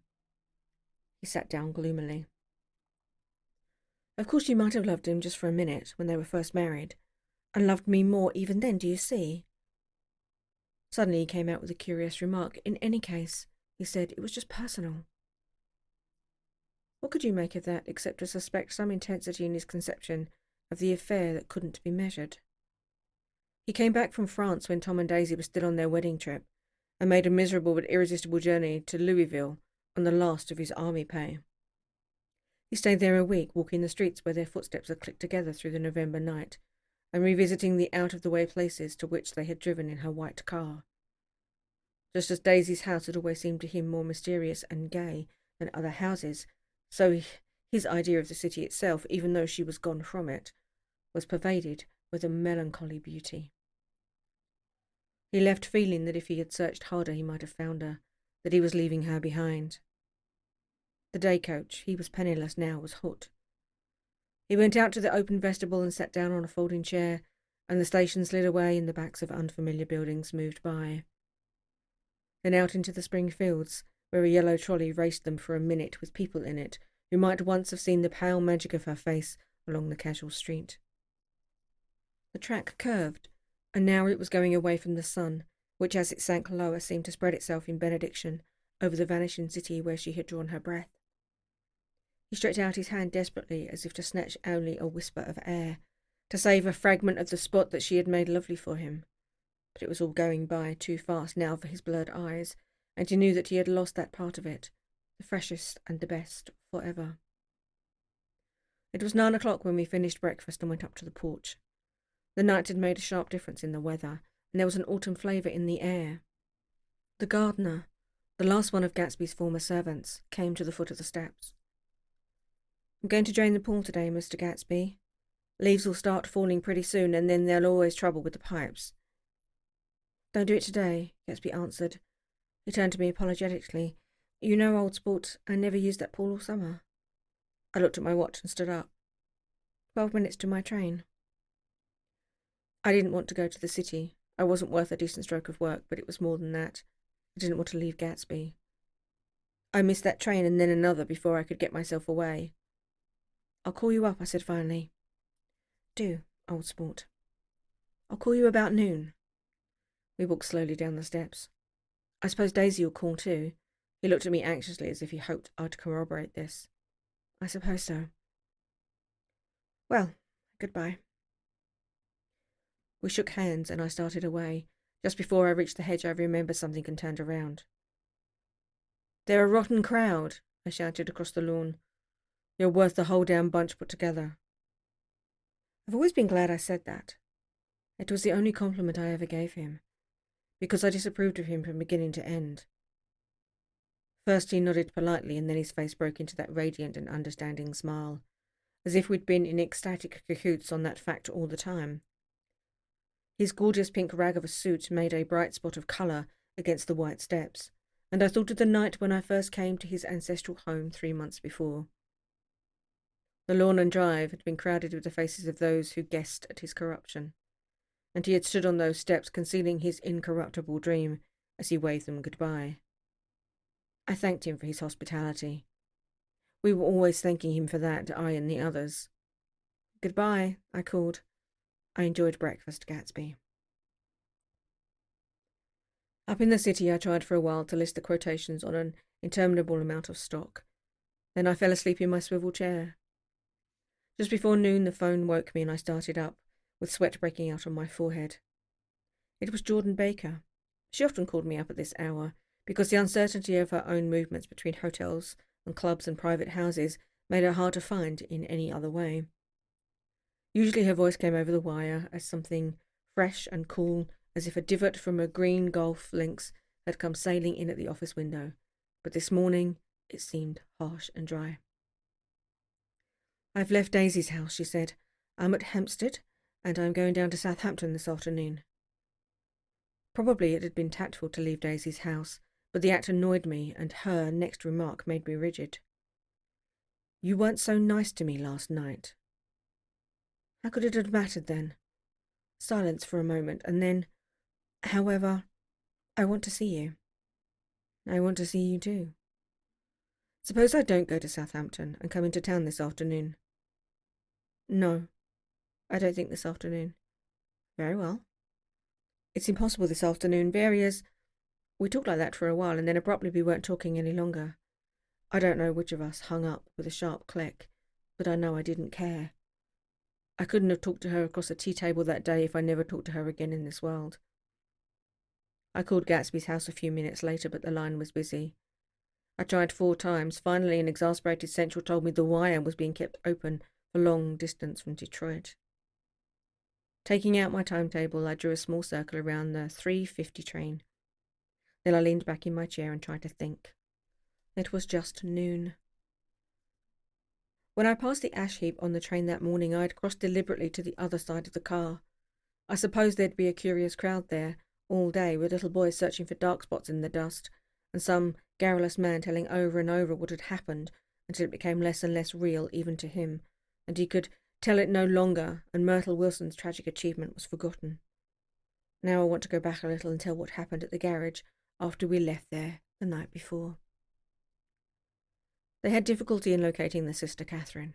She must have broken her rule against drinking that night, for when she arrived she was stupid with liquor and unable to understand that the ambulance had already gone to Flushing.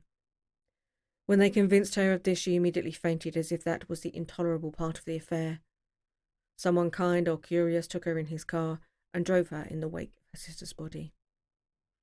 Until long after midnight, a changing crowd lapped up against the front of the garage, while George Wilson rocked himself back and forth on the couch inside.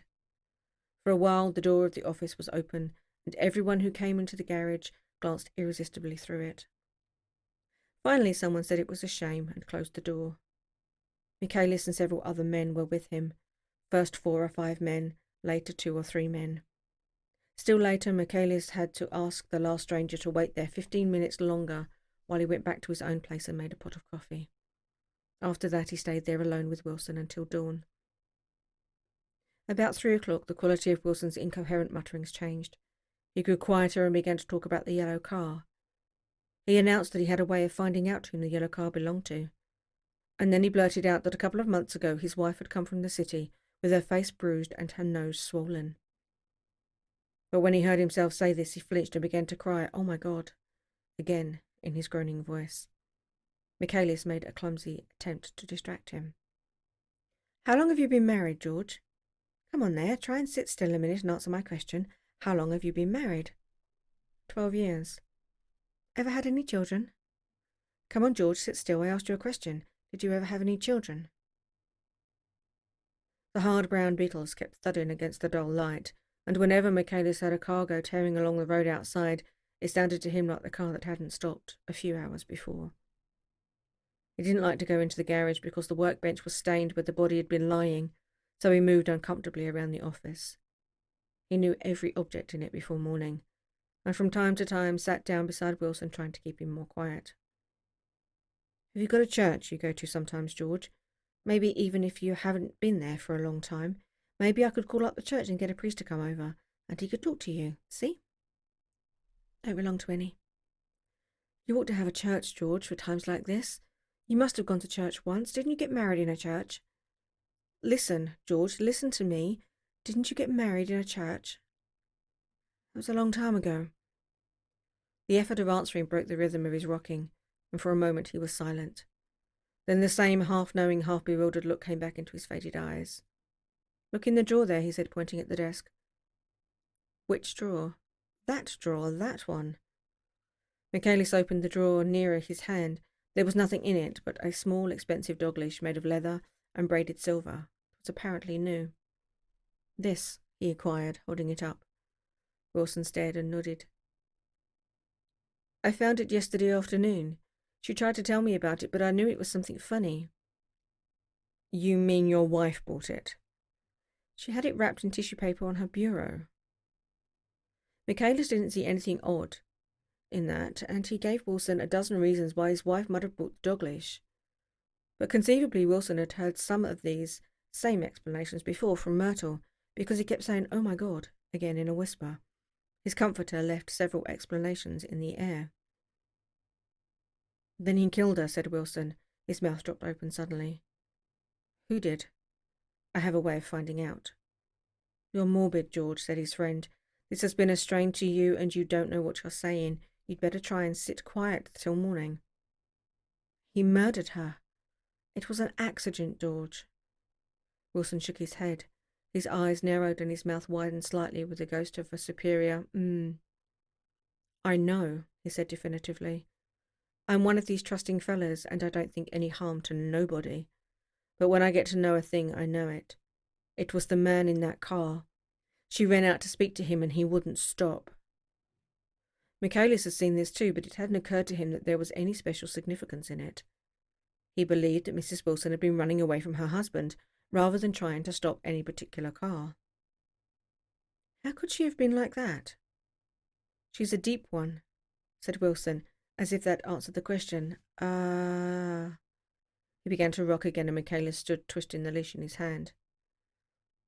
"Maybe you've got some friend that I could telephone for, George?" This was a forlorn hope. He was almost sure that Wilson had no friends. There was not enough of him for his wife. He was glad a little later when he noticed a change in the room, a blue quickening by the window, and realized that dawn wasn't far off. About 5 o'clock, it was blue enough outside to snap off the light. Wilson's glazed eyes turned out to the ash heaps, where small grey clouds took on fantastic shape and scurried here and there in the faint dawn wind. "I spoke to her," he muttered after a long silence. "I told her she might fool me, but she couldn't fool God. I took her to the window."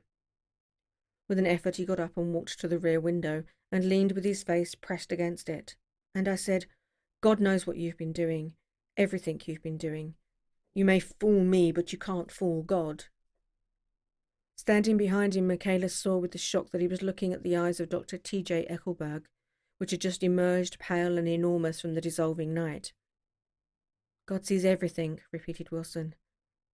"It's an advertisement," Michaelis assured him. Something made him turn away from the window and look back into the room, but Wilson stood there a long time, his face close to the window pane, nodding into the twilight. By 6 o'clock, Michaelis was worn out and grateful for the sound of a car stopping outside. It was one of the watchers of the night before who had promised to come back, so he cooked breakfast for 3, which he and the other man ate together. Wilson was quieter now, and Michaelis went home to sleep. When he awoke 4 hours later and hurried back to the garage, Wilson was gone. His movements, he was on foot all the time, were afterwards traced to Port Roosevelt and then to Gad's Hill, where he bought a sandwich that he didn't eat and a cup of coffee. He must have been tired and walking slowly, for he didn't reach Gad's Hill until noon. Thus far there was no difficulty in accounting for his time. There were boys who had seen a man acting sort of crazy, a motorist at whom he stared oddly from the side of the road. Then for 3 hours he disappeared from view. The police, on the strength of what he said to Michaelis, that he had a way of finding out, supposed that he spent that time going from garage to garage, thereabouts inquiring for a yellow car. On the other hand, no garage man who had seen him ever came forward, and perhaps he had an easier, surer way of finding out what he wanted to know. By 2:30 he was in West Egg, where he asked someone the way to Gatsby's house. So by that time he knew Gatsby's name. At 2 o'clock Gatsby put on his bathing suit and left word with the butler that if anyone phoned, word was to be brought to him at the pool. He stopped at the garage for a pneumatic mattress that had amused his guests during the summer, and the chauffeur helped him pump it up. Then he gave instructions that the open car wasn't to be taken out under any circumstances. And this was strange because the front right fender needed repair. Gatsby shouldered the mattress and started for the pool. Once he stopped and shifted it a little, and the chauffeur asked him if he needed help, but he shook his head and in a moment disappeared among the yellowing trees. No telephone message arrived, but the butler went without his sleep and waited for it until 4 o'clock, until long after there was any one to give it to if it came. I have an idea that Gatsby himself didn't believe it would come, and perhaps he no longer cared. If that was true, he must have felt that he had lost the old warm world, paid a high price for living too long with a single dream. He must have looked up at an unfamiliar sky, through frightening leaves, and shivered as he found what a grotesque thing a rose is, and how raw the sunlight was upon the scarcely created grass. A new world, material without being real, where poor ghosts, breathing dreams like air, diffused fortuitously about, like that ashen, fantastic figure gliding towards him through the amorphous trees. The chauffeur, who was one of Wolfsheim's protégés, heard the shots. Afterwards he could only say that he hadn't thought anything much about them. I drove from the station directly to Gatsby's house, and my rushing anxiously up the front steps was the first thing that alarmed anyone. But they knew then, I firmly believe. With scarcely a word said, 4 of us, the chauffeur, butler, gardener and I, hurried down to the pool. There was a faint, barely perceptible movement of the water as the fresh flow from one end urged its way towards the drain at the other. With little ripples that were hardly the shadows of waves, the laden mattress moved irregularly down the pool. A small gust of wind that scarcely corrugated the surface was enough to disturb its accidental course with its accidental burden. The touch of a cluster of leaves revolved in circles, tracing like the leg of compass, a thin red circle in the water. It was after we started with Gatsby towards the house that the gardener saw Wilson's body a little way off in the grass, and the Holocaust was complete. Chapter 9. After 2 years I remember the rest of that day, and that night and the next day, only as an endless drill of police and photographers and newspaper men in and out of Gatsby's front door. A rope stretched across the main gate, and a policeman by it kept out the curious, but little boys soon discovered that they could enter through my yard, and there were always a few of them clustered open-mouthed about the pool. Someone with a positive manner, perhaps a detective, used the expression madman as he bent over Wilson's body that afternoon, and the adventitious authority of his voice set the key for the newspaper reports next morning. Most of those reports were a nightmare, grotesque, circumstantial, eager and untrue. When Michaelis's testimony at the inquest brought to light Wilson's suspicions of his wife, I thought the hotel would shortly be served up in racy pasquinade. But Catherine, who might have said anything, didn't say a word.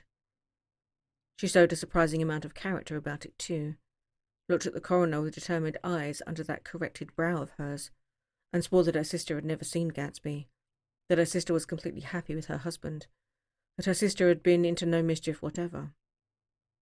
She convinced herself of it and cried into her handkerchief, as if the very suggestion was more than she could endure. So Wilson was reduced to a man deranged by grief, in order that the case might remain in its simplest form, and it rested there. But all this part of it seemed remote and unessential. I found myself on Gatsby's side and alone. From the moment I telephoned news of the catastrophe to West Egg Village, every surmise about him and every practical question was referred to me. At first I was surprised and confused. Then, as he lay in his house and didn't move or breathe or speak, hour upon hour, it grew upon me that I was responsible, because no one else was interested. Interested, I mean, with that intense personal interest to which everyone has some vague right at the end. I called up Daisy half an hour after we found him, called her instinctively and without hesitation. But she and Tom had gone away early that afternoon and taken baggage with them. Left no address? No. Say when they'd be back? No. Any idea where they are? How could I reach them? I don't know. Can't say. I wanted to get somebody for him. I wanted to go into the room where he lay and reassure him, I'll get somebody for you, Gatsby, don't worry. Just trust me and I'll get somebody for you. Maya Wolfshane's name wasn't in the phone book. The butler gave me his office address on Broadway and I called information. But by the time I had the number, it was long after 5 and no one answered the phone. Will you ring again? I've rung 3 times. It's very important. Sorry, I'm afraid no one's there.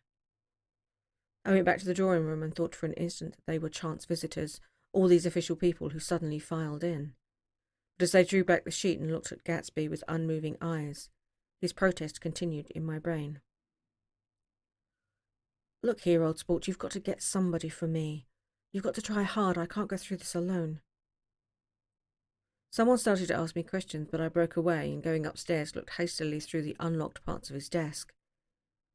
He'd never told me definitively that his parents were dead, but there was nothing, only the picture of Dan Cody, a token of forgotten violence staring down from the wall. Next morning I sent the butler to New York with a letter to Wolfsheim, which asked for information and urged him to come out on the next train. That request seemed superfluous when I wrote it. I was sure he'd start when he saw the newspapers, just as I was sure there'd be a wire from Daisy before noon, but neither a wire nor Mr. Wolfsheim arrived. No one arrived except more police and photographers and newspaper men. When the butler brought back Wolfsheim's answer, I began to have a feeling of defiance, of scornful solidarity between Gatsby and me against them all. Dear Mr. Carraway, this has been one of the most terrible shocks of my life. To me, I hardly can believe that it is true at all. Such a mad act as that man did should make us all think. I cannot come down now, as I am tied up in some very important business and cannot get mixed up in this thing now. If there is anything I can do a little later, let me know in a letter by Edgar. I hardly know where I am when I hear about a thing like this, and am completely knocked down and out. Yours truly, Maya Wolfsheim. And then hasty addendum added, let me know about the funeral, etc. Do not know his family at all. When the phone rang that afternoon and long distance said Chicago was calling, I thought that maybe it was Daisy at last. But the connection came through as a man's voice, very thin and far away. This is Slagle speaking. Yes, the name was unfamiliar. Hell of a note, isn't it? Get my wire? There haven't been any wires. Young Park's in trouble, he said rapidly. They picked him up when he handed the bonds over the counter. They got a circular from New York giving them the numbers just 5 minutes before. What do you know about that, eh? You can never tell in these hick towns. Hello? I interrupted breathlessly. Look here, this isn't Mr. Gatsby. Mr. Gatsby's dead. There was a long silence on the other end of the wire, followed by an exclamation, then a quick squawk as the connection was broken. I think it was on the 3rd day that a telegram signed Henry C. Gatz arrived from a town in Minnesota. It said only that the sender was leaving immediately and to postpone the funeral until he came. It was Gatsby's father, a solemn old man, very helpless and dismayed, bundled up in a long, cheap ulster against the warm September day. His eyes leaked continuously with excitement, and when I took the bag and umbrella from his hands, he began to pull so incessantly at his sparse grey beard that I had difficulty in getting off his coat. He was on the point of collapse, so I took him into the music room and made him sit down while I sent for something to eat.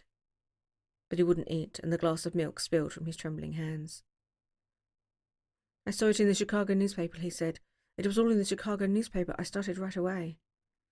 I didn't know how to reach you. His eyes, seeing nothing, moved ceaselessly around the room. It was a madman, he said. He must have been mad. Wouldn't you like some coffee? I urged him. I don't want anything. I'm all right now, Mr. Carraway. Well, I'm all right now. Where have they got Jimmy? I took him into the drawing room, where his son lay, and left him there. Some little boys had come up on the steps and were looking into the hall. When I told them who had arrived, they went reluctantly away. After a little while, Mr. Gatz opened the door and came out, his mouth ajar, his face flushed slightly, his eyes leaking isolated and unpunctual tears. He had reached an age where death no longer had the quality of ghastly surprise, and when he looked around him now for the first time, and saw the heightened splendour of the hall and the great rooms opening out from it into other rooms, his grief began to be mixed with an awed pride. I helped him to a bedroom upstairs while he took off his coat and vest. I told him that all arrangements had been deferred until he came. I didn't know what you'd want, Mr. Gatsby. Gatz is my name. Mr. Gatz, I thought you might want to take the body west. He shook his head. Jimmy always liked it better down east. He rose up to his position in the east. Were you a friend of my boy, Mr.? We were close friends. He had a big future before him, you know. He was only a young man, but he had a lot of brain power here. He touched his head impressively, and I nodded. If he'd have lived, he'd have been a great man. A man like James J. Heal. He'd have helped build up the country. That's true, I said uncomfortably. He fumbled at the embroidered coverlet, trying to take it from the bed, and lay down stiffly, was instantly asleep. That night, an obviously frightened person called up and demanded to know who I was before he would give his name. This is Mr. Carraway, I said. Oh, he sounded relieved. This is Klipspringer. I was relieved too, for that seemed to promise another friend at Gatsby's grave. I didn't want it in the papers and draw a sightseeing crowd, so I'd been calling up a few people myself, and they were hard to find. The funeral's tomorrow, I said, 3 o'clock here at the house. I wish you'd tell anybody who's interested. Oh, I will. He spoke out hastily. Of course, I'm not likely to see anybody, but if I do. His tone made me suspicious. Of course, you'll be there yourself.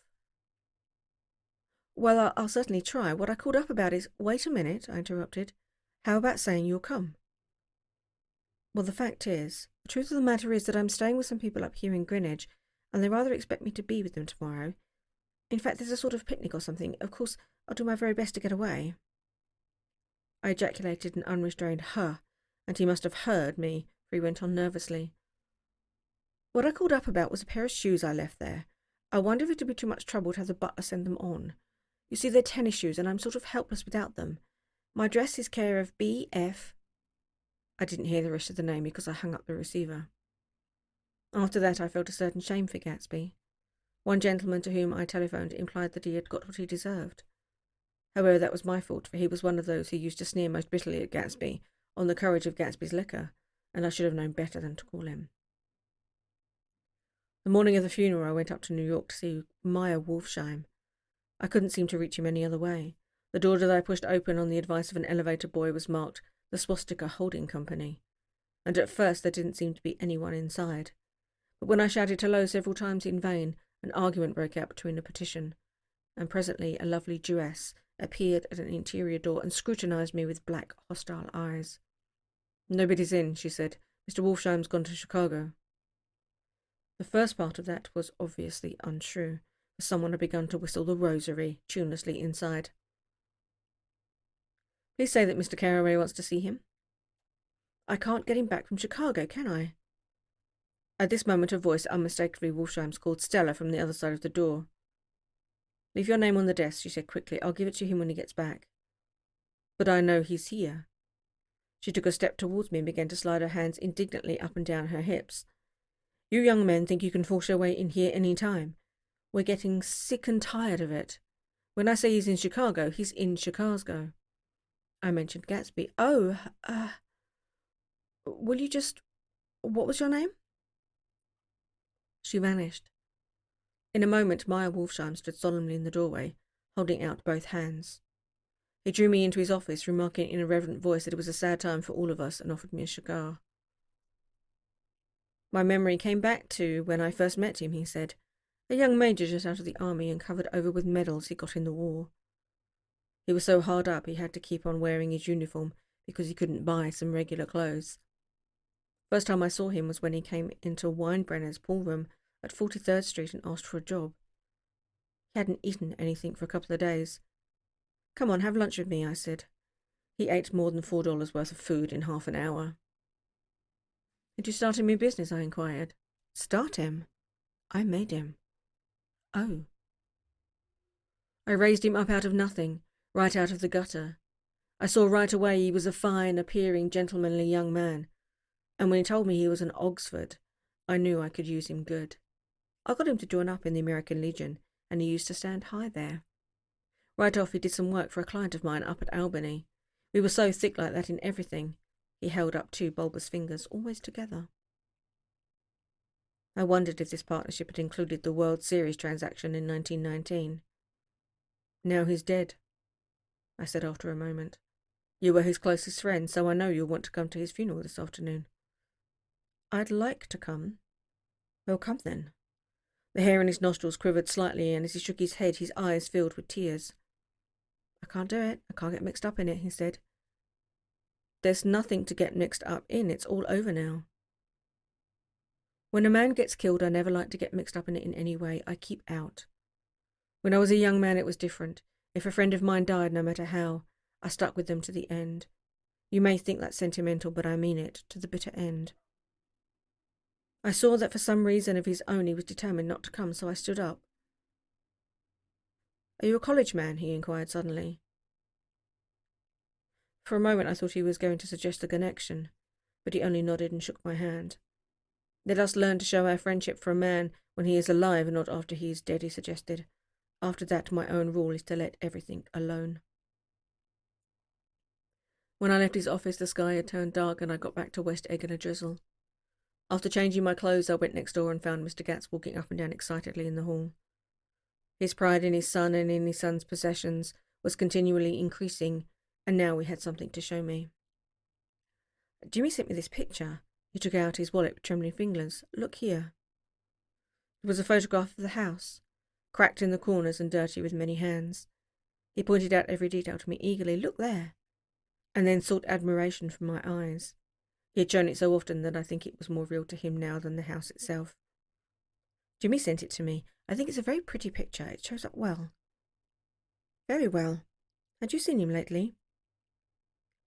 "He came out to see me 2 years ago and bought me the house I live in now. Of course, we was broke up when he ran off from home, but I see now there was a reason for it. He knew he had a big future in front of him, and ever since he made a success, he was very generous with me." He seemed reluctant to put away the picture, held it for another minute, lingeringly before my eyes. Then he returned the wallet and pulled from his pocket a ragged old copy of a book called Hopalong Cassidy. "Look here, this is a book he had when he was a boy. It just shows you." He opened it at the back cover and turned it around for me to see. On the last flyleaf was printed the word schedule and the date September 12, 1906, and underneath: "Rise from bed, 6 a.m. Dumbbell exercise and wall scaling, 6:15 to 6:30 a.m. Study electricity, etc., 7:15 to 8:15 a.m. Work, 8:30 to 4:30 p.m. Baseball and sports, 4:30 to 5 p.m. Practice elocution, poise and how to attain it, 5 to 6 p.m. Study needed interventions, 7 to 9 p.m.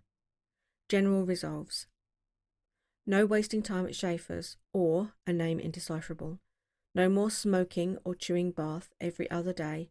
Read 1 improving book or magazine per week. Save $5, crossed out, $3 per week. Be better to parents." "I came across this book by accident," said the old man. "It just shows you, doesn't it?" "It just shows you." Jimmy was bound to get ahead. He always had some resolves like this or something. Do you notice what he's got about improving his mind? He was always great for that. He told me I'd like a hog once, and I beat him for it. He was reluctant to close the book, reading out each item aloud and then looking eagerly at me. I think he rather expected me to copy down the list for my own use. A little before 3, the Lutheran minister arrived from Flushing, and I began to look involuntarily out the windows for other cars. So did Gatsby's father. And as the time passed and the servants came in and stood waiting in the hall, his eyes began to blink anxiously, and he spoke of the rain in a worried, uncertain way. The minister glanced several times at his watch, so I took him aside and asked him to wait for half an hour. But it wasn't any use. Nobody came. About 5 o'clock, our procession of 3 cars reached the cemetery and stopped in a thick drizzle beside the gate. First a motor hearse, horribly black and wet, then Mr. Gatz and the minister and I in the limousine, and a little later 4 or 5 servants and the postman from West Egg in Gatsby's station wagon, all wet to the skin. As we started through the gate into the cemetery, I heard a car stop, and then the sound of someone splashing after us over the soggy ground. I looked around. It was the man with owl-eyed glasses whom I had found marvelling over Gatsby's books in the library one night, 3 months before. I'd never seen him since then. I don't know how he knew about the funeral or even his name. The rain poured down his thick glasses and he took them off and wiped them to see the protecting canvas unrolled from Gatsby's grave. I tried to think about Gatsby then for a moment, but he was already too far away and I could only remember, without resentment, that Daisy hadn't sent a message or a flower.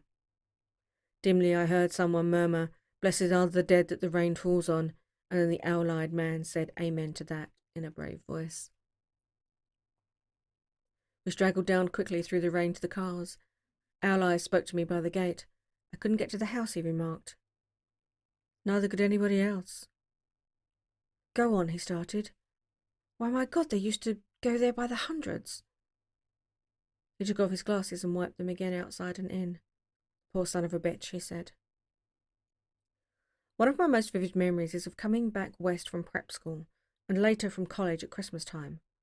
Those who went farther than Chicago could gather in the old dim Union Station at 6 o'clock of a December evening with a few Chicago friends, already caught up into their own holiday gaieties, to bid them a hasty goodbye. I remember the fur coats of the girls returning from Miss This or That's, and the chatter of frozen breath and the hands waving overhead as we caught sight of old acquaintances and the matchings of invitations.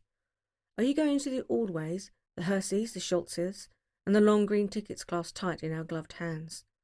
And last the murky yellow cars of the Chicago, Milwaukee, and St. Paul Railroad, looking cheerful as Christmas itself on the tracks beside the gate. When we pulled out into the winter night and the real snow, our snow, began to stretch out beside us and twinkle against the windows, and the dim lights of small Wisconsin stations moved by, a sharp, wild brace came suddenly into the air. We drew in deep breaths of it as we walked back from dinner, through the cold vegetables, unutterably aware of our identity with this country for one strange hour before we melted indistinguishably into it again. That's my Middle West. Not the wheat or the prairies or the lost Swede towns, but the thrilling returning trains of my youth, and the street lamps, the sleigh bells in the frosty dark, and the shadows of holly wreaths thrown by lighted windows on the snow. I am part of that, a little solemn with the feel of those long winters, a little complacent from growing up in the Caraway house in a city where dwellings are still called, though through decades, by a family's name. I see now that this has been a story of the West after all. Tom and Gatsby, Daisy and Jordan and I were all Westerners, and perhaps we possessed some deficiency in common that made us subtly unadaptable to Eastern life. Even when the East excited me most, even when I was most keenly aware of its superiority to the bored, sprawling, swollen towns beyond the Ohio, with their interminable inquisitions which spared only the children and the very old, even when it had always for me been a quality of distortion. West Egg especially still figures in my most fantastic dreams. I see it as a night scene by El Greco, 100 houses, a once conventional and grotesque, crouching under a sullen overhanging sky and a lustreless moon. In the foreground, 4 solemn men in dress suits are walking along the sidewalk, with a stretcher on which lies a drunken woman in a white evening dress.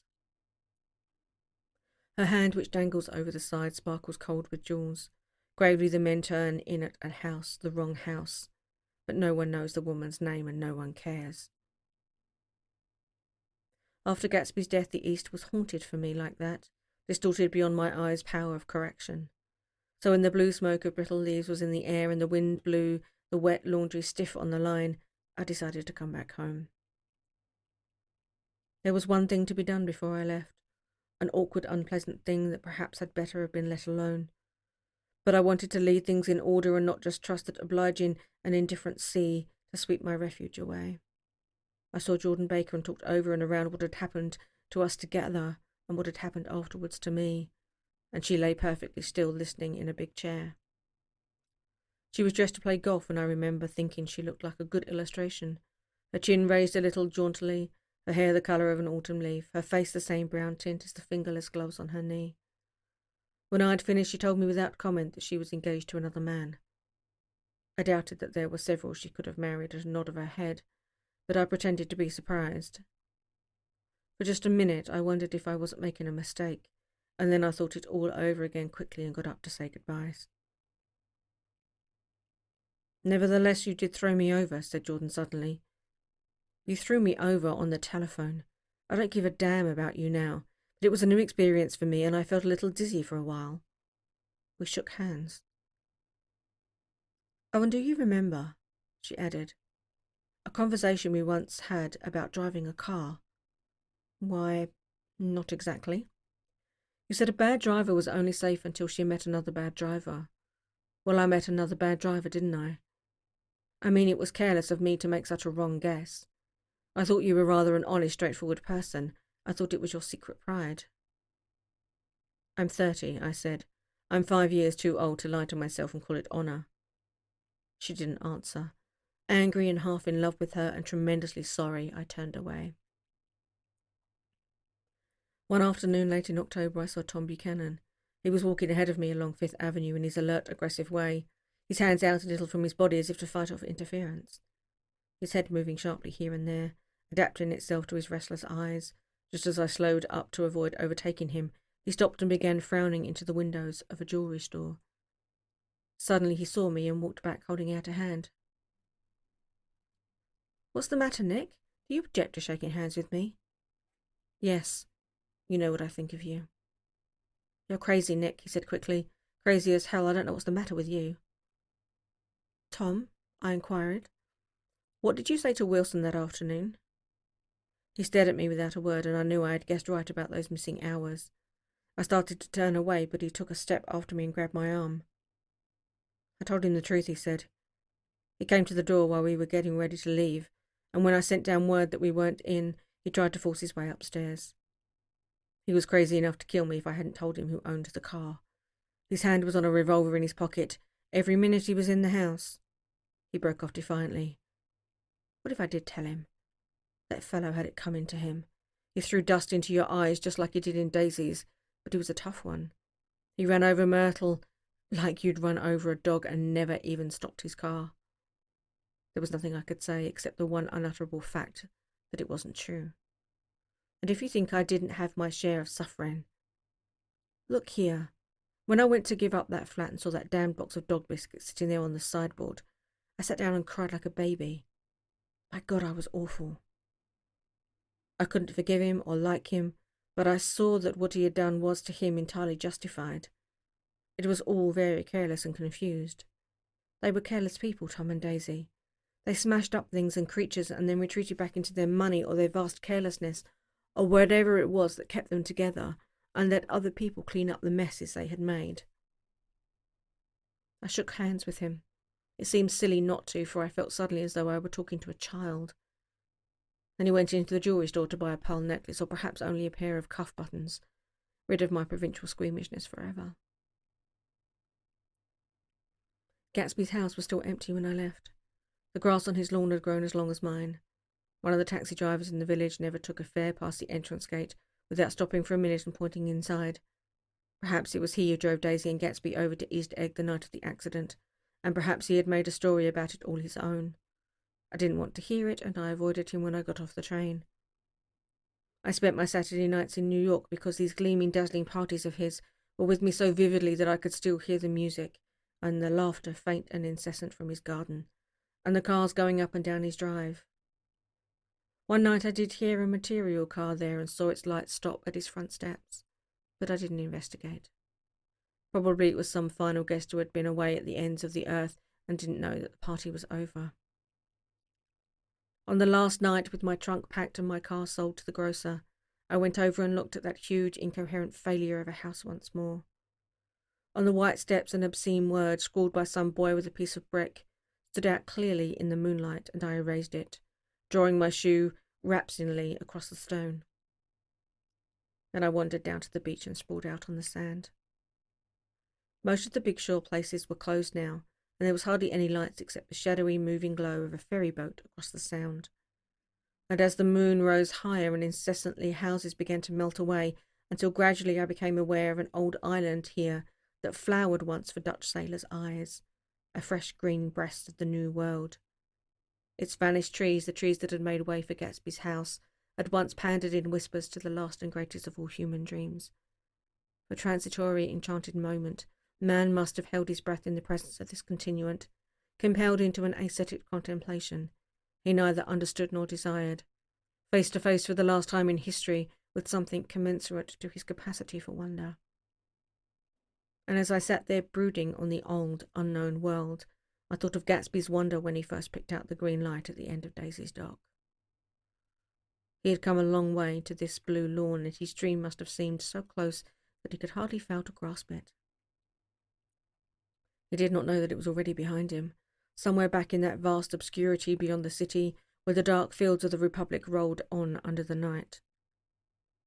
Gatsby believed in the green light, the orgastic future that year by year recedes before us. It eluded us then, but that's no matter.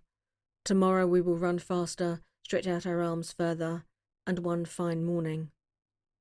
So we beat on, boats against the current, borne back ceaselessly into the past. The end.